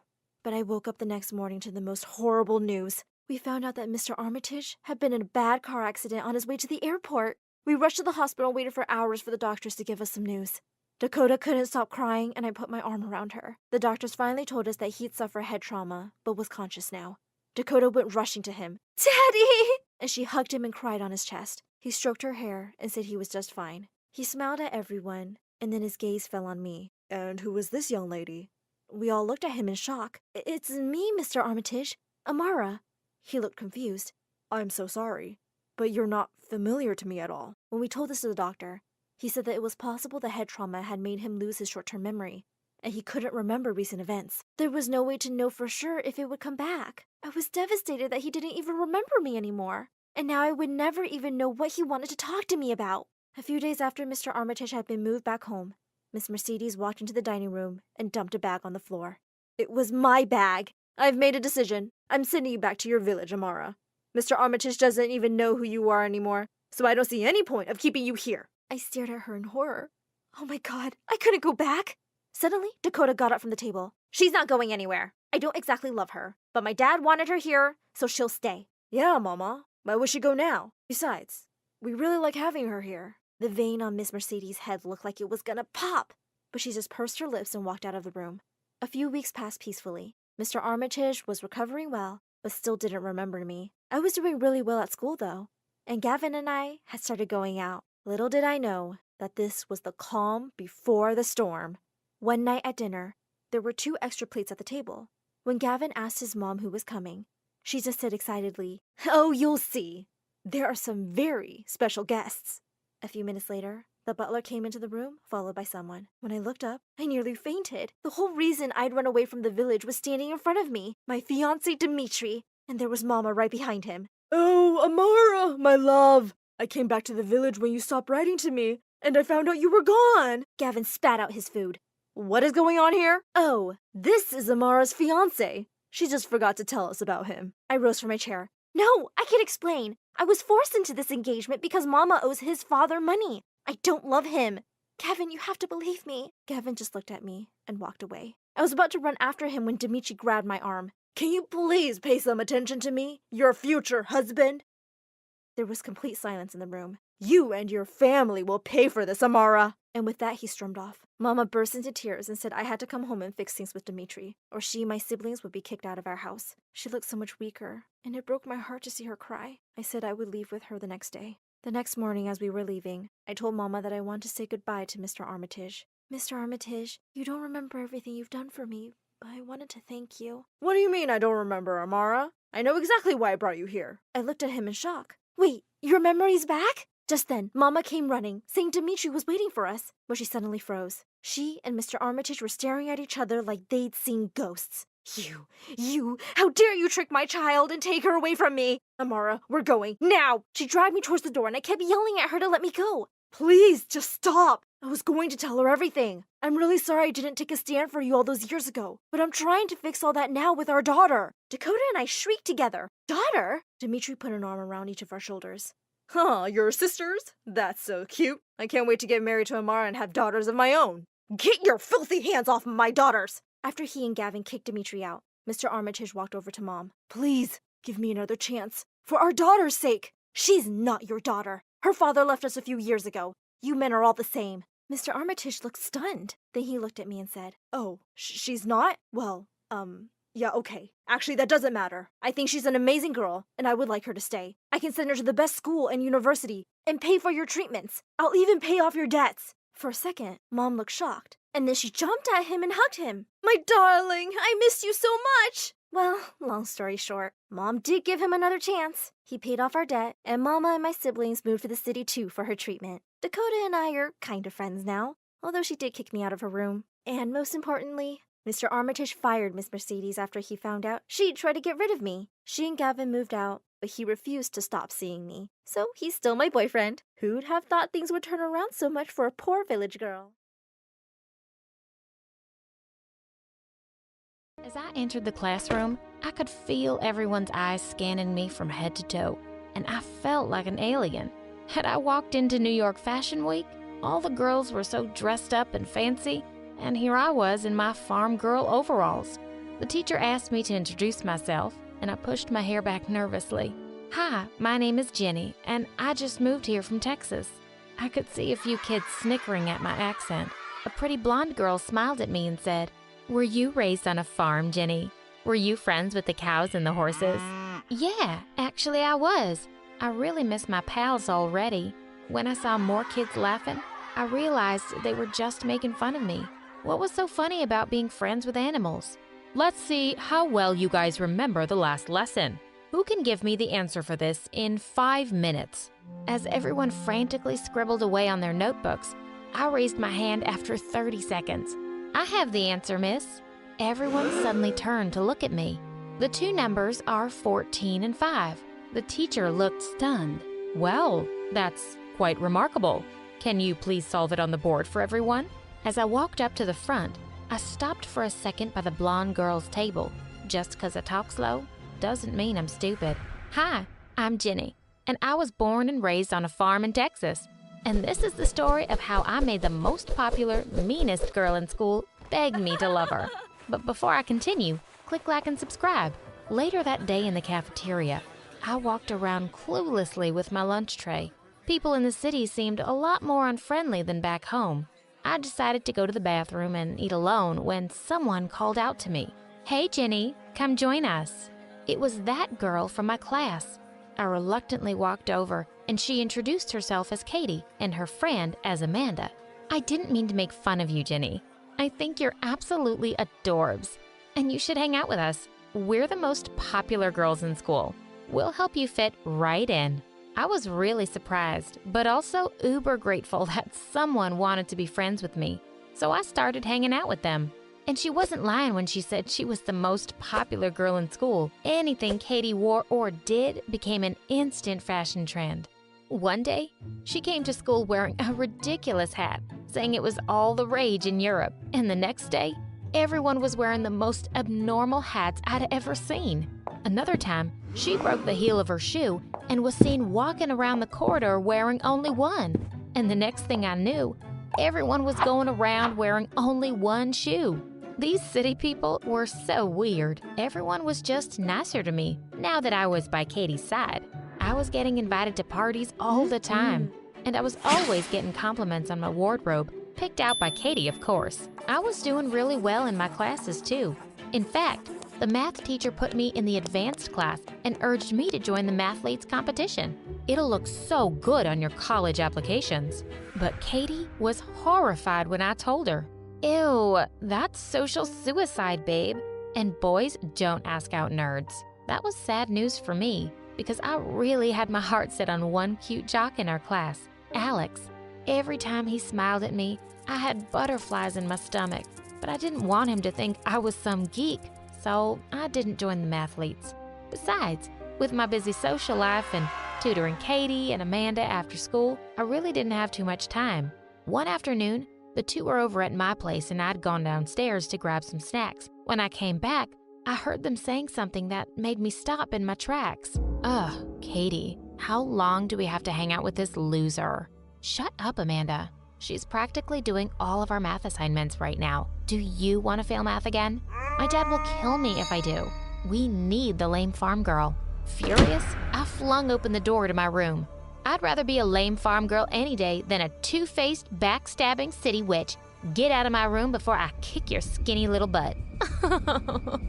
Jenny, come on. We were just kidding. Get out now. I took all the clothes and shoes she'd picked out for me and dumped them in a large garbage bag. I was so stupid for trying to fit in and being like her.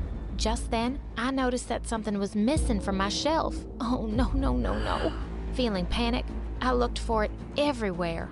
In my drawers, under my pillow, under the bed. I turned my whole room upside down and I couldn't find it. Oh my God, this was the worst thing that could have happened to me. Katie had stolen my diary. I was sweating bullets thinking about what she'd do with it. Just then, I got a message from her with a picture from my diary.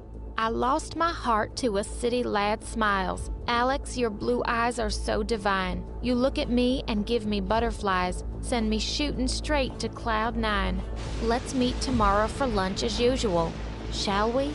This girl was pure evil. The next day when I met her and Amanda at lunch, I really wanted to throw my tray at her smug face. Katie, I want my diary back. Babe, of course I'll give it back. You just have to do one little thing for me. I want you to steal the final math exam. My jaw dropped open. Are you crazy? I won't do that. Her face looked really menacing. Oh, yes, you will, if you don't want posters of your little love poem everywhere. There's only a week left, and I can't study for it. I need you to steal it tonight. Amanda will go with you. Of course, Katie. I'll just go steal the key from the principal's office from his secretary's desk, and we'll sneak into his office at night. Easy peasy. Seriously? This girl would jump off a bridge if Katie told her to. My stomach churned at the idea of breaking so many rules, but I really didn't have a choice if I didn't want to be utterly humiliated. That night, as we snuck into the school and headed to the principal's office, I felt absolutely terrified. But Amanda was in her element. She confidently unlocked the door and we crept in. She headed straight for the file cabinet and told me to hold up the torch while she looked for the paper. Just then, we heard some noise outside and we both froze. We heard footsteps coming closer. I instantly switched off the torchlight and dragged Amanda behind the big desk. As the door slowly creaked open, I closed my eyes and started praying to all the gods out there. This was it. I would be expelled. My parents would disown me. My life would be ruined. Whoever had opened the door suddenly closed it, and I let out a huge sigh of relief. And then we heard the lock click. Oh my God, I left the key in the door. It's probably that creepy janitor who lives here. What are we gonna do now? I completely lost it. Oh, we're just gonna have to wait till morning for the principal to find us here and expel us. And you know who gets to save her butt? Katie. Your best friend is a bully who doesn't care about you or anyone, Amanda. Friends don't get friends into trouble. That's not true. You're just jealous. Oh yeah? Then why didn't she come with us and sent you instead? I'll tell you why. She doesn't care about you. She doesn't care. Amanda stared at me silently for a moment. You're right. Katie really only does care about herself, and she's not even nice to me. I'm such an idiot. Listen to me, Amanda. We're not stealing anything. We have to figure a way out of here, and then we can deal with Katie together, okay? We tried opening the window, but it wouldn't budge. Suddenly, Amanda pulled at my hair. Ow! What was that for? Nothing. I just needed this hairpin. Why didn't you tell me you were wearing one? And with that, she marched towards the door and started tinkering with the lock. That stuff only works in movies. Just then, the lock clicked and the door opened. Amanda turned to me and grinned. Let's get out of here. The next morning, Katie was waiting for us at the bleachers for the math paper, and we certainly had one for her. You see, Amanda and I had spent the whole night making one up. I handed the exam to her and said, "Now can I have my diary back, please?" Not so fast. You're going to help me solve the paper and learn all the answers. You'll get the diary right after the exam. I'd kinda expected that, so it was time for me and Amanda to launch part 2 of our revenge program. She would follow Amanda secretly and find some dirt on her, and she would catch it on camera. I helped her prep for the exam all week, while Amanda hung out with her as usual, acting completely normal. One evening, Amanda turned up at my house looking super excited. I got it. I caught her on camera. I watched the video of Katie sneaking into an empty classroom, and minutes later, a boy showed up. I recognized him as Katie's boyfriend's best friend, and then the two of them started making out. Seriously, this girl was just the worst. On the day of the math exam, just before it was about to start, Katie winked at me. Wish me luck.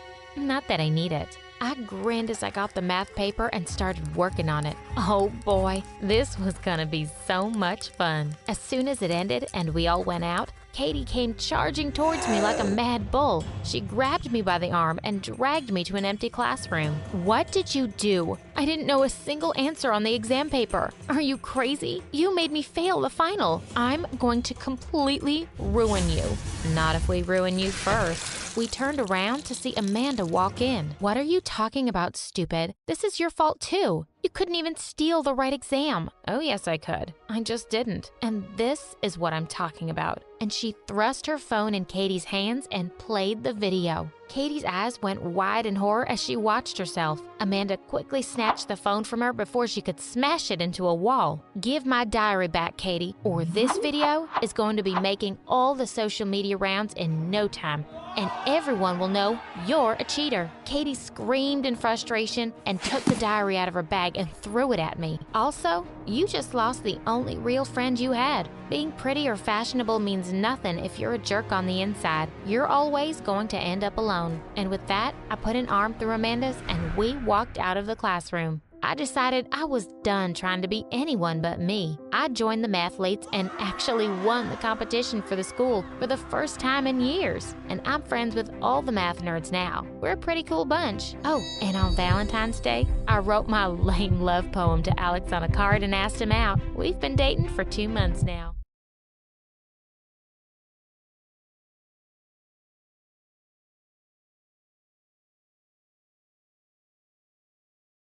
Hi, I'm Selma from Bosnia. Before I tell you my extraordinary story, click like and subscribe because my story animated will give $1,000 to one lucky person who subscribes in the next 7 days. When I was 4, my parents and I went for Christmas to a little town far from home. The day we were going back, I was so excited at the train station. Mommy, look, our train's here. I turned around to see Mom was gone. So was Dad. My heart raced in panic as I ran through the crowd, calling out to them. And moments later, I saw the train moving. Were my parents leaving without me? I ran after the train crying when suddenly someone took my arm. It was a kind-looking police officer, and I told him I was lost. He asked me to describe my parents to him.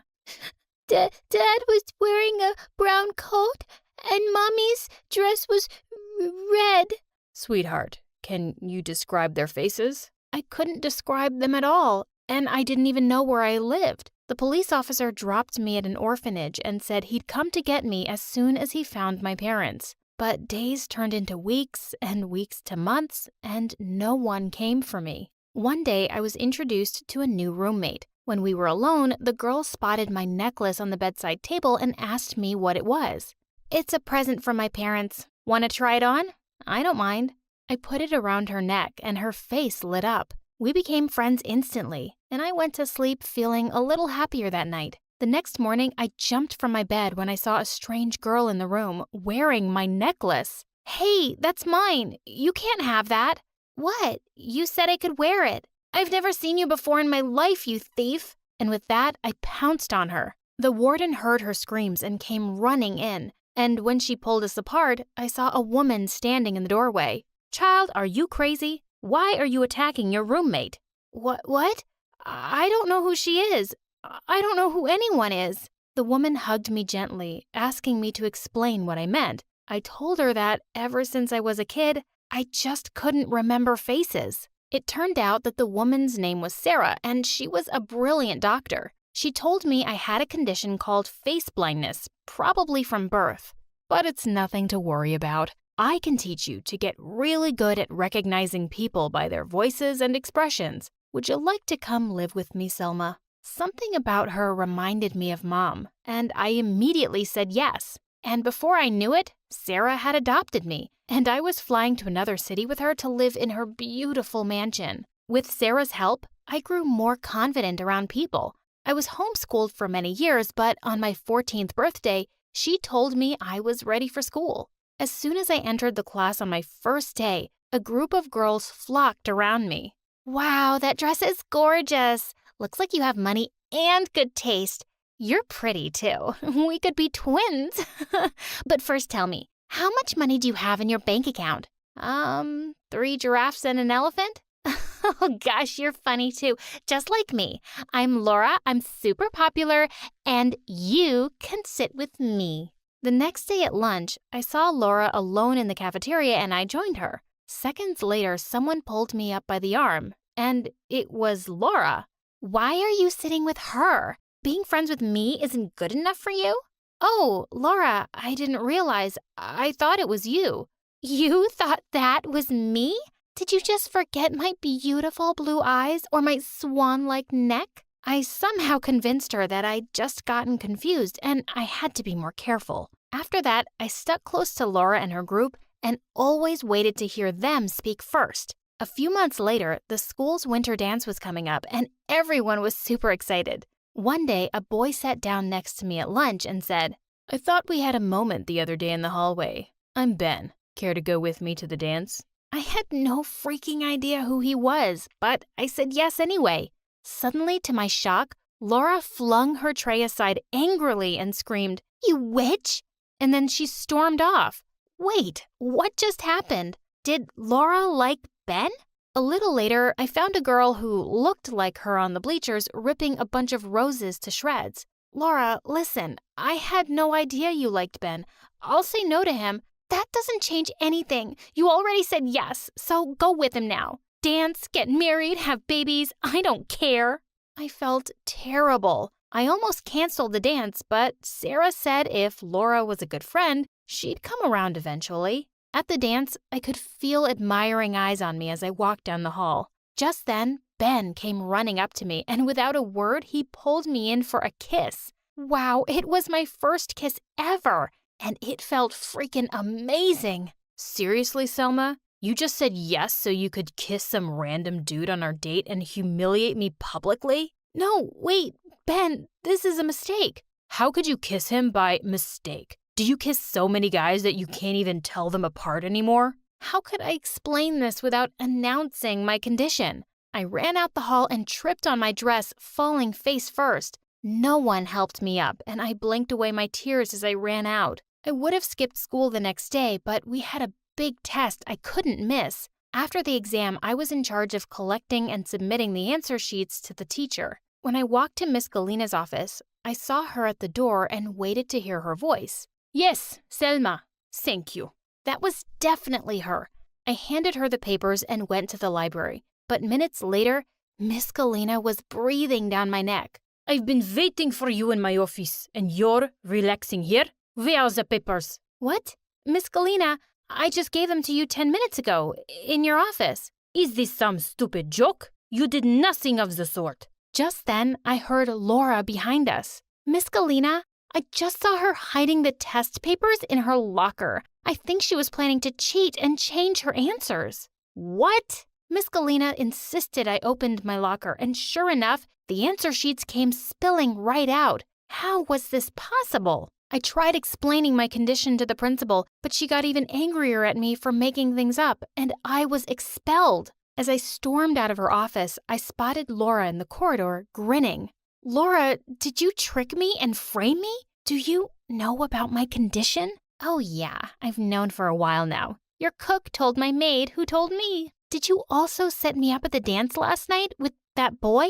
Why? Just because I wanted to go out with stupid Ben? No, because I wanted to go out with you. You're completely blind, aren't you? Too blind to see who really loves you? But no, all you want is attention from stupid boys. I hate you, and I'm happy I don't have to see your pretty face anymore. What the what? Laura freaking loved me? When I got home, I looked around for Sarah to tell her about my terrible day, and I found her in my room holding my necklace. She looked like she'd seen a ghost. Selma, where did you get this from? What do you mean? It's mine. My parents gave it to me one Christmas. Oh my God, Selma, I think I know who your real family is. And then she told me the craziest thing. She said the rose symbol on my pendant was the crest of one of Bosnia's richest families. I remember reading in the news a long time ago that they'd lost a little girl. Selma, I've had you for all these years when they live right here in this city. This was unbelievable. The very next day, Sarah drove me to my house, which was basically a palace. When we were finally allowed to see them, I just knew these people were my parents. They listened to Sarah's story in stunned silence. Then they burst into tears and hugged me. Oh, Selma, we've missed you so much. Our sweet, beautiful niece. Wait, what? Niece?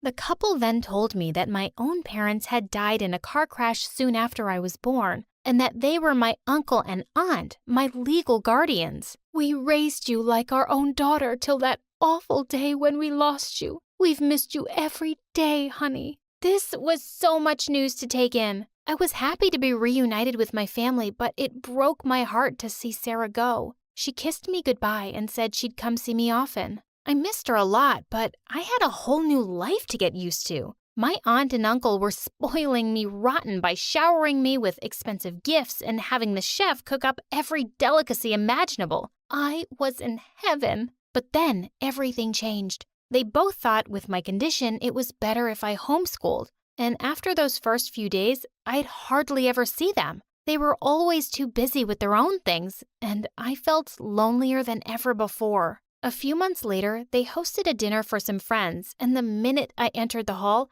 I saw a girl who looked way too familiar. OMG, you're their long-lost niece? Daddy, this is the girl I told you about, the freak who can't remember her own face. We used to be friends in school till she was expelled. What?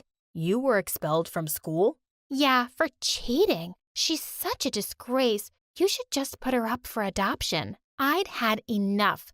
I went right up to Laura and gave her a hard smack on the face. She screamed and pushed me onto the table straight into the food. I grabbed a chicken leg and threw it at her, hitting her right in the eye. And I was immediately grounded, but it was totally worth it. Later that night, I went down to get some food and nearly died when I opened the fridge. A light showed someone sitting in a chair. Laura, oh my God, what are you doing here? Relax, I just want to talk. I think you and I are meant to be together, Selma. It's fate. Are you crazy? I'm not into girls, and even if I was, I wouldn't be with you if you were the last freaking girl. Suddenly, we heard some footsteps, and Laura pulled me under the table. Just then, Aunt and Uncle walked in, talking in low voices. We have to think of something quickly. Once Selma turns 16, everything will legally be hers. This house, our cars, our money will be at the mercy of a stupid teenager. I guess we'll have to leave her at the train station again, but on another continent this time. Maybe a really remote island. As they laughed and walked away, I sat frozen in shock. They had left me at the train station on purpose? Whoa, that was crazy. Your relatives are pure evil. I can't believe it. They got rid of me for money? That's why no one ever came looking for me? I'm not letting them get away with this. Laura took me by the hand, and for the first time, she seemed nice. Listen, I'm really sorry about everything. I know you can't like me that way, and I've been really dumb taking it out on you. But please, let me help you now. Laura got me hearing devices to place all over the house, hoping we could catch Aunt and Uncle on record. And sure enough, one day we heard the two of them making travel plans for Timbuktu so they could leave me there. We submitted the proof to Laura's dad, who was a lawyer, and in no time, those two crooks were in prison. I became the rightful owner of everything my parents had left me, and the first thing I did was convince Sarah to move into my house. I went back to school, and well, Laura and I are now best friends.